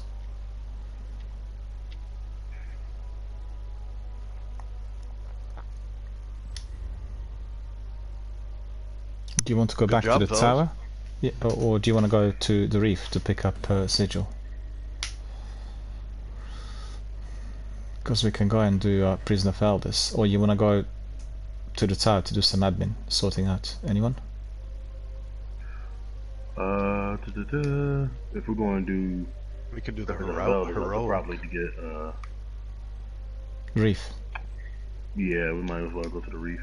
Yeah, let's go to the reef. Rapidly earn primary special heavy streak. Oh, Really? Oh, I didn't get it. That's alright. Bless you. Bless you. Bless you. Thank you. Double. Bless you. Hey, I'm glad it's double and not like 5, 6 of them. Oh yeah. Rapidly just going at it. Whew. I also picked up Impeacher. Impeacher I got here on the bounty. Flared Magwell, hip fire. Let's see what sort of role do we have here? Fitted stock. Oh, I got that. Zen moment. Yeah, that's not too bad. That sidearm's not too bad. I like the one that has rapid fire. Master worked it. I like that one better, but this one has better range. Alright, Bounty tracker, pick up something from him. Tower channel 21 open. Acknowledged. Confirming with tower. Confirm.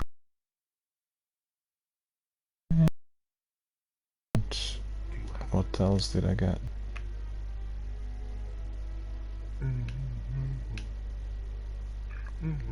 I picked up a treasure box, so that's good. And let me see what is cluttering my space there.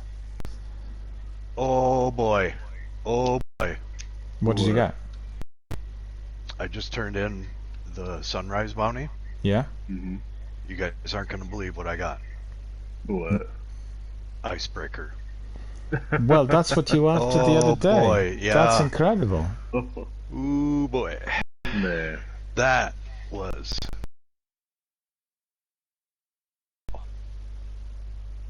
That certainly is good. I can't believe it. I'm in shock.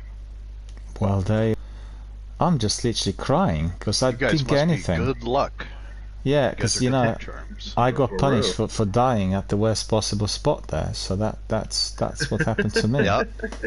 Yeah, they were watching, Daniel. They were watching. They were watching. They were like, we were gonna get quicker, but when you went up for that heavy ammo, Pay the price. Pay no, I don't the know if that it has nothing to do with it, Pay but the price. this is very exciting. Of course, because we were trying to get it the other time, and Icebreaker to Still pop don't up just have like this this. Still don't have it. Listen to how unfair this is. You got your Icebreaker on the bounty, and what did I get? Just that sidearm, which isn't really. It's blue. Is it blue? No, it's not. Hang on. Let me see. I still don't have this ship from her. Actually, I was wrong. Getting I'm the fine with Icebreaker that. is really cool. Did I ever get Icebreaker? I probably did. I just don't remember it. You're probably in your vault. Oh, I got it that's, here. Yeah, it's probably in my vault somewhere. Yeah. I mean, Icebreaker and Black Spindle, they're terrific snipers, so either way they'll work, you know. There's mine. You can see it on the stream. Looks really cool. Osiris, how you doing, buddy? Not Osiris, brother. Brother Wants to be Vance. Osiris. Yeah. Have I Wants got to be anything Osiris. else?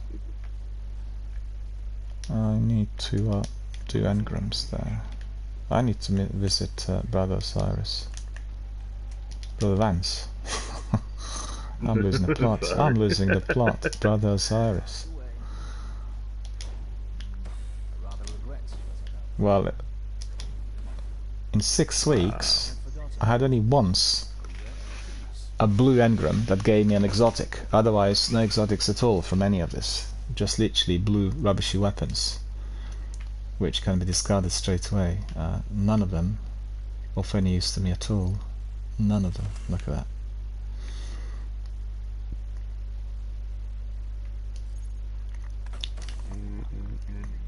Right, I'll pick up my sigil. You boys ready to Almost. almost, yeah, just whenever. I'm in no hurry. I can't go anywhere with this scratch, so I can play this thing all night long. Actually, I need to have something to eat. I made some Italian yesterday, so I had this before I streamed, and I got hungry in the meantime. Do you guys also say peckish in America or not? Also say what? Peckish. Yeah, sometimes. Yeah, because sometimes I asked my US friends and they didn't know what it was. So I guess it depends on whether people use it or not. Cockney expression, I'm peckish. I usually say I'm famished. Or I'm ravenous. I like ravenous the best actually. Hazard Judgment, rank 3. Acquire. Special ammunition synthesis. Right. Mind you, you are right. You are right. Actually, heavy ammunition synthesis is 250, and special ammunition synthesis, the one for your secondary, is 100. So I'll take just a few of these. Not many. Because I'm using them all the time, so... There's the sigil. Sigils here. Prisoner of Elders Bounties. I've not completed any of those the other time when we had a go, so it's one. Ah, no, it's not quite like that. I should pick them up, shouldn't I? Get rid of this one, Petrus. And then maybe, let's see. Cube Champions to level 41. So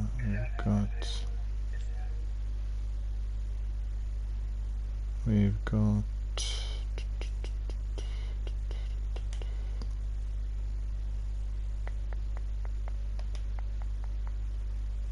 this one. I love that. Metal Sand. Get rid of that one. You guys got your Prisoner of Elders bounty, Celine. One more I'll take.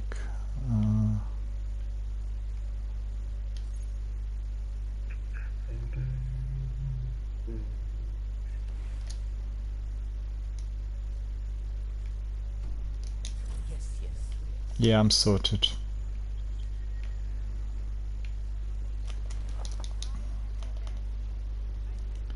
The butler's dancing out there. Well, I'm not going to be dancing, I'm going to be sitting. And just let me think for Prisoner of Elders I can do with this and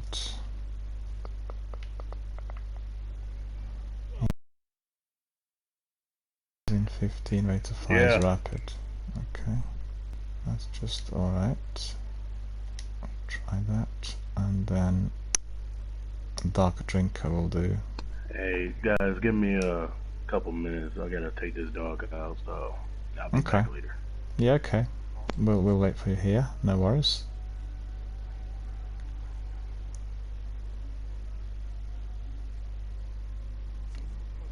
Yeah, this is looking like a really good picture. Really pretty. I like this helmet. You know, the one that's glowing nicely. Look at it. Nice glow. Like the cloak as well, this one. So this would be my Cloak of Tanix. identical to what Tanix is wearing in the game. Do you think we could buzz to the tower? Yeah, we can. Yeah. I just Of course. upgraded that quest from Lakshmi. Yeah. Shattered the cipher. Now I need to speak with Lakshmi. I need to pick it up. Actually, you completed it, have you? I must have killed a powerful Minotaur in the Nightfall. Yeah, there were I got several. The cipher I had to shatter, so I shattered Oh, it. cool. And then it said, go speak with Lakshmi. Cool, we'll do that. I'll go there as well. I need to just pick up, because I'm likely to be getting one of these in Prison of Elders. And we'll see what we get. Well, it's for the first time in Destiny 1. I never completed that before, so that's quite exciting. And we have somebody popping in saying hello to us, and this is Brona Brothers. Hello, Brona Brothers, how are you doing? Thanks for joining us. Thank you for popping in. Thank you for being our valued community member.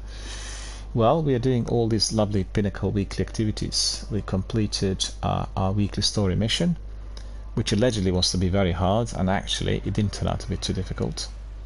We just done our Nightfall. That was slightly hairy, but we completed it. And now we are going to be doing Prison of Elders. So plenty of interesting activity here with our community members, Zenith, Shaba, and then obviously myself early on. Gail was with us as well. So definitely very exciting. And Zenith picked up his icebreaker, whilst I had almost nothing. Thanks to the spot where I died.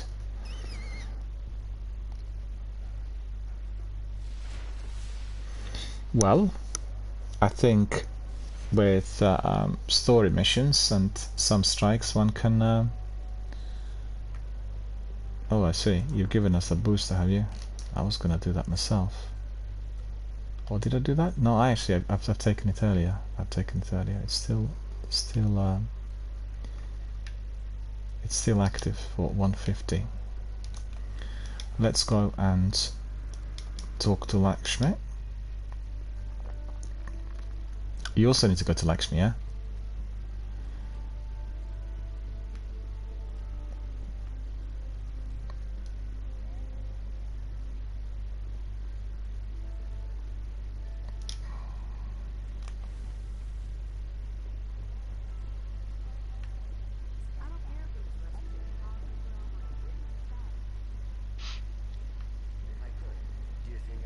Lakshmi, Future War Cult.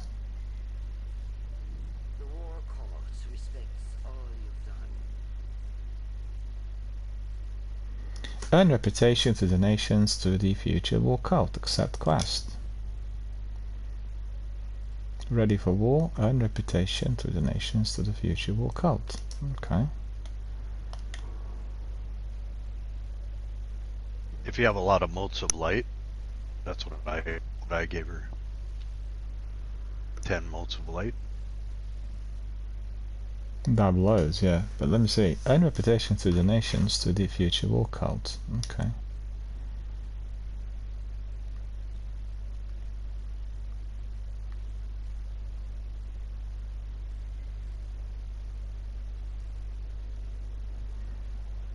So hold on. What do I need to do? I need to be donating in order to get another quest, or?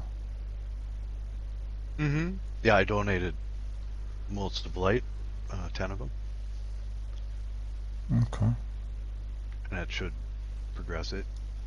You can donate a few in progress. I think it was 10.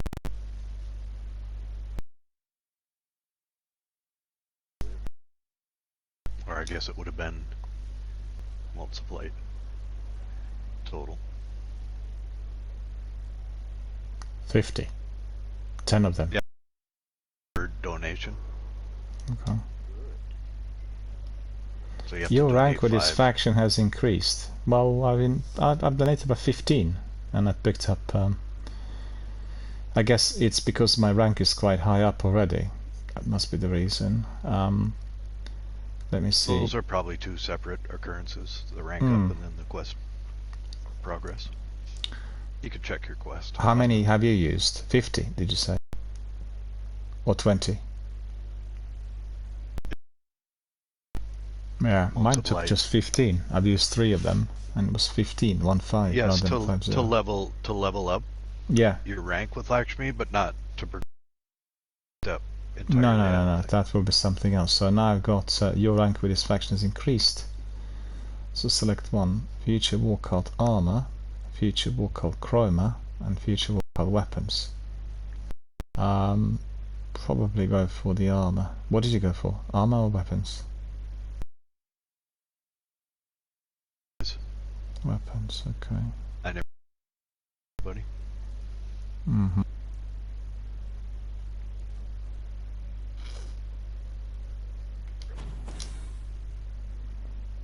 Eon Tracer Cloak, Strange Coin, Might to Flight. Okay. And that's it. That's the end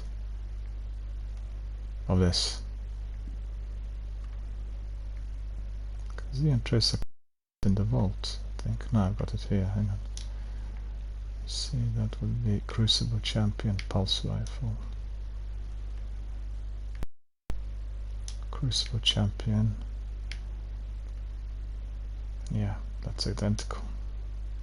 Aladdin. Nothing much really. That's it. That's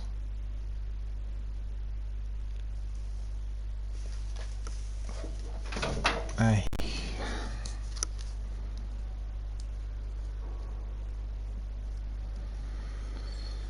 Just bear with us. I need to see who has been in contact.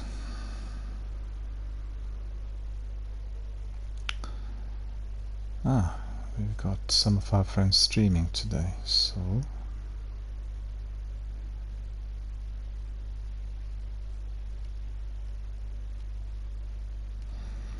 our friend Mila Sweden, or Mila Sweden, is streaming Warzone. Hello Mila, how are you doing? Thanks very much for letting us know.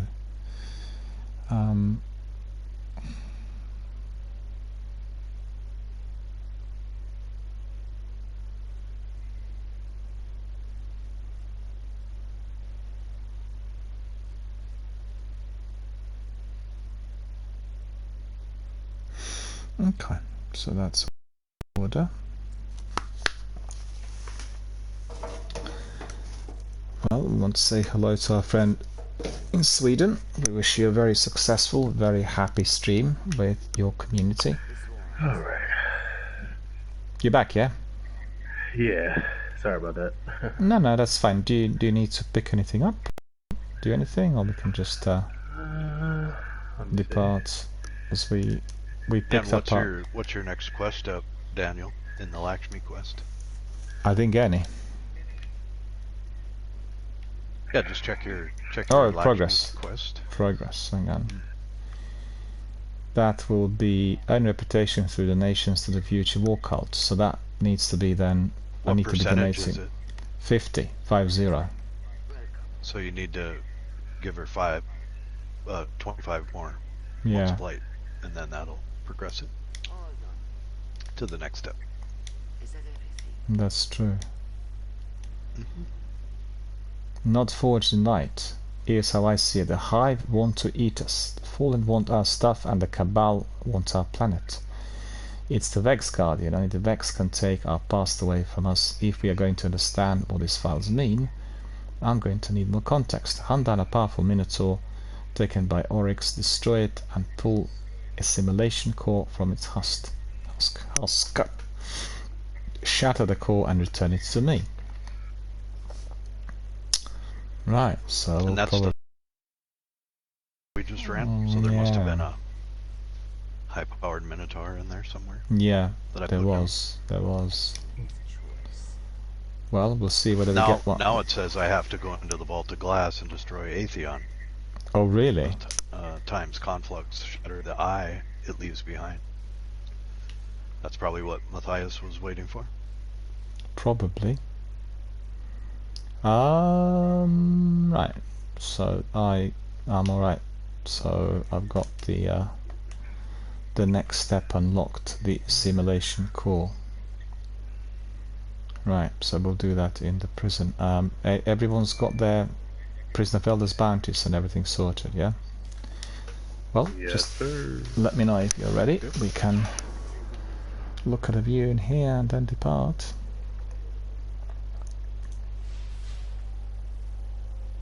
Yep, You guys I'm ready, yeah? You ready? Yeah. Everyone. Cool, cool. Good to go. Good to go. We keep our mysteries close. And I'm gonna use. I'm actually curious. I want to just double check something to see what kind of viewership we have on the category today. Because I do not really like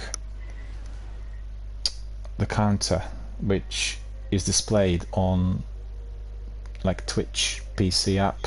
Doesn't seem to be relevant, and I talked about it earlier today after we received news. I think they're cooking up some of the figures. I'm not convinced that it is as it's been described. So just give us a second. I want to double check something. Take me a second. I guess if you guys have 3 of coins, I think we can pop them after every round. Yeah, after every round, yeah. We need to pop in order to get the benefit. That's right. Told us that. Yep.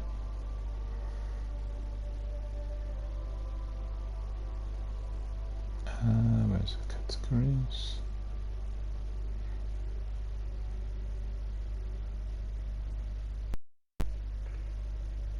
Okay. Alright, so that's all sorted, that's fine. So,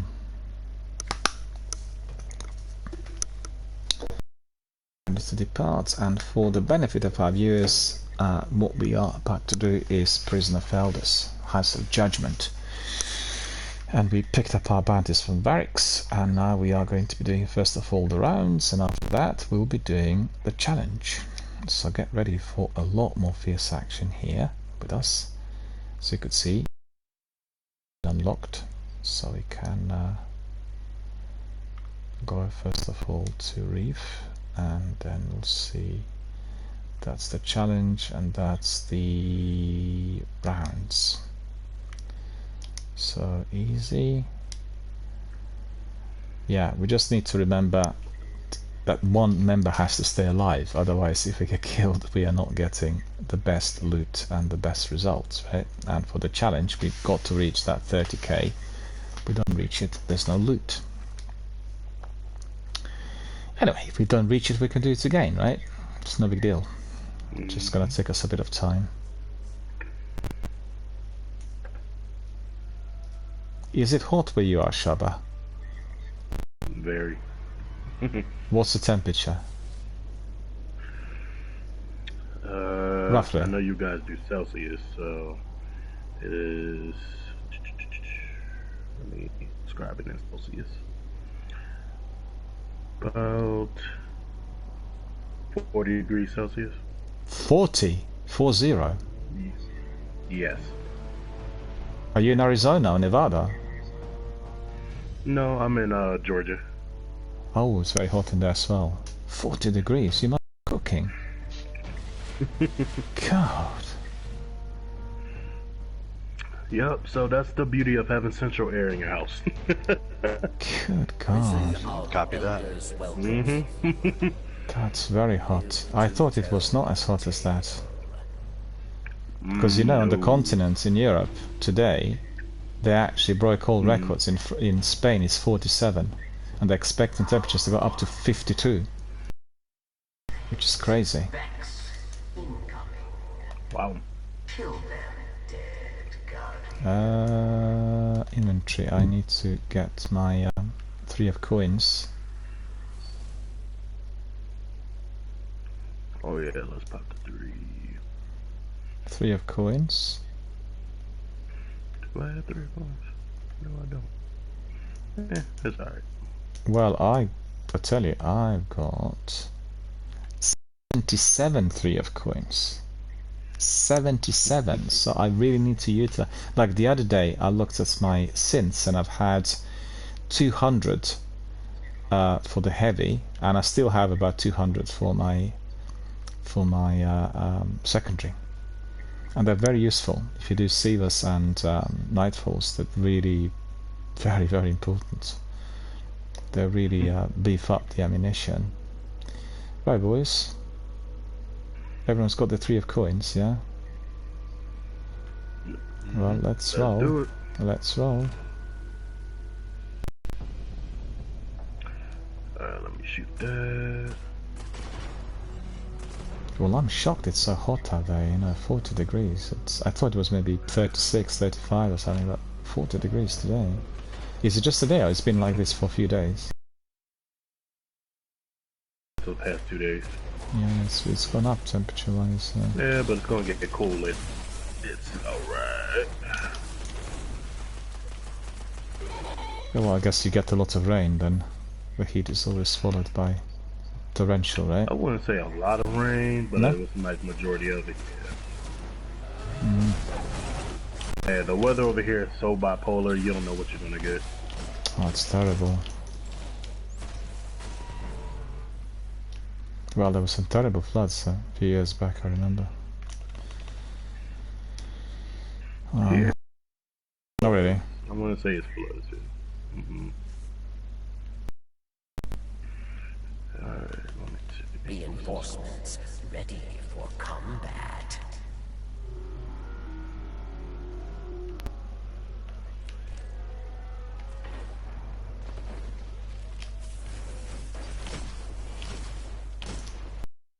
Yeah, I want to defeat that Minotaur in.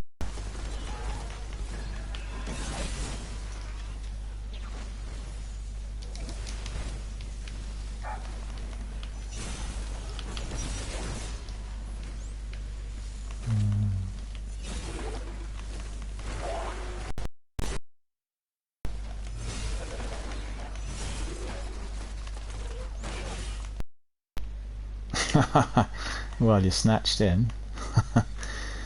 he was gone. No, so no big deal at all.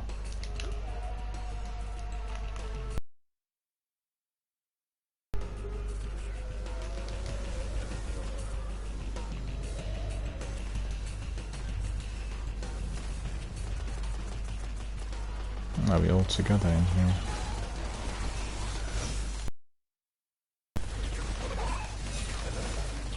There's a sniper that's trying to kill me. Where is he? This one.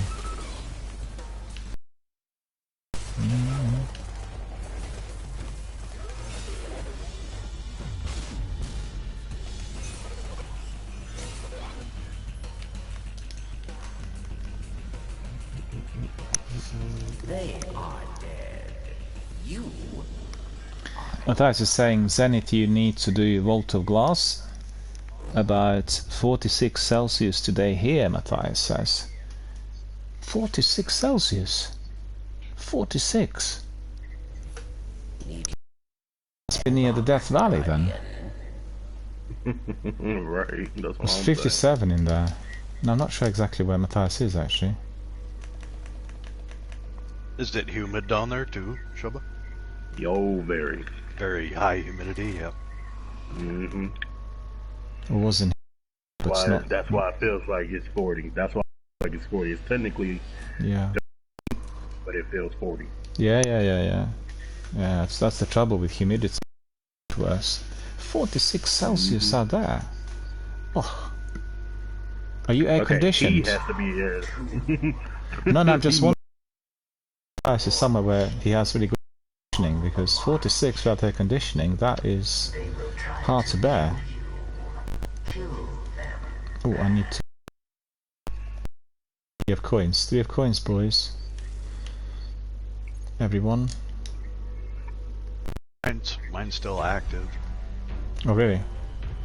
For some reason, yep. I must not have got a powerful enemy yet.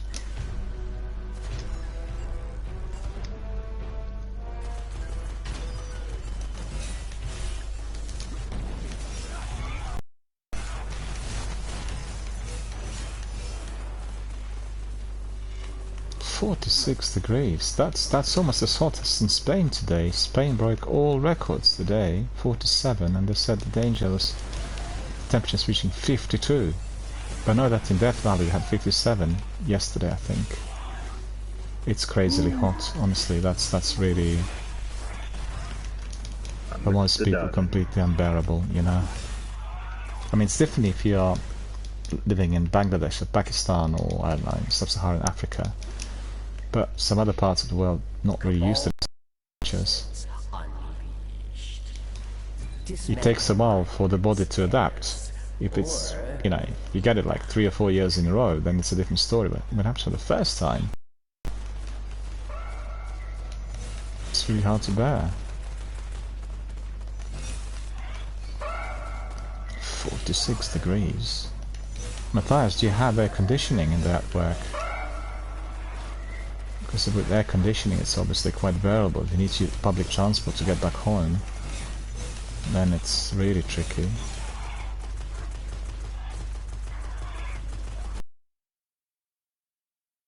And air conditioning on all underground trains, so cheap. Oh, we need to go there, yeah. Need to get another one as well. Where's the third one? Didn't pop up yet. Nope, didn't pop up yet. Oh, I actually... premonition. I dropped off at the spot where the mine was. Without even knowing it would pop up there, so that was pretty lucky. Success. Success. Varix and Petra, my favorite characters in here. For some distinctly different reasons. Did you guys notice how when you go talk to Varix on the reef, when he's just standing there, his hand not on his hand cannon? Yeah, in same. his holster, but as soon as you interact with him, he steps up to you and puts his hand on his hand cannon. Did you notice that? Yeah, and I'm I thinking, did, are we gonna have a problem, Varix, or what? That's right. Just here to buy stuff, pal. Well, never drops his guard. At the title, down. I'll give it to you. Oh.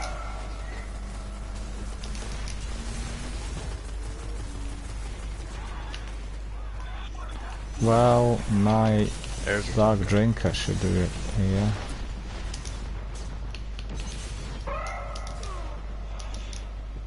Can't really got killed. Hardly any life left in there.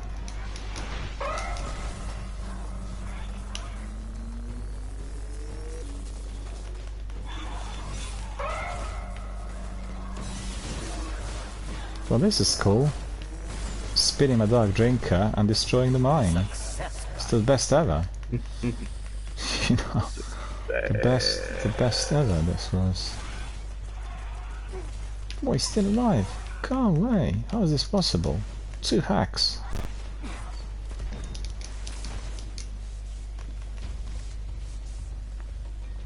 They are dead. You are not. Indeed. I need to go back in.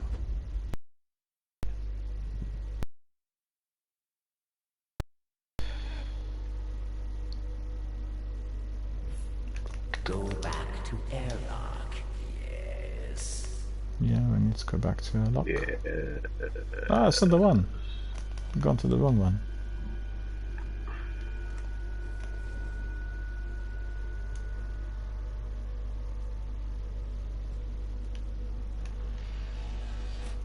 Check the sigil.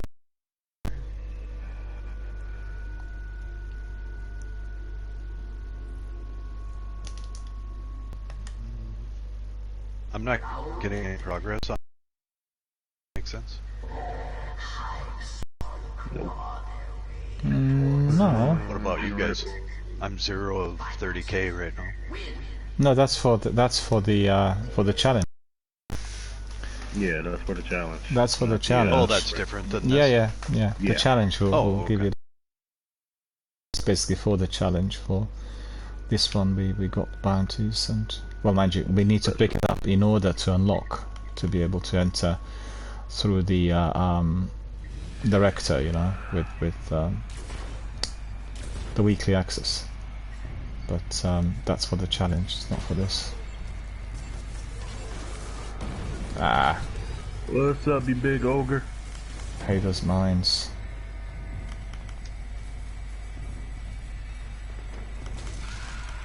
Well done. Nice melee. Okay, so this is a specialist one. Specialists do more damage.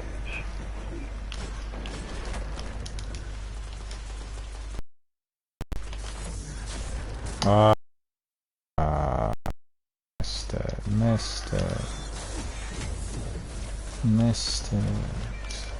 Oh my god, I hate my controller right now. Yeah, mine's been playing up as well. Does it want to take clips? And when I was trying to send the party invites properly, so I don't know what's going on. I need to buy a new one. Alright,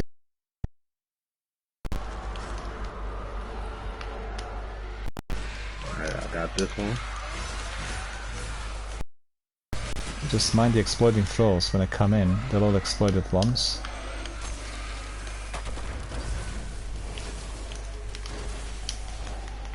No, these ones I'll do with a spin.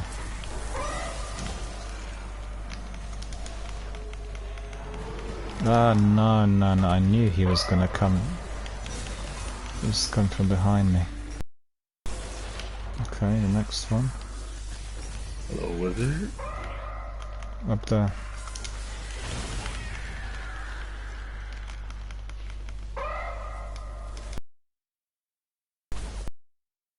You don't shoot it. You don't shoot it. We'll just stand you just below the knife and then... Does shooting do anything bad to it? No. Doesn't do anything to it. We got either standing I thought underneath. sometimes you're destroying them. Yeah, you are, yeah. Yep. Reinforcements. It's a mixture. It's a mixture of... Mines must be dismantled. There's some heavy ammunition, everyone.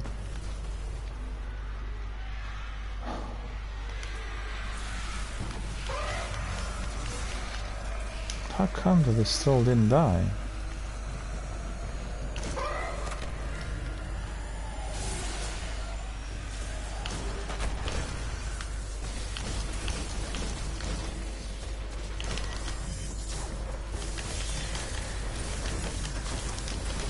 I'm being hit by another wizard, I think. There you are.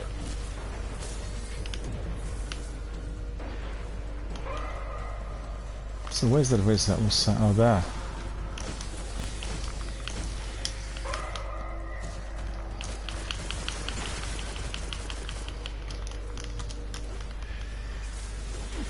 Oh, come on.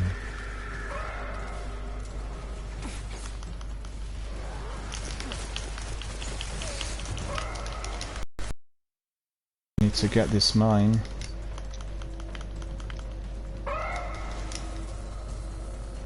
There we are. And then the last one. There was that one wizard hiding and You are not.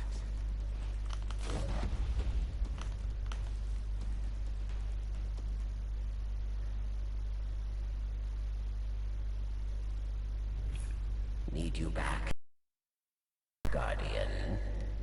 Yeah. yes, that's right. Initially, when I began streaming, I was impersonating all these characters, and that was very, very popular at the time. Lots of our junior viewers. Right, so what's happening to my 3 coins?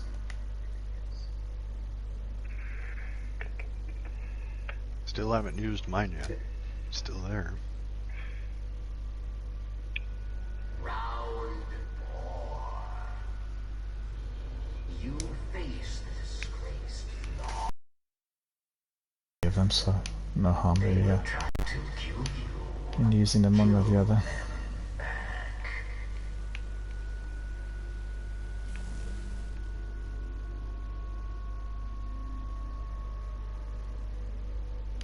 It's like 6 rounds, right? Not 4. Yep, that's right. Yeah, okay.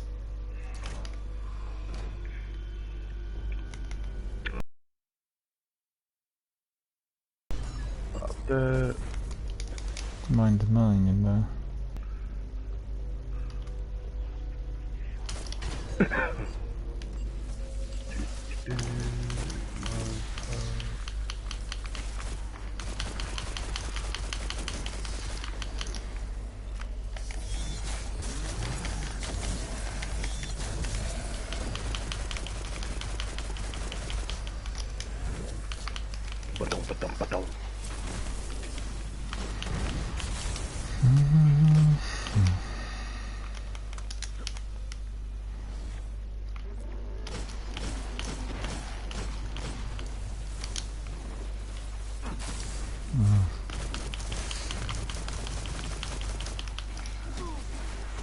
No, no, no, no, you're gonna kill me. Barely could get away. Don't run from me.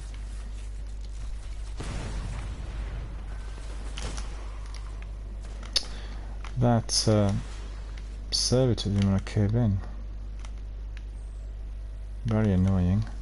Incursion. Ready yourself. Important target, Guardian. Kill or be killed.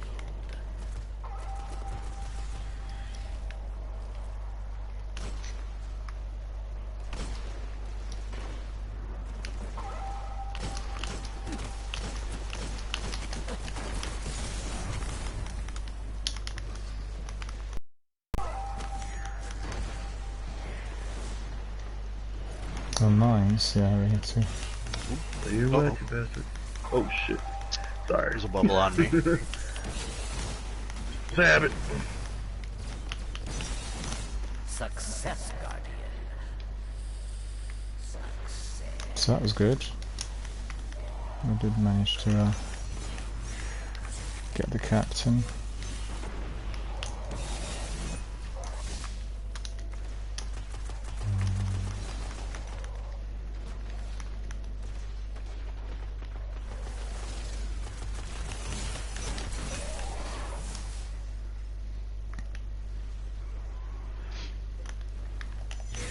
Well, so far so good. I think no one died, even once.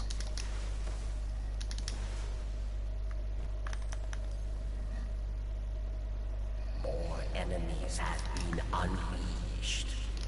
Important target, Guardian. Kill or be killed. Oh, the captain's just down below. No.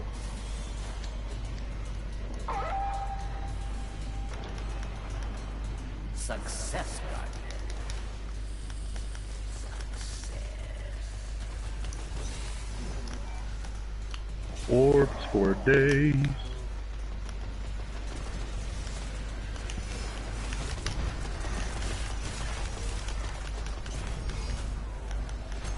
Oh yeah. Keep stacking up. Yes, indeed. That tether's very useful in here.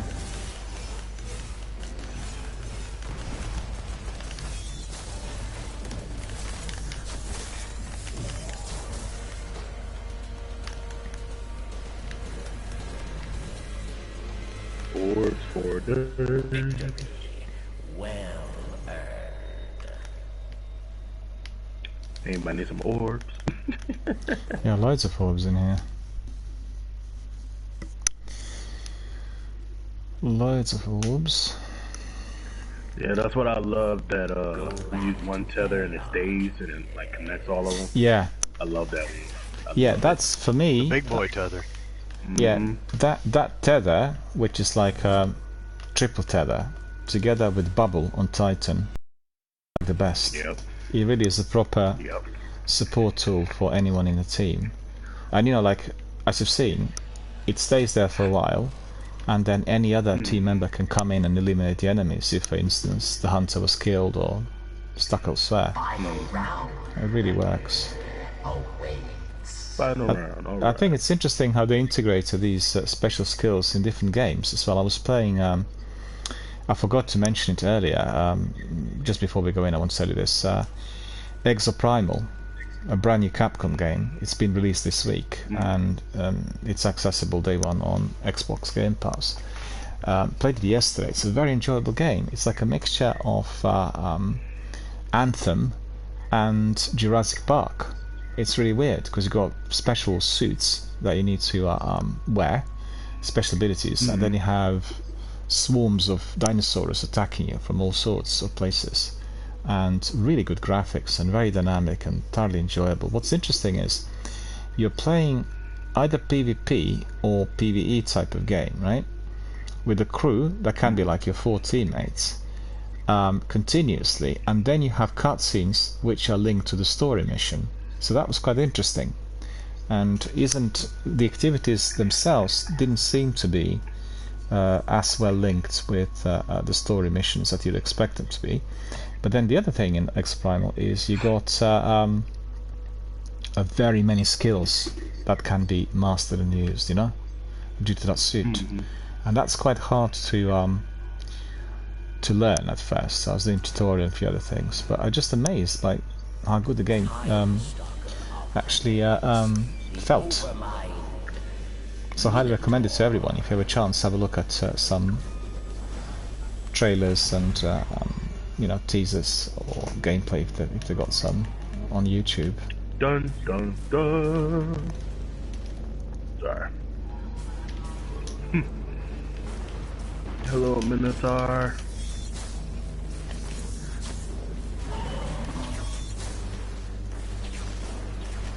Something's trying to kill me here.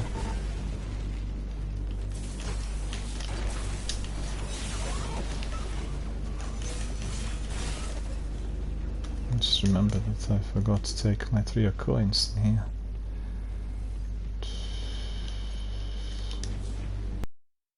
I think any exotic engrams at all so far.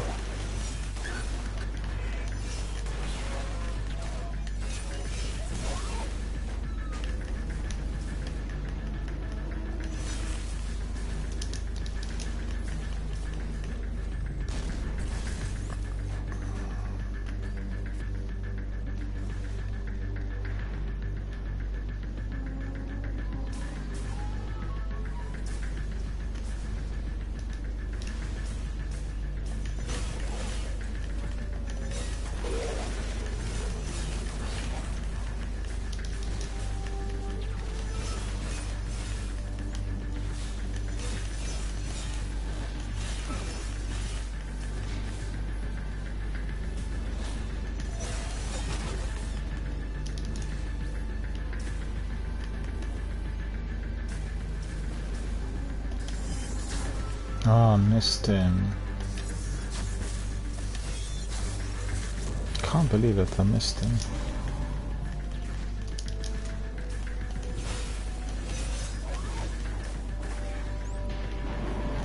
Try again.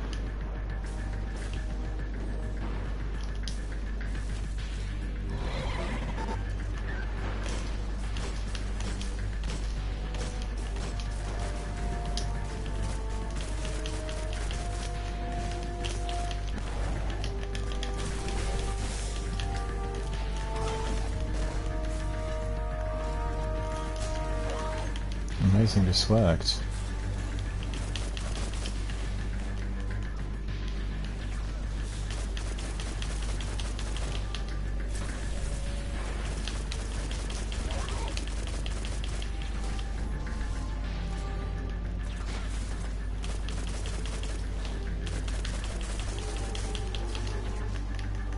Finally I've got some heavy ammunition.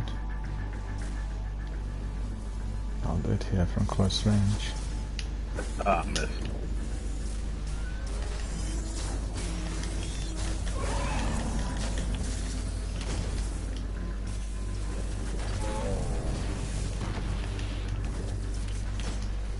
Yeah, he should be gone.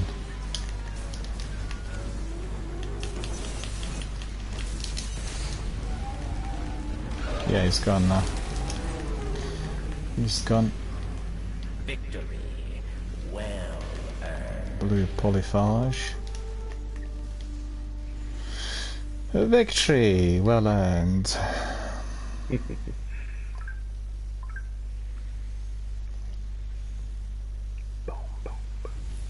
Go back to airlock. Yes. Yes. Yeah.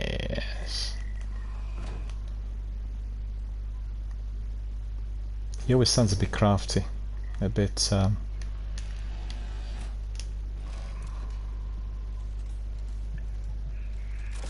not to be trusted. Of the elders, yes. You. Oh, rewards! Who goes in Oh, first? that was the last one. That was the last one, yeah. Just everyone needs to wait until we all near the chest, yeah? No one should open a chest before we all there. Yeah. Just in case. Whee. Ooh, only I could have all this gold in real life. What are we getting here? Just hold on. Let's just take a screenshot. All of us here, all three of us, yeah? Let's see. Just want to have... just a sec. Just stand still. Yeah. That's looking good. We're all having a dance and a bit of a brew. Alright, cool. Who wants to start? Open up, Sesame.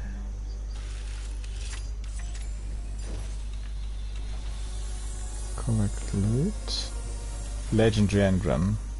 Pale Dawn Shelf. Shell, not shelf. Oh, God, I can't talk anymore. Special ammunition synthesis. Crap and bullcrap. Alright, yeah. Motor flight. Anything good at all? Nope.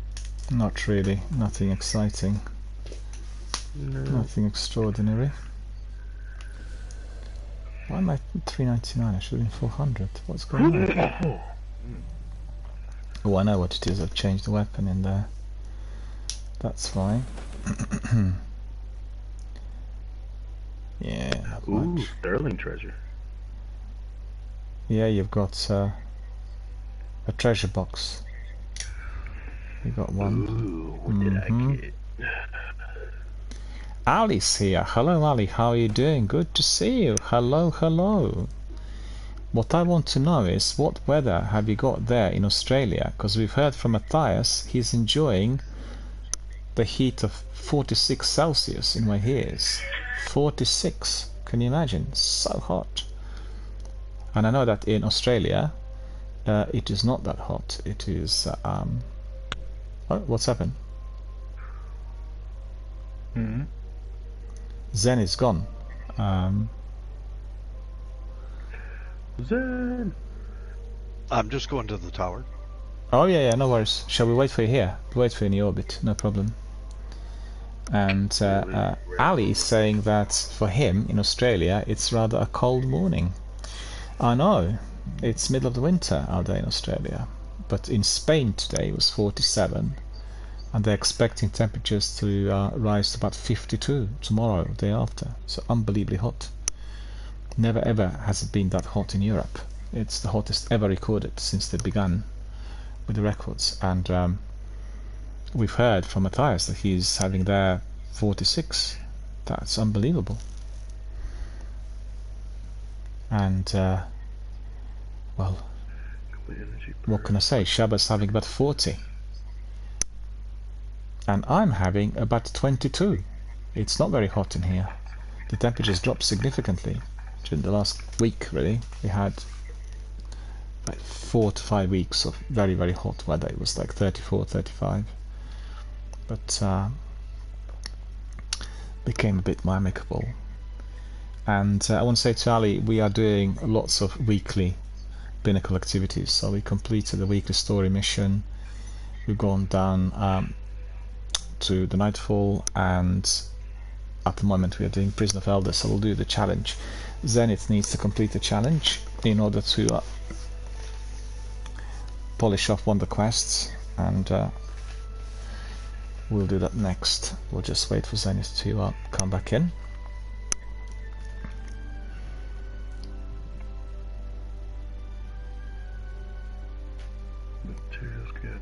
Just want to ask Ali, are you playing Destiny 2 at all, or is just... I remember you said that obviously Destiny 1 is your top game.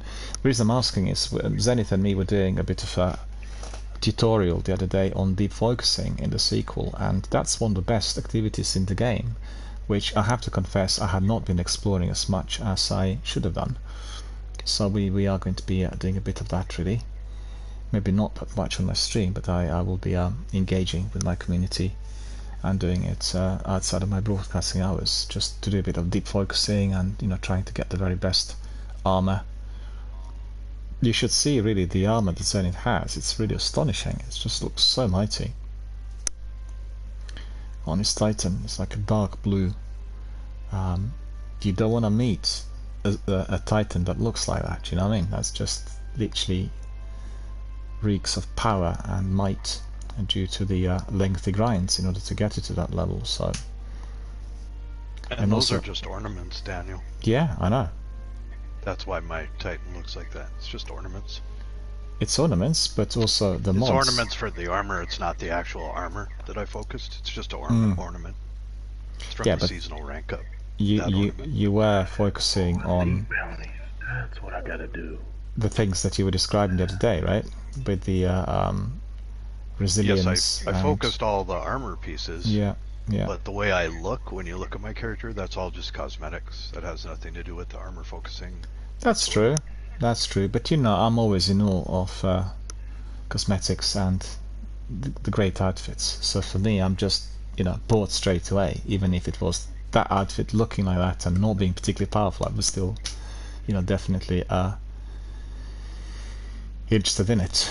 And I think the whole process of doing deep focusing is definitely very interesting, and I have to I guess upgrade myself with the entire activity. I've not done much of it really during the season, so for me, I definitely jumped on everything I've seen, and I kind of learn as I go along. So if anybody wants to ask any questions about Destiny 2, well, Zenith will know literally everything. Is that right, Zenith? That is 100% incorrect. Your best friend to learn about Destiny builds and focusing and all that is YouTube. Your favorite YouTube person, like I go. That's who I check out. Cacus, Aztec Cross, Fallout Plays, all those folks that have been playing Destiny for 10 years. That's usually where I go, or I'll see somebody do a solo GM and wonder what they're using on YouTube video. So I didn't make any of that up. I stole all of that from others. So I'm not the expert, Daniel. I am not the expert. Yes, but you know, hang on. You watched any films of Alfred Hitchcock? You certainly have, at least one. Yeah, many years ago. I haven't watched one recently. Yeah.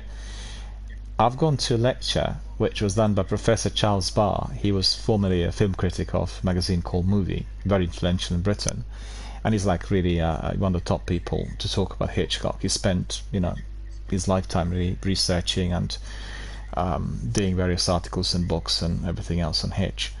So what he did say, which is absolutely true to fact, is that although people say that Hitchcock was one of the best directors of all times due to the structure of his films and the way he kind of realized his visions, he was not initiating the elements which were present in the films. He actually went to cinema, watched other films, picked up things which he liked, and then he kind of put them together eclectically in a piece that had his own personalized signature. Do you see what I mean? So he brought in all the knowledge from all these other films that he enjoyed, just picked up small sections, and then definitely joined them into something else which had his signature. So I think we all learn from others, you know? And I think people who keep boasting about knowing everything and being the top dogs, etc., well, there could always be a question mark there, because they had to learn it from someone, you know? They would have gone to other resources or other people.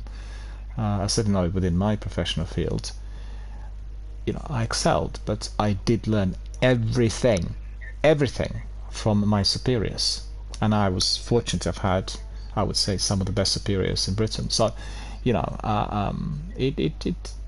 knowledge doesn't come easy. I guess we have so much on offer today, and people say it's so easy to access everything. Well, yeah, but we need to read it, we need to digest it, we need to learn it.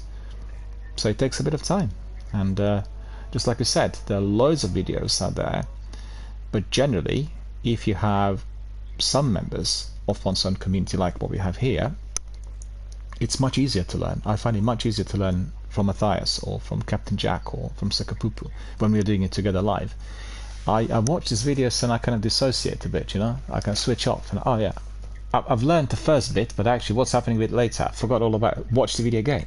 Watch, keep coming back to it. It's like a Groundhog Day for me. So, definitely of interest as well.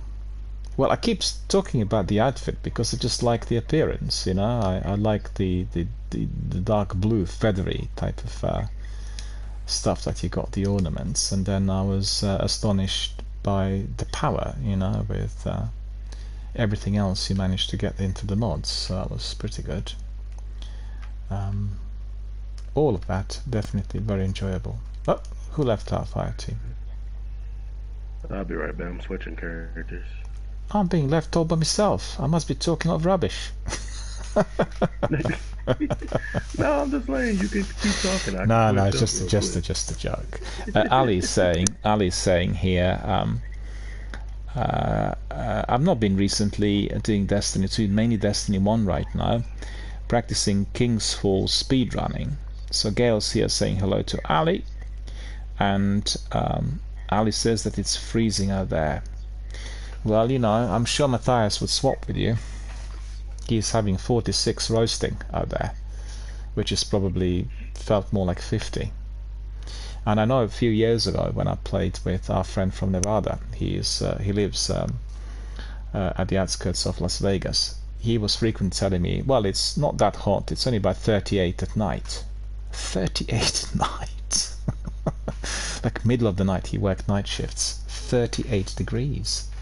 I said, oh, we are used to it in here, you know, it's just 45, 46, 44. And, well, not for me, thank you. I'll give that a miss. I don't mind the heat up to about 30, but then just to consider like temperatures of 46, 47, well, that is definitely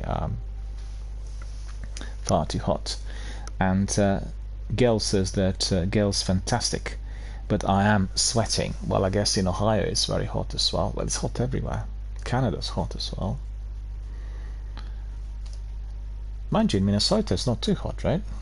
You said it was about 28, 27, so that's not too bad.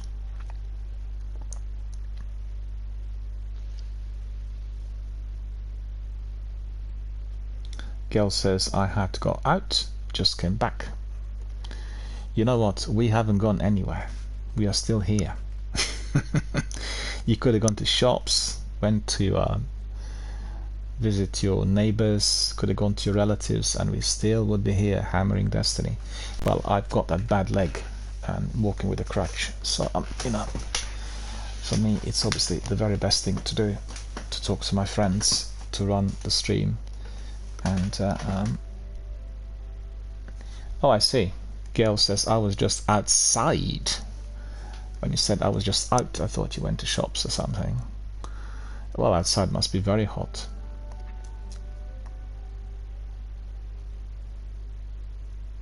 You boys coming back? I'm feeling a bit cold in here all by myself. Yep, Yeah, just taking care of some tower business that I No, I was just joking. There's no rush at all. There's no rush. Just, you know, take your time, do all the admin and everything. It's all good. Just joking. This weapon downsized the whole thing, right? I'll put the other weapon back on.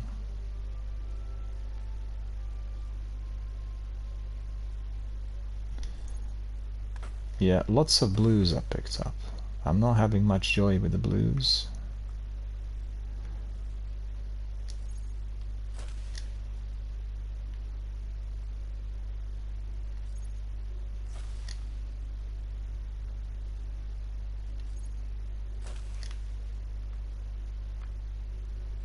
Yeah, one legendary engram as well. That's what I picked up.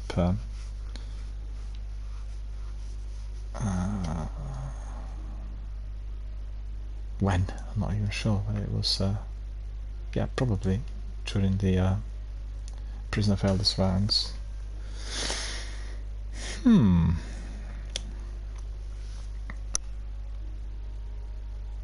How hot is it where you are, Gail? Do you know? because we've heard from Matthias, it's 46 out there.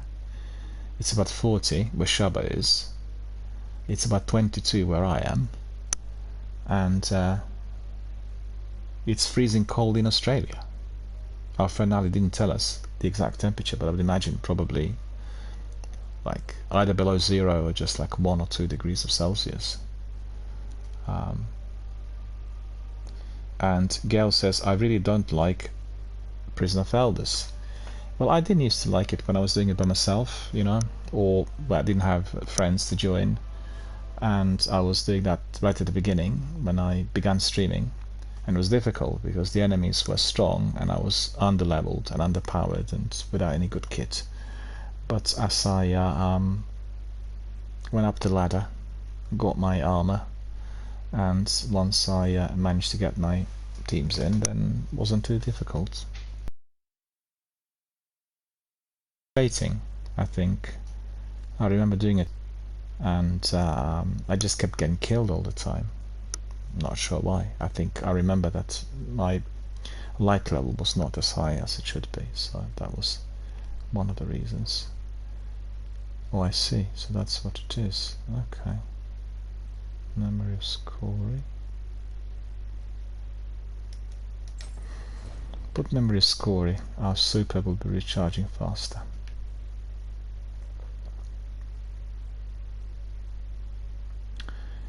Kills cause nearby ally supers to recharge faster. Precision kills and fallen enemies have a chance to generate an orb. So that's a good one. It's a good artifact. I like using it. And our friend Gail says 81 Fahrenheit degrees, right? So that would be, let me work this out. It's about 27, 26, 27. It's not too hot then. That's bearable. If you were to swap with Matthias, think about it. He is enjoying 46 degrees. 46 degrees times 3, that's 120. 130 or something like that. Shaba, is that right? Am I right? 46 degrees Celsius would be about 120, 130 Fahrenheit. About around there, yeah. Yeah, it's about 3 up, roughly. Terribly hot.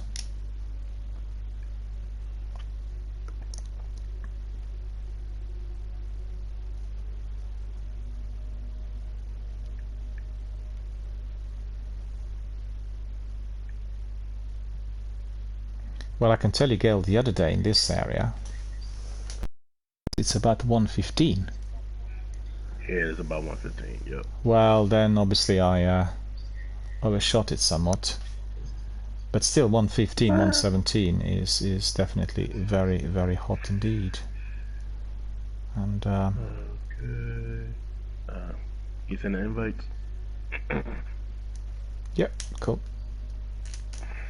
Just going to say to Gail that the other day here we've had a reasonably hot day, and it rained quite a bit during the day, and I thought, because I was indoors, that the rain would just make everything a bit cooler, but actually it was hot rain. So what happened afterwards, as I went out in the evening, I realized that the air just became incredibly humid and hot, you know, like absolutely hot, boiling hot air, as if you went to a sauna or Turkish bath or something like that. Steam. Dreadful. Our friend Matthias says 130 is somewhere in the 50s, and well, that's the way it's going to be in Spain, I think, tomorrow. Death Valley was 57. 57 degrees. Can you imagine this? I've seen it on Sky News today. They had some punters coming in, wanted to take selfies. They were racing to get there. You're taking a selfie at the entrance, where it actually you have like a big sign telling exactly what temperature there is. I just find it completely insane. I'd never considered doing anything like this.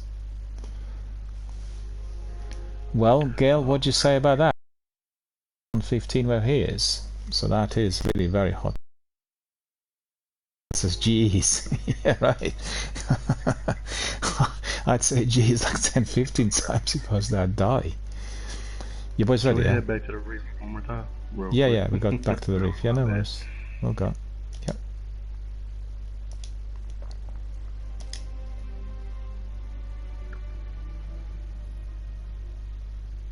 I tell you where I actually had a very unpleasant experience of heat. You will never guess. In the Dolomites, at the altitude of 3,000 meters above the sea level. So that's very high up.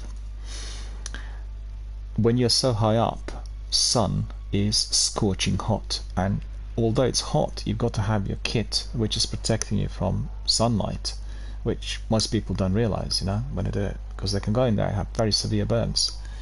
And I did lots of trekking a few years back in the Dolomites, which is basically the Italian Alps. It was very, very hot, and 1 minute you have very, very hot weather, the sun's actually burning. Next minute it's almost like snowing. The weather conditions in the mountains are there change really rapidly, and very deceptive and very dangerous for people who I don't know whether you know the actor called Julian Sands. He did something similar in I can't remember what part of America he lived in, Colorado I think, and he went to the mountains and never came back, and he was just discovered the other day after about 4 or 5 months of searches. Obviously he sadly was no longer amongst the living. Very sad story. He was a very experienced trekker and a well-known actor. He played in quite a few films, and most well known for a film from the 80s called A Room with a View. And I'm always absolutely devastated to hear that people unfortunately suffered such accidents and, you know, perished, as mountains can be very, very deadly, and people need to have proper training to go up there, otherwise, you know, tough. But I just want to highlight the fact when you're high up, then the heat is completely unbearable, and it can be very, very scorching hot, as you're obviously way above the usual. Cool. Alright, there we go. You see this guy? He's called Dadzilla. He's not Godzilla, he's Dadzilla. Well, good job he's not my dad. Yeah. Oh, I like that. I like that. You're bright red crimson, right? Mm-hmm.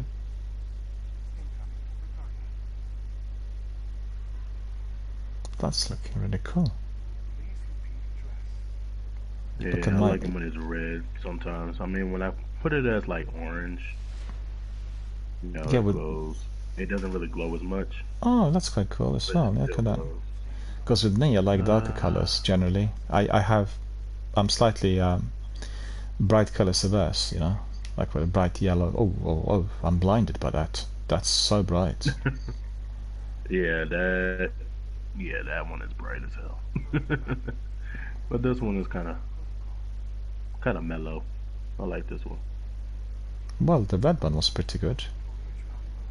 Yeah, that's why I love the red one so much. Yeah, that's cool. You'd never ever want to be wearing something as bright red in Warzone or PUBG, because that sniper gonna see you from 10 miles away, you know, bang. And it's funny because we played Warzone extensively during the pandemic, and you probably have seen it here live on air. A fantastic group and of gamers we had with the COVID support group organized here on my channel at the time. And it's funny because in Warzone you can get various outfits, and some are really funky, and then you could sort of wear an outfit where you're like a cowboy, you know, big Stetson hat and all this. The trouble with that one, it looks cool, but you're being spotted by sharpshooters. Anywhere you went, just bang, one shot, one kill. So we decided not to be using any of these funky outfits. We just went down khaki. That was safe and sound. And our friend Spurs was using Leatherface, and Leatherface is quite white and it's quite big, so easy to spot from distance. Even they had Rambo at one stage, you know, it was good fun. I just don't like the fact they changed maps. The maps originally I thought were really terrific, and now the new maps, that Pacific map, I didn't like. And I've not tried the recent ones they introduced, but been lots of complaints about Warzone, people not happy. And they said that some of the maps will be vaulted, and I think that will be even more unpopular. Integrating the policies of Bungie, vaulting the content after you paid for. Well, I mean, To be fair, we didn't pay for the maps, but people paid for the cosmetics, and they say, oh, well, you can use it in Call of Duty, in any of the games, irrespective of whether you're playing Warzone or, you know, any other chapter. We all ready, boys? We ready to go? Yes, sir. Yeah? Zenith? Ready. Yeah? Oh, cool. I thought we'll still sit in here for a while. We'll go for the challenge now. Yeah? I'm really red. Challenge. Right, so we need to just repeat what Matthias taught us the other day. One of us has to stay alive, and we got to be doing precision shots in order to accrue 30k. Get 30k, the loot's very good, and the task will be completed. I take it that your task was not completed the other day, Zenith, is that correct? Because we didn't get the loot. Or was it completed? You know, which task? Well, the one which is linked to Prisoner Felder's challenge. The sigil? Yeah, I'm not sure. Was it a sigil, or was it something else you had on your progress? I don't think on the sigil. Oh, it was a sigil. 30k okay. 90k. Yeah, so that's probably the sigil. Yeah, I thought there was a task within your progress which had to be completed if we were to be reaching 30k. Do you see what I mean? Because some of the activities are linked to Prisoner Felder's in the game, so you know, it didn't connect with me. So a sigil. All right, so that's fine. But let's try our best, and let's try to get as many precision shots as possible. And let's crack on. Let's see. We've got Challenge of the Elders. We'll do the weekly one. Shall we do the weekly one, or do you want to go for the regular? Which one do you prefer? Because we can go either. Anyone? The weekly challenge is fine with me. So Challenge of the Elders. So that will be Rise of Iron. Okay. Just the one on the right above the solar system there. So we have Grounded. Right next to Nightfall. That's the one. Yeah. That's the one. Grounded. So we'll get more damage if we fly. No airborne. Super kills are worth more points. Grenade recharge rate is greatly increased. So that's not too bad. That's actually quite good. Alright. I'm going to rely on you guys for the super kills because I have my bubble.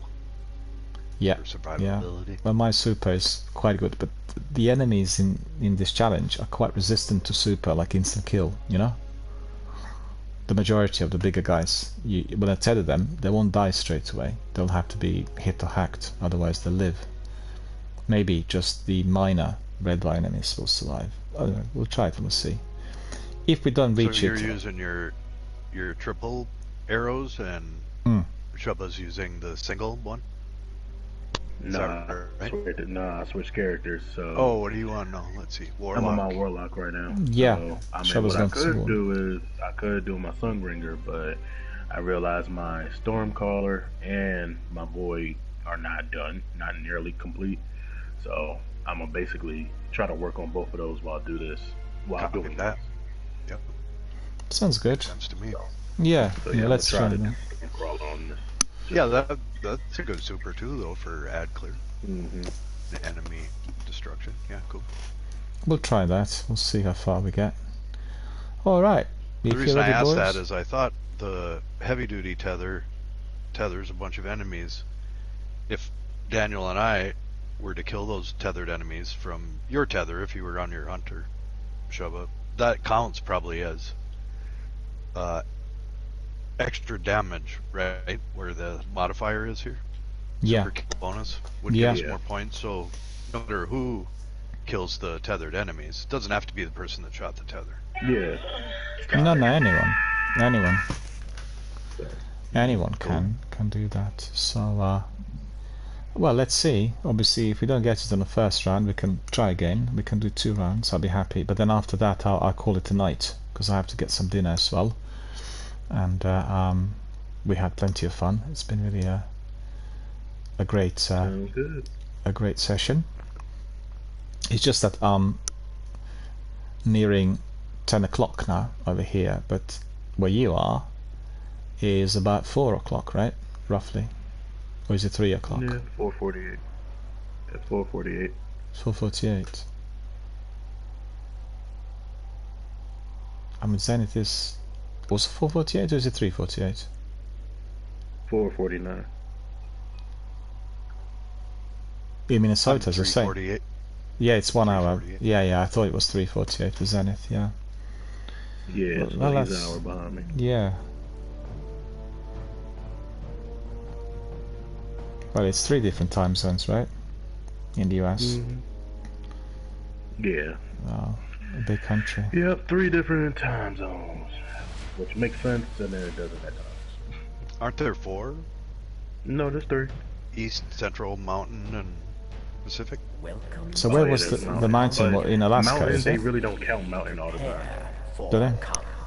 Is that in Alaska? Where is the mountain? That's the more northern. So like some areas might be Alaska. Yes, that's Alaska, yeah. Yeah, I thought it could be. Montana. Nevada, Montana as well. I know Nevada has some, but I mean it's still still what's that? Pacific? Not Pacific. What? Midwest? Something like that. Man, they're just 2 hours behind me. That's all I know. Well, hard to work out for me. You look awesome and dangerous at the same time. Alright boys, let's do this. Yeah, let's do it.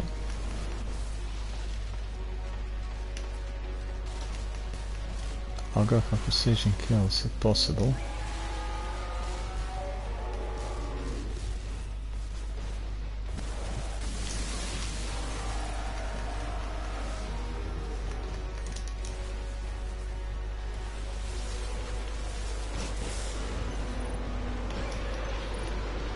I'm gonna be killed. I'm killed. The boss killed me. Came too close.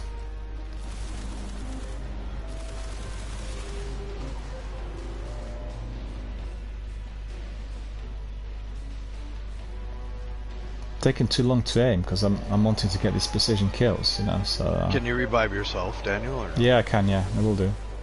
Okay. Oh, There thank you you. go. Thank you. Thank you.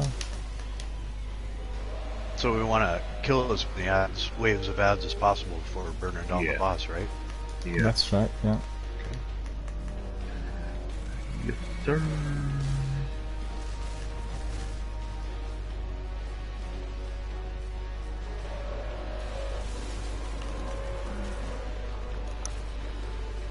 Just kind of get him a little angry. Come on, buddy. Get him mad for me. Yeah, we're getting some. Are we getting some extras? More in? ads. Yeah, There we go. they're coming.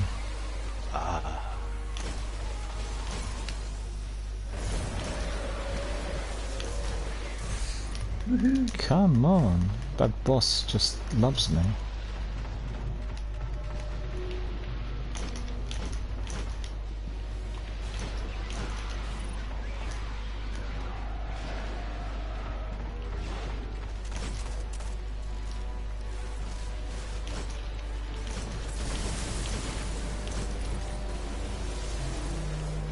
Trying to make some orbs for him here.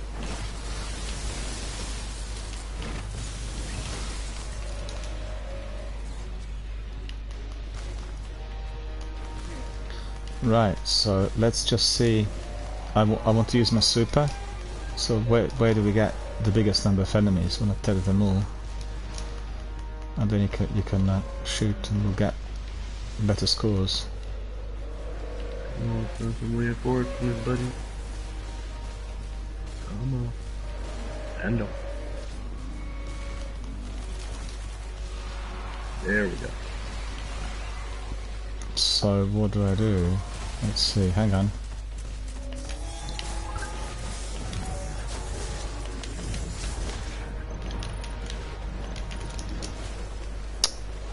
killed again. Should be able to get some extra points there. I tethered like 3 lots of them.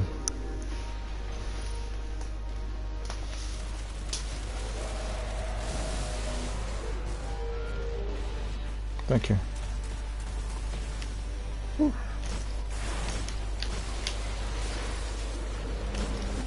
Oh shit.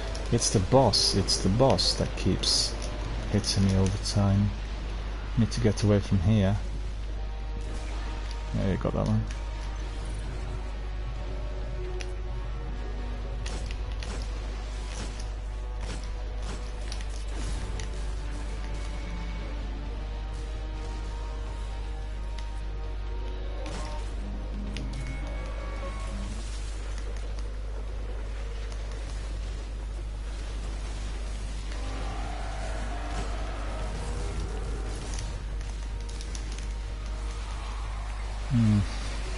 Sweet. Super kill.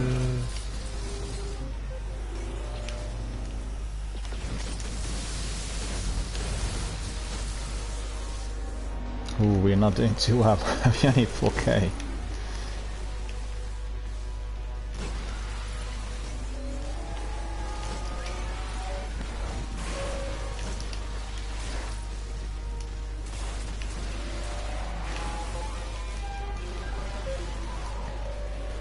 More enemies, okay, I'll try that.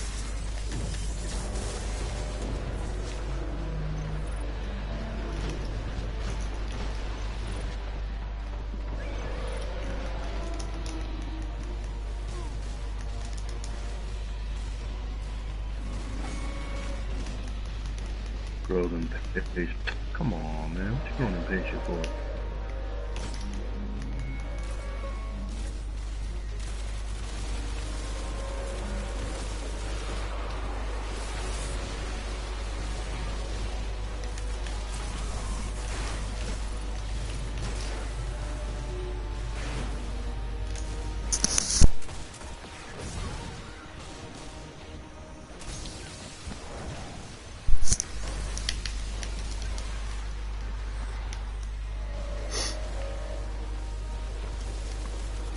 Don't have my super.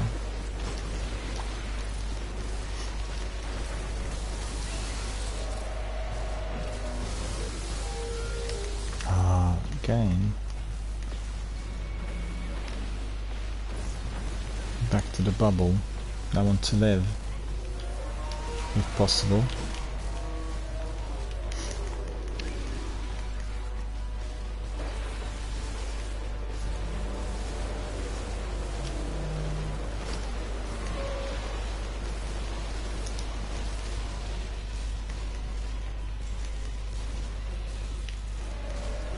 I've got my super back now. We need more reinforcements.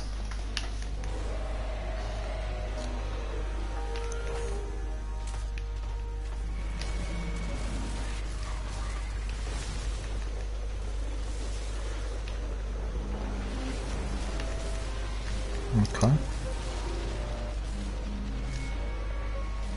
Didn't give us any reinforcements anymore. He's low. And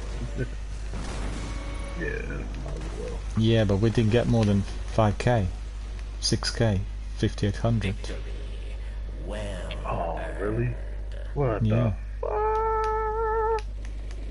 Return to airlock, Guardian. Thought we got a whole bunch of them.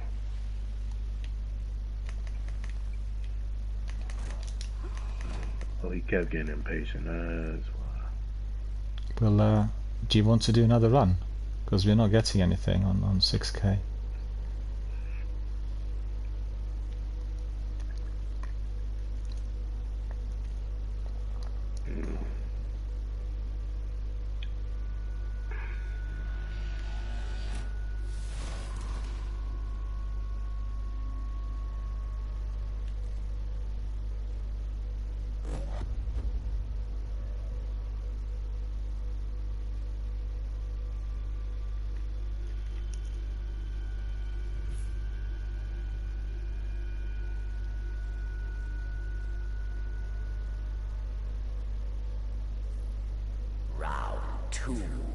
I forgot we are getting other rounds. I thought we were just doing one lot for the challenge. No, it was multiple rounds. That's why I was like, do it again.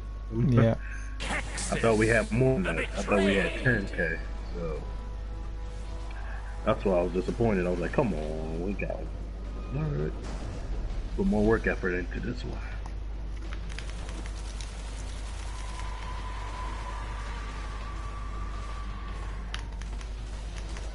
Try to get as much precision kills as you can.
Oh, that's my head. Thank you.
Oh no.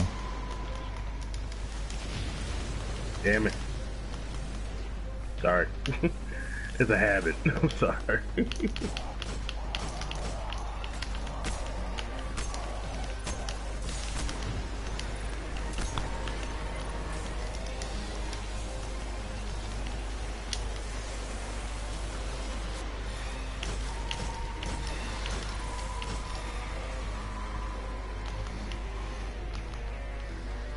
Yeah, we aren't getting that many reinforcements.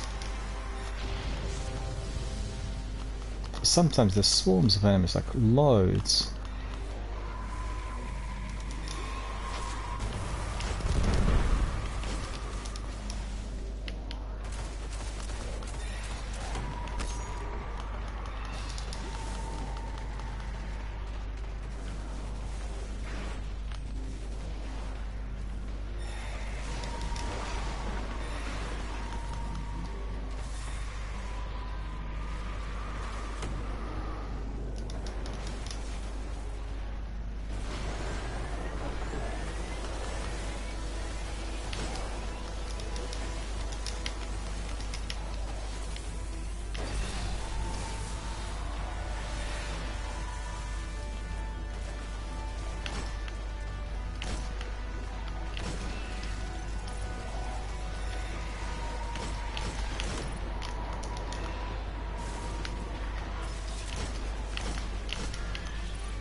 I'll revive you in a second, just want to get away from here.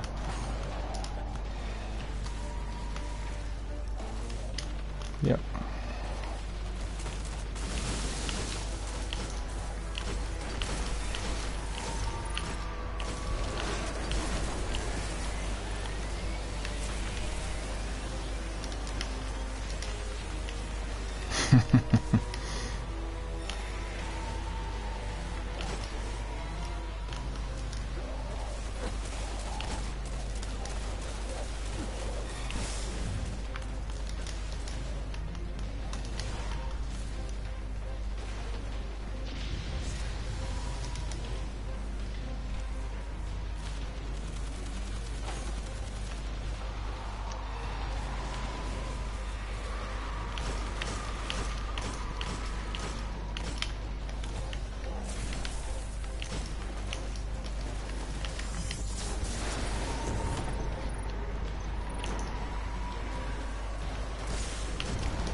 Lots of precision kills, but still, we're only 15k.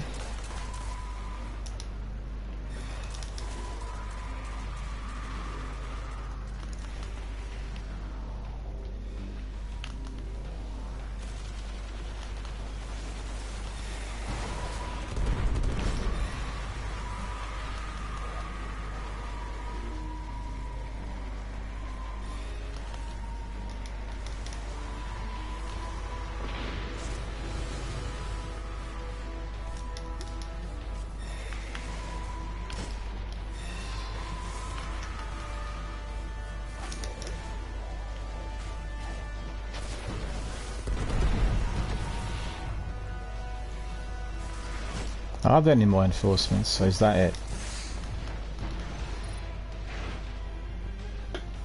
No, that was it. Your victory tells the tale. Return to airlock, Guardian. Yeah. Yeah. Yeah. That's better.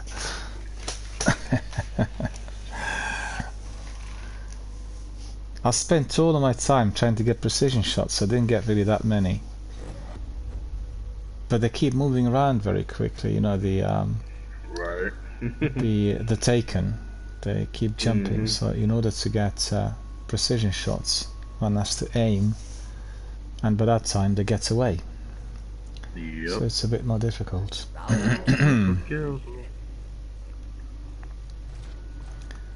Well, the difficulty for me is I'm not getting my super recharge frequently. I only had about 2 or 3 times in a round, and also when the enemies came towards me, they weren't coming in very large numbers. So I had to direct my tether at different enemies. Oh, he's the final boss. Okay, so maybe we'll be able to get a few more ads. We'll see.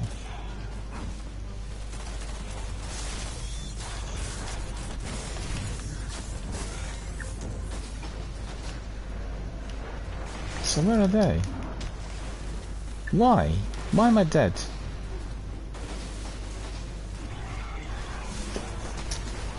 Well... Oh hell. Oh god, I got stuck. Well, Zenith, just wait until we respawn. That's all I can say.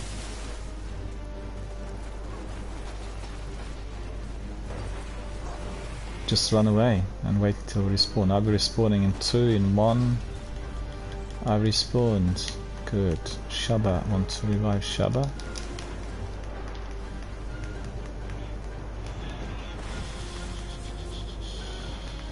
Yeah, you got... Good, good, good. We are alive.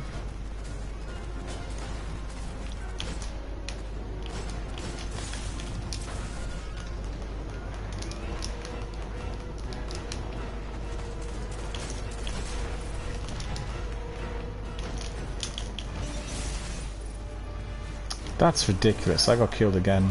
I really should have lived because I got this sword in me. Why is this so strong? This Scion. Where is it gone now?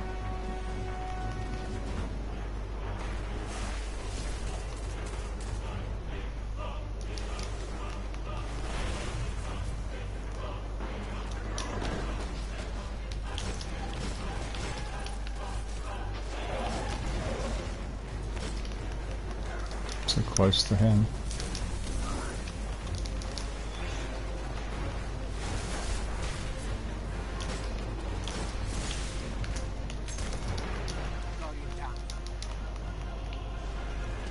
These Scions are like unkillable.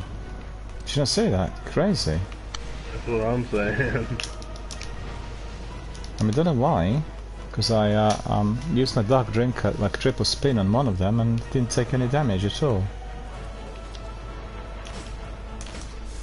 He's immune. Why?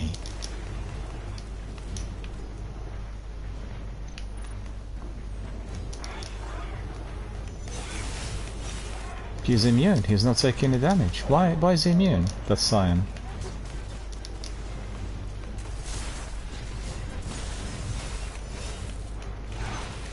No, he's not taking any damage at all. He's immune 100%. What in the world? What do we need to use against the Scions? Because they live forever.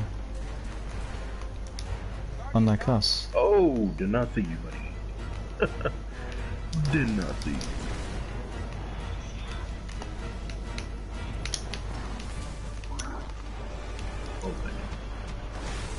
Oh, wait a minute. Is it supposed to be void weapons? Maybe. Possibly. Could be. No, he's immune on Solar. Not Void either. I was using my spin. Void Dark Drinker. Nope, still not. Try Arc. Let me try. Let's see. Let me try my Super Cell, see if that might do anything. A little bit, yeah.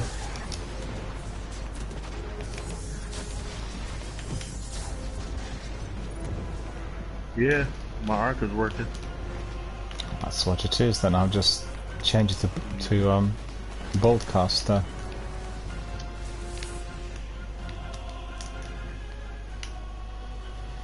Thank you. Okay. Super Cell. Back to Super Cell. Apparently. No, it's immune again. What in the world? No, he's taking damage. Only alright. part of them is immune. Part of them is. Okay. I tell you what it is. Each one of them is taking damage from a different super. There's one eliminated with my Arc Sword. Come on, man. Arc Sword eliminated one Scion.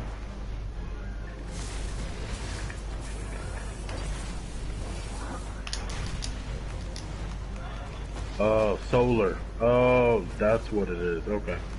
So only solar will damage it?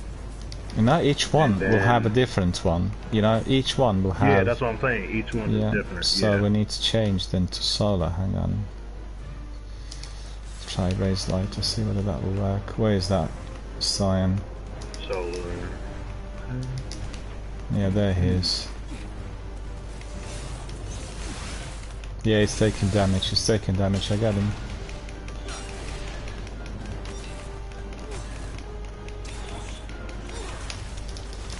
Yeah, I haven't got any ammunition anymore. I've run out. I need to hide to get some ammunition. Okay, yeah, probably. Come on. Where is it? Yeah. Where is he now?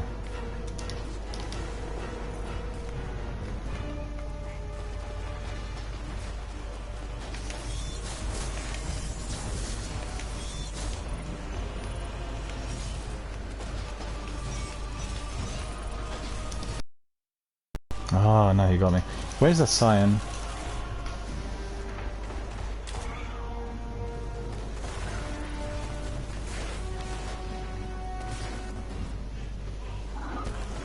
Thank you.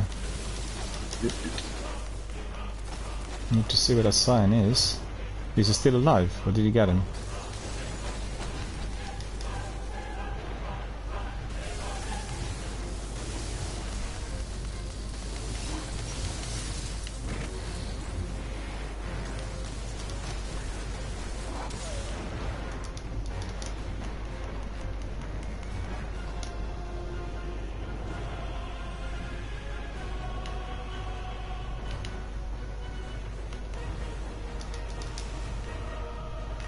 Stuck on? What am I stuck on?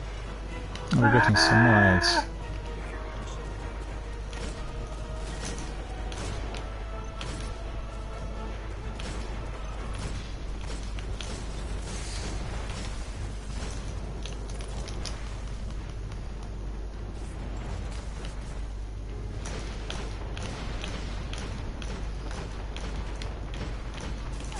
Oh, got me from behind. Boo. Whoa. Get out of here. Yeah, watch out, these signs are just there.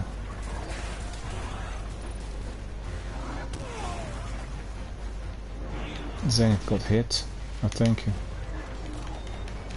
Yeah, I was about 30 feet above his head and his stomp killed me. So that's pretty sus. Right. Thank you. Man, trying to get this position. God, it's fierce in here. There's 21. a bubble down below you, Shabba. Knee overshoot. I did, thank you. Yep.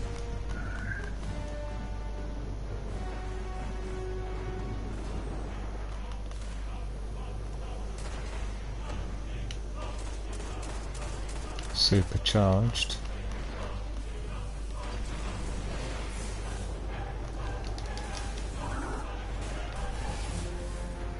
Any more ads anywhere? Oh yeah, they're coming. Yeah. Yep, just trying to get as much precision kills as I can.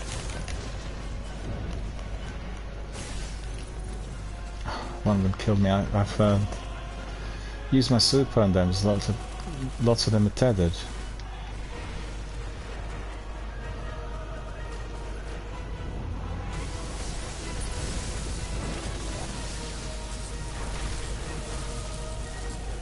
Thank you.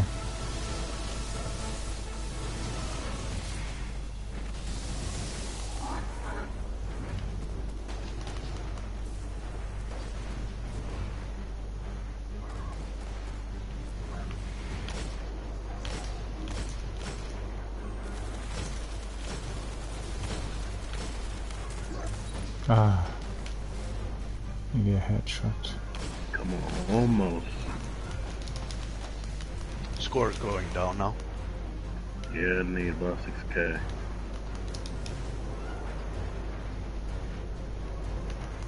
Where is he?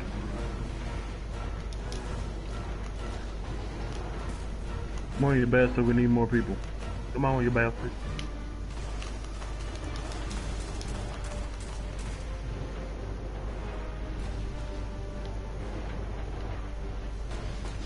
Come on, Thunder, come on. Come on. Which round was this? Well, I'm not sure. Round 3. No, that's last. That's last. He's the main boss.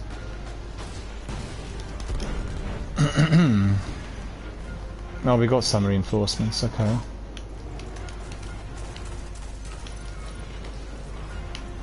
Get as much precision kills as you can, boy.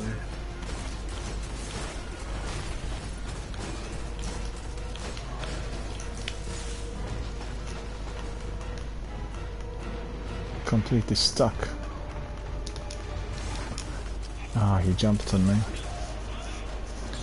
Yeah, lots of ads Up down to there. your right, Chubba. So we should be able to chase. Just literally aim for the head. Oh, he caught me there. Aim for the head. Just run away Zen, just run away because stay we'll. alive. Yeah, stay alive because we'll respawn. And Yeah, they're headed my way though. I'll try to. no, it's fine. I'm up. Okay. Revive Shaba ASAP. He's right here. Yeah. Boss is on me. 2500. Get away. Oof. That was close. Almost did.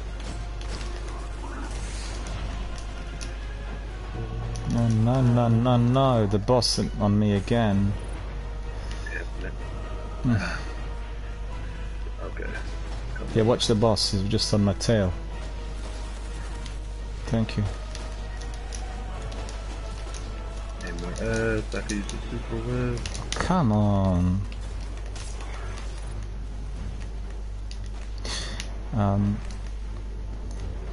Screw it.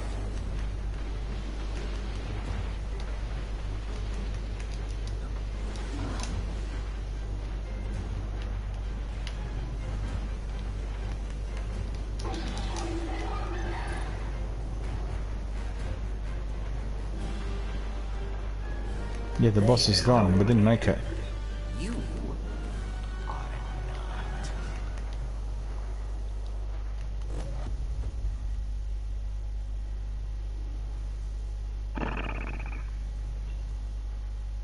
not. 6 deaths, dang. Well, you know. Yeah, we was close. Yeah. 27,315. He wasn't sending any more ads out, that was the problem. Yeah. Ingram again. Well, you picked up an exotic Engram because I got just legendary. Yep, off the floor there. Oh, that's good. Must be from the 3 of coins. Most likely, yeah. I've been popping them in. I didn't get anything.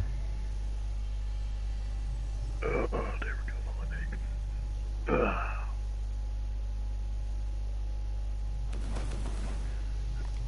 Just Shubba put in blues. a good shift. Nice. Overtime. Hey, those position kills, Extra man. rations for Shubba. Oh, okay. Yeah, definitely. Yeah, those precision kills came in handy. Woo. That's why I was using my Mida to get those precision kills. So I was like, all right, we need to get this score up. Woo. Well, I try to get as many precision kills as possible, but They just a kept bit me. difficult with the Taken. And on the last round, the enemy was just really very strong and didn't take much damage from me. Where do you want to go? Tower? Yeah, why not? Sure. Yeah, that's probably going to do it for me today. Yeah. Right, boys. I'll do a bit of admin. I'll call it a day. I need to get some dinner, and it's been really good fun. We had a lot of hectic activities. We picked up some good loot, and I'm sure Zenith, you're happy with that icebreaker. That's just literally like a peach. Yeah. Just popped in out of nowhere. Amazing And, day for yeah. exotics. Yeah. Got a really nice helm with Saint 14 earlier too. Absolutely, yeah, I've seen that. Yeah, also with the yeah. I also enjoyed my blues. Plenty of blues, you know, very useful.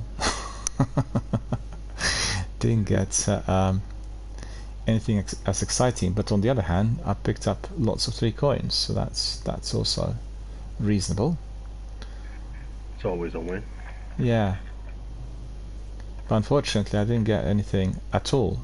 Nothing yellow in the Elders, which is slightly frustrating considering we've done all the rounds and everything, and the boss just didn't like me, that's all, you know, just wanted to kill me, and loose change, nothing else. Coppers, as we'd say here. Let's see.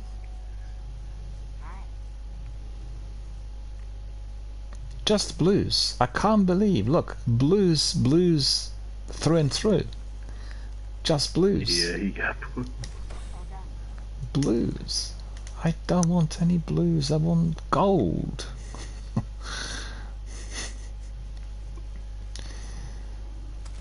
Destiny gods just didn't like me today, you know. I wanted to have some blue engrams, and then guess what? You go to Rahul, and blue engrams give you exotics. So that's always the best, isn't it? Mm-hmm. It doesn't happen that frequently. It's always a win. Yeah.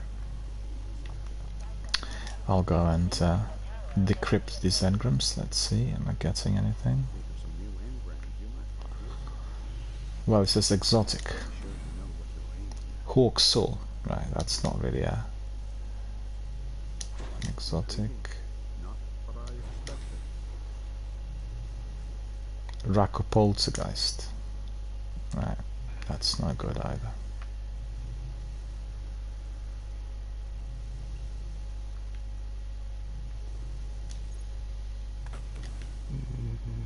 Not bad. The range is amazing on that guy. Hawk Saw. Speed reload, spray and play. No, it's no use for me.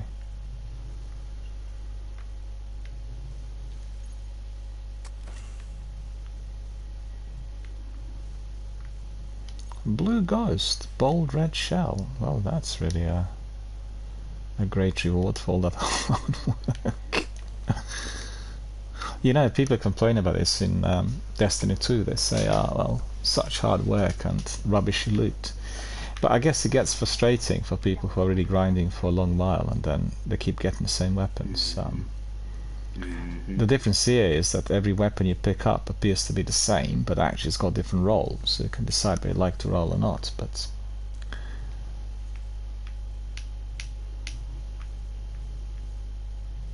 one engram, okay.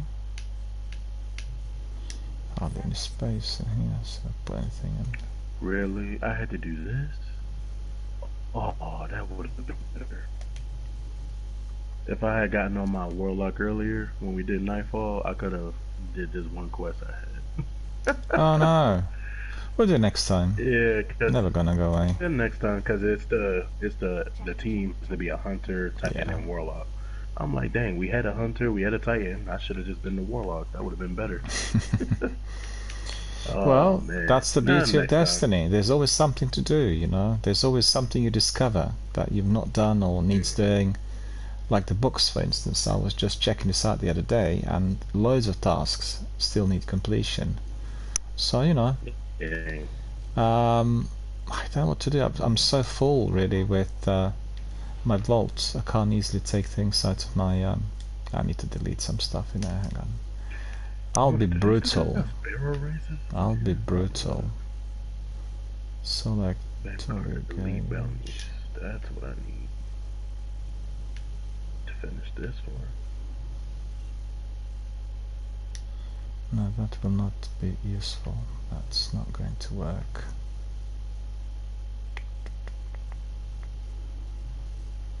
Spectre Infinite. Year 3, I did a lot. I am proud. I will say that I am proud of myself. Oh, that's good. Just looking at Age of Triumph, year 3 book, and I'm just looking at stuff, and I'm just like, proud of myself. Titan's done, Hunter is done. Still working on my Warlock. I'm almost done. Once that's done, that should be good.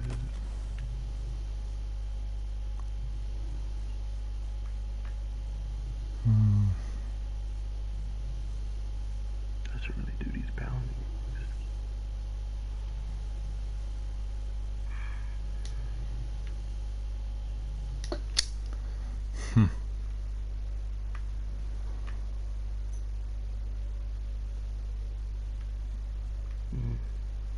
I think I'll do these first. Vanguardly bounties. The trouble I have here is I picked up Dogged Gauge in the raid, Kreuter raid, right? And it's not allowing me to be infusing in order to level up. So it says 152 defense. Ascend increases the defense value of this armor to the highest available in year 1. But that's not going to be 400, is it? That'll be what, 250? That's one you hang on the wall and just look at in a mirror. Yeah, that's right. So I don't want to delete it. I want to keep it because it's obviously rare. But I can't be using it. Oh man, I gotta do this. I hated that one. Where you gotta go to like the different areas, and well, the taking lieutenants. You gotta sit there and wait for them to pop up. And I hate doing that. I hate doing these. Grindy tasks. So I don't know what to do really. I need to think about it. I'm not going to do anything at the moment. Pick up something else. Have a good night, boys. I'll see you later. Yeah, indeed, yeah. Well, thanks very much for joining us. It's been a pleasure. We'll do it on another day as well. Just pop in, let us know, we'll bring you in. And we'll do some other activities. All sounding very good. And, I'm gonna take off too, Daniel. Same here. I need to get some dinner. Well, thanks very much for joining us and for participating. Course, yeah, and we've had a lot to do. It's been good fun. Have a good evening. For me, it's going to be literally dinner and then a very good night. And I'm not doing swimming at the moment because of this leg. And, you know, I'll have to wait until it gets better. Hopefully by the end of the week. My birthday on Friday. So I want to be able to go somewhere and have something nice. Oppenheimer opens on Friday. So I will be combining Oppenheimer in IMAX with it all. Very curious about the film. And like it to be very controversial, but best watched in IMAX as well, you know, with special effects. I've seen the last trailer they released last week when I went to see Mission Impossible and Indiana Jones, and the trailer was amazing. It really was, you know, reliving that very dangerous era of 44, 45, so definitely worth a shot. Highly recommend it to everyone. Anyway, thanks very much, Zenith. We'll catch up another night, and take care and all the very best, and thanks for joining us. Yeah, same to you, Daniel. Indeed. Take care. See you later.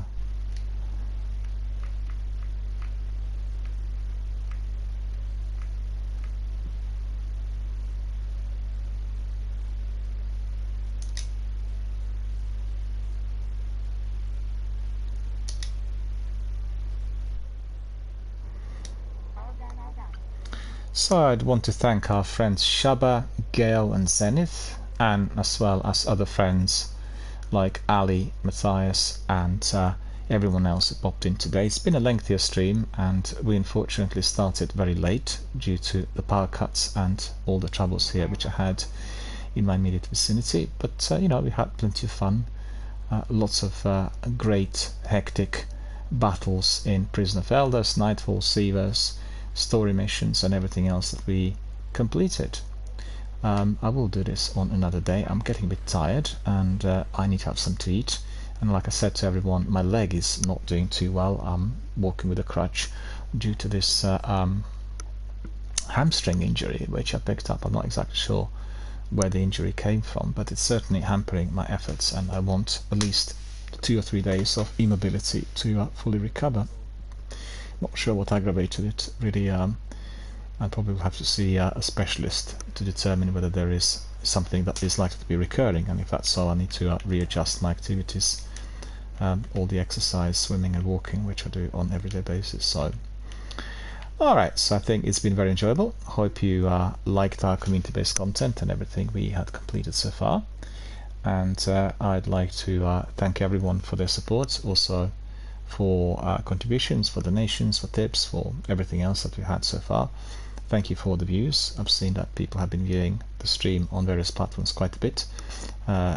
Generally, I've been encouraged to see that we were getting between 250 and 500 people popping in and basically having a look every single day, and getting quite a few views on Twitch as well before the videos are taken off. As you know, Twitch runs a policy to which they keep the videos for 2 weeks and then they all disappear. It was longer than that in the past, it was 3 months, but obviously they became a bit more strict in terms of what space is being used in the servers. So that's something very good. Anyway, I'm quite happy with all that we completed today. It's been a good session, and albeit a bit delayed with a few interferences, which I apologize for.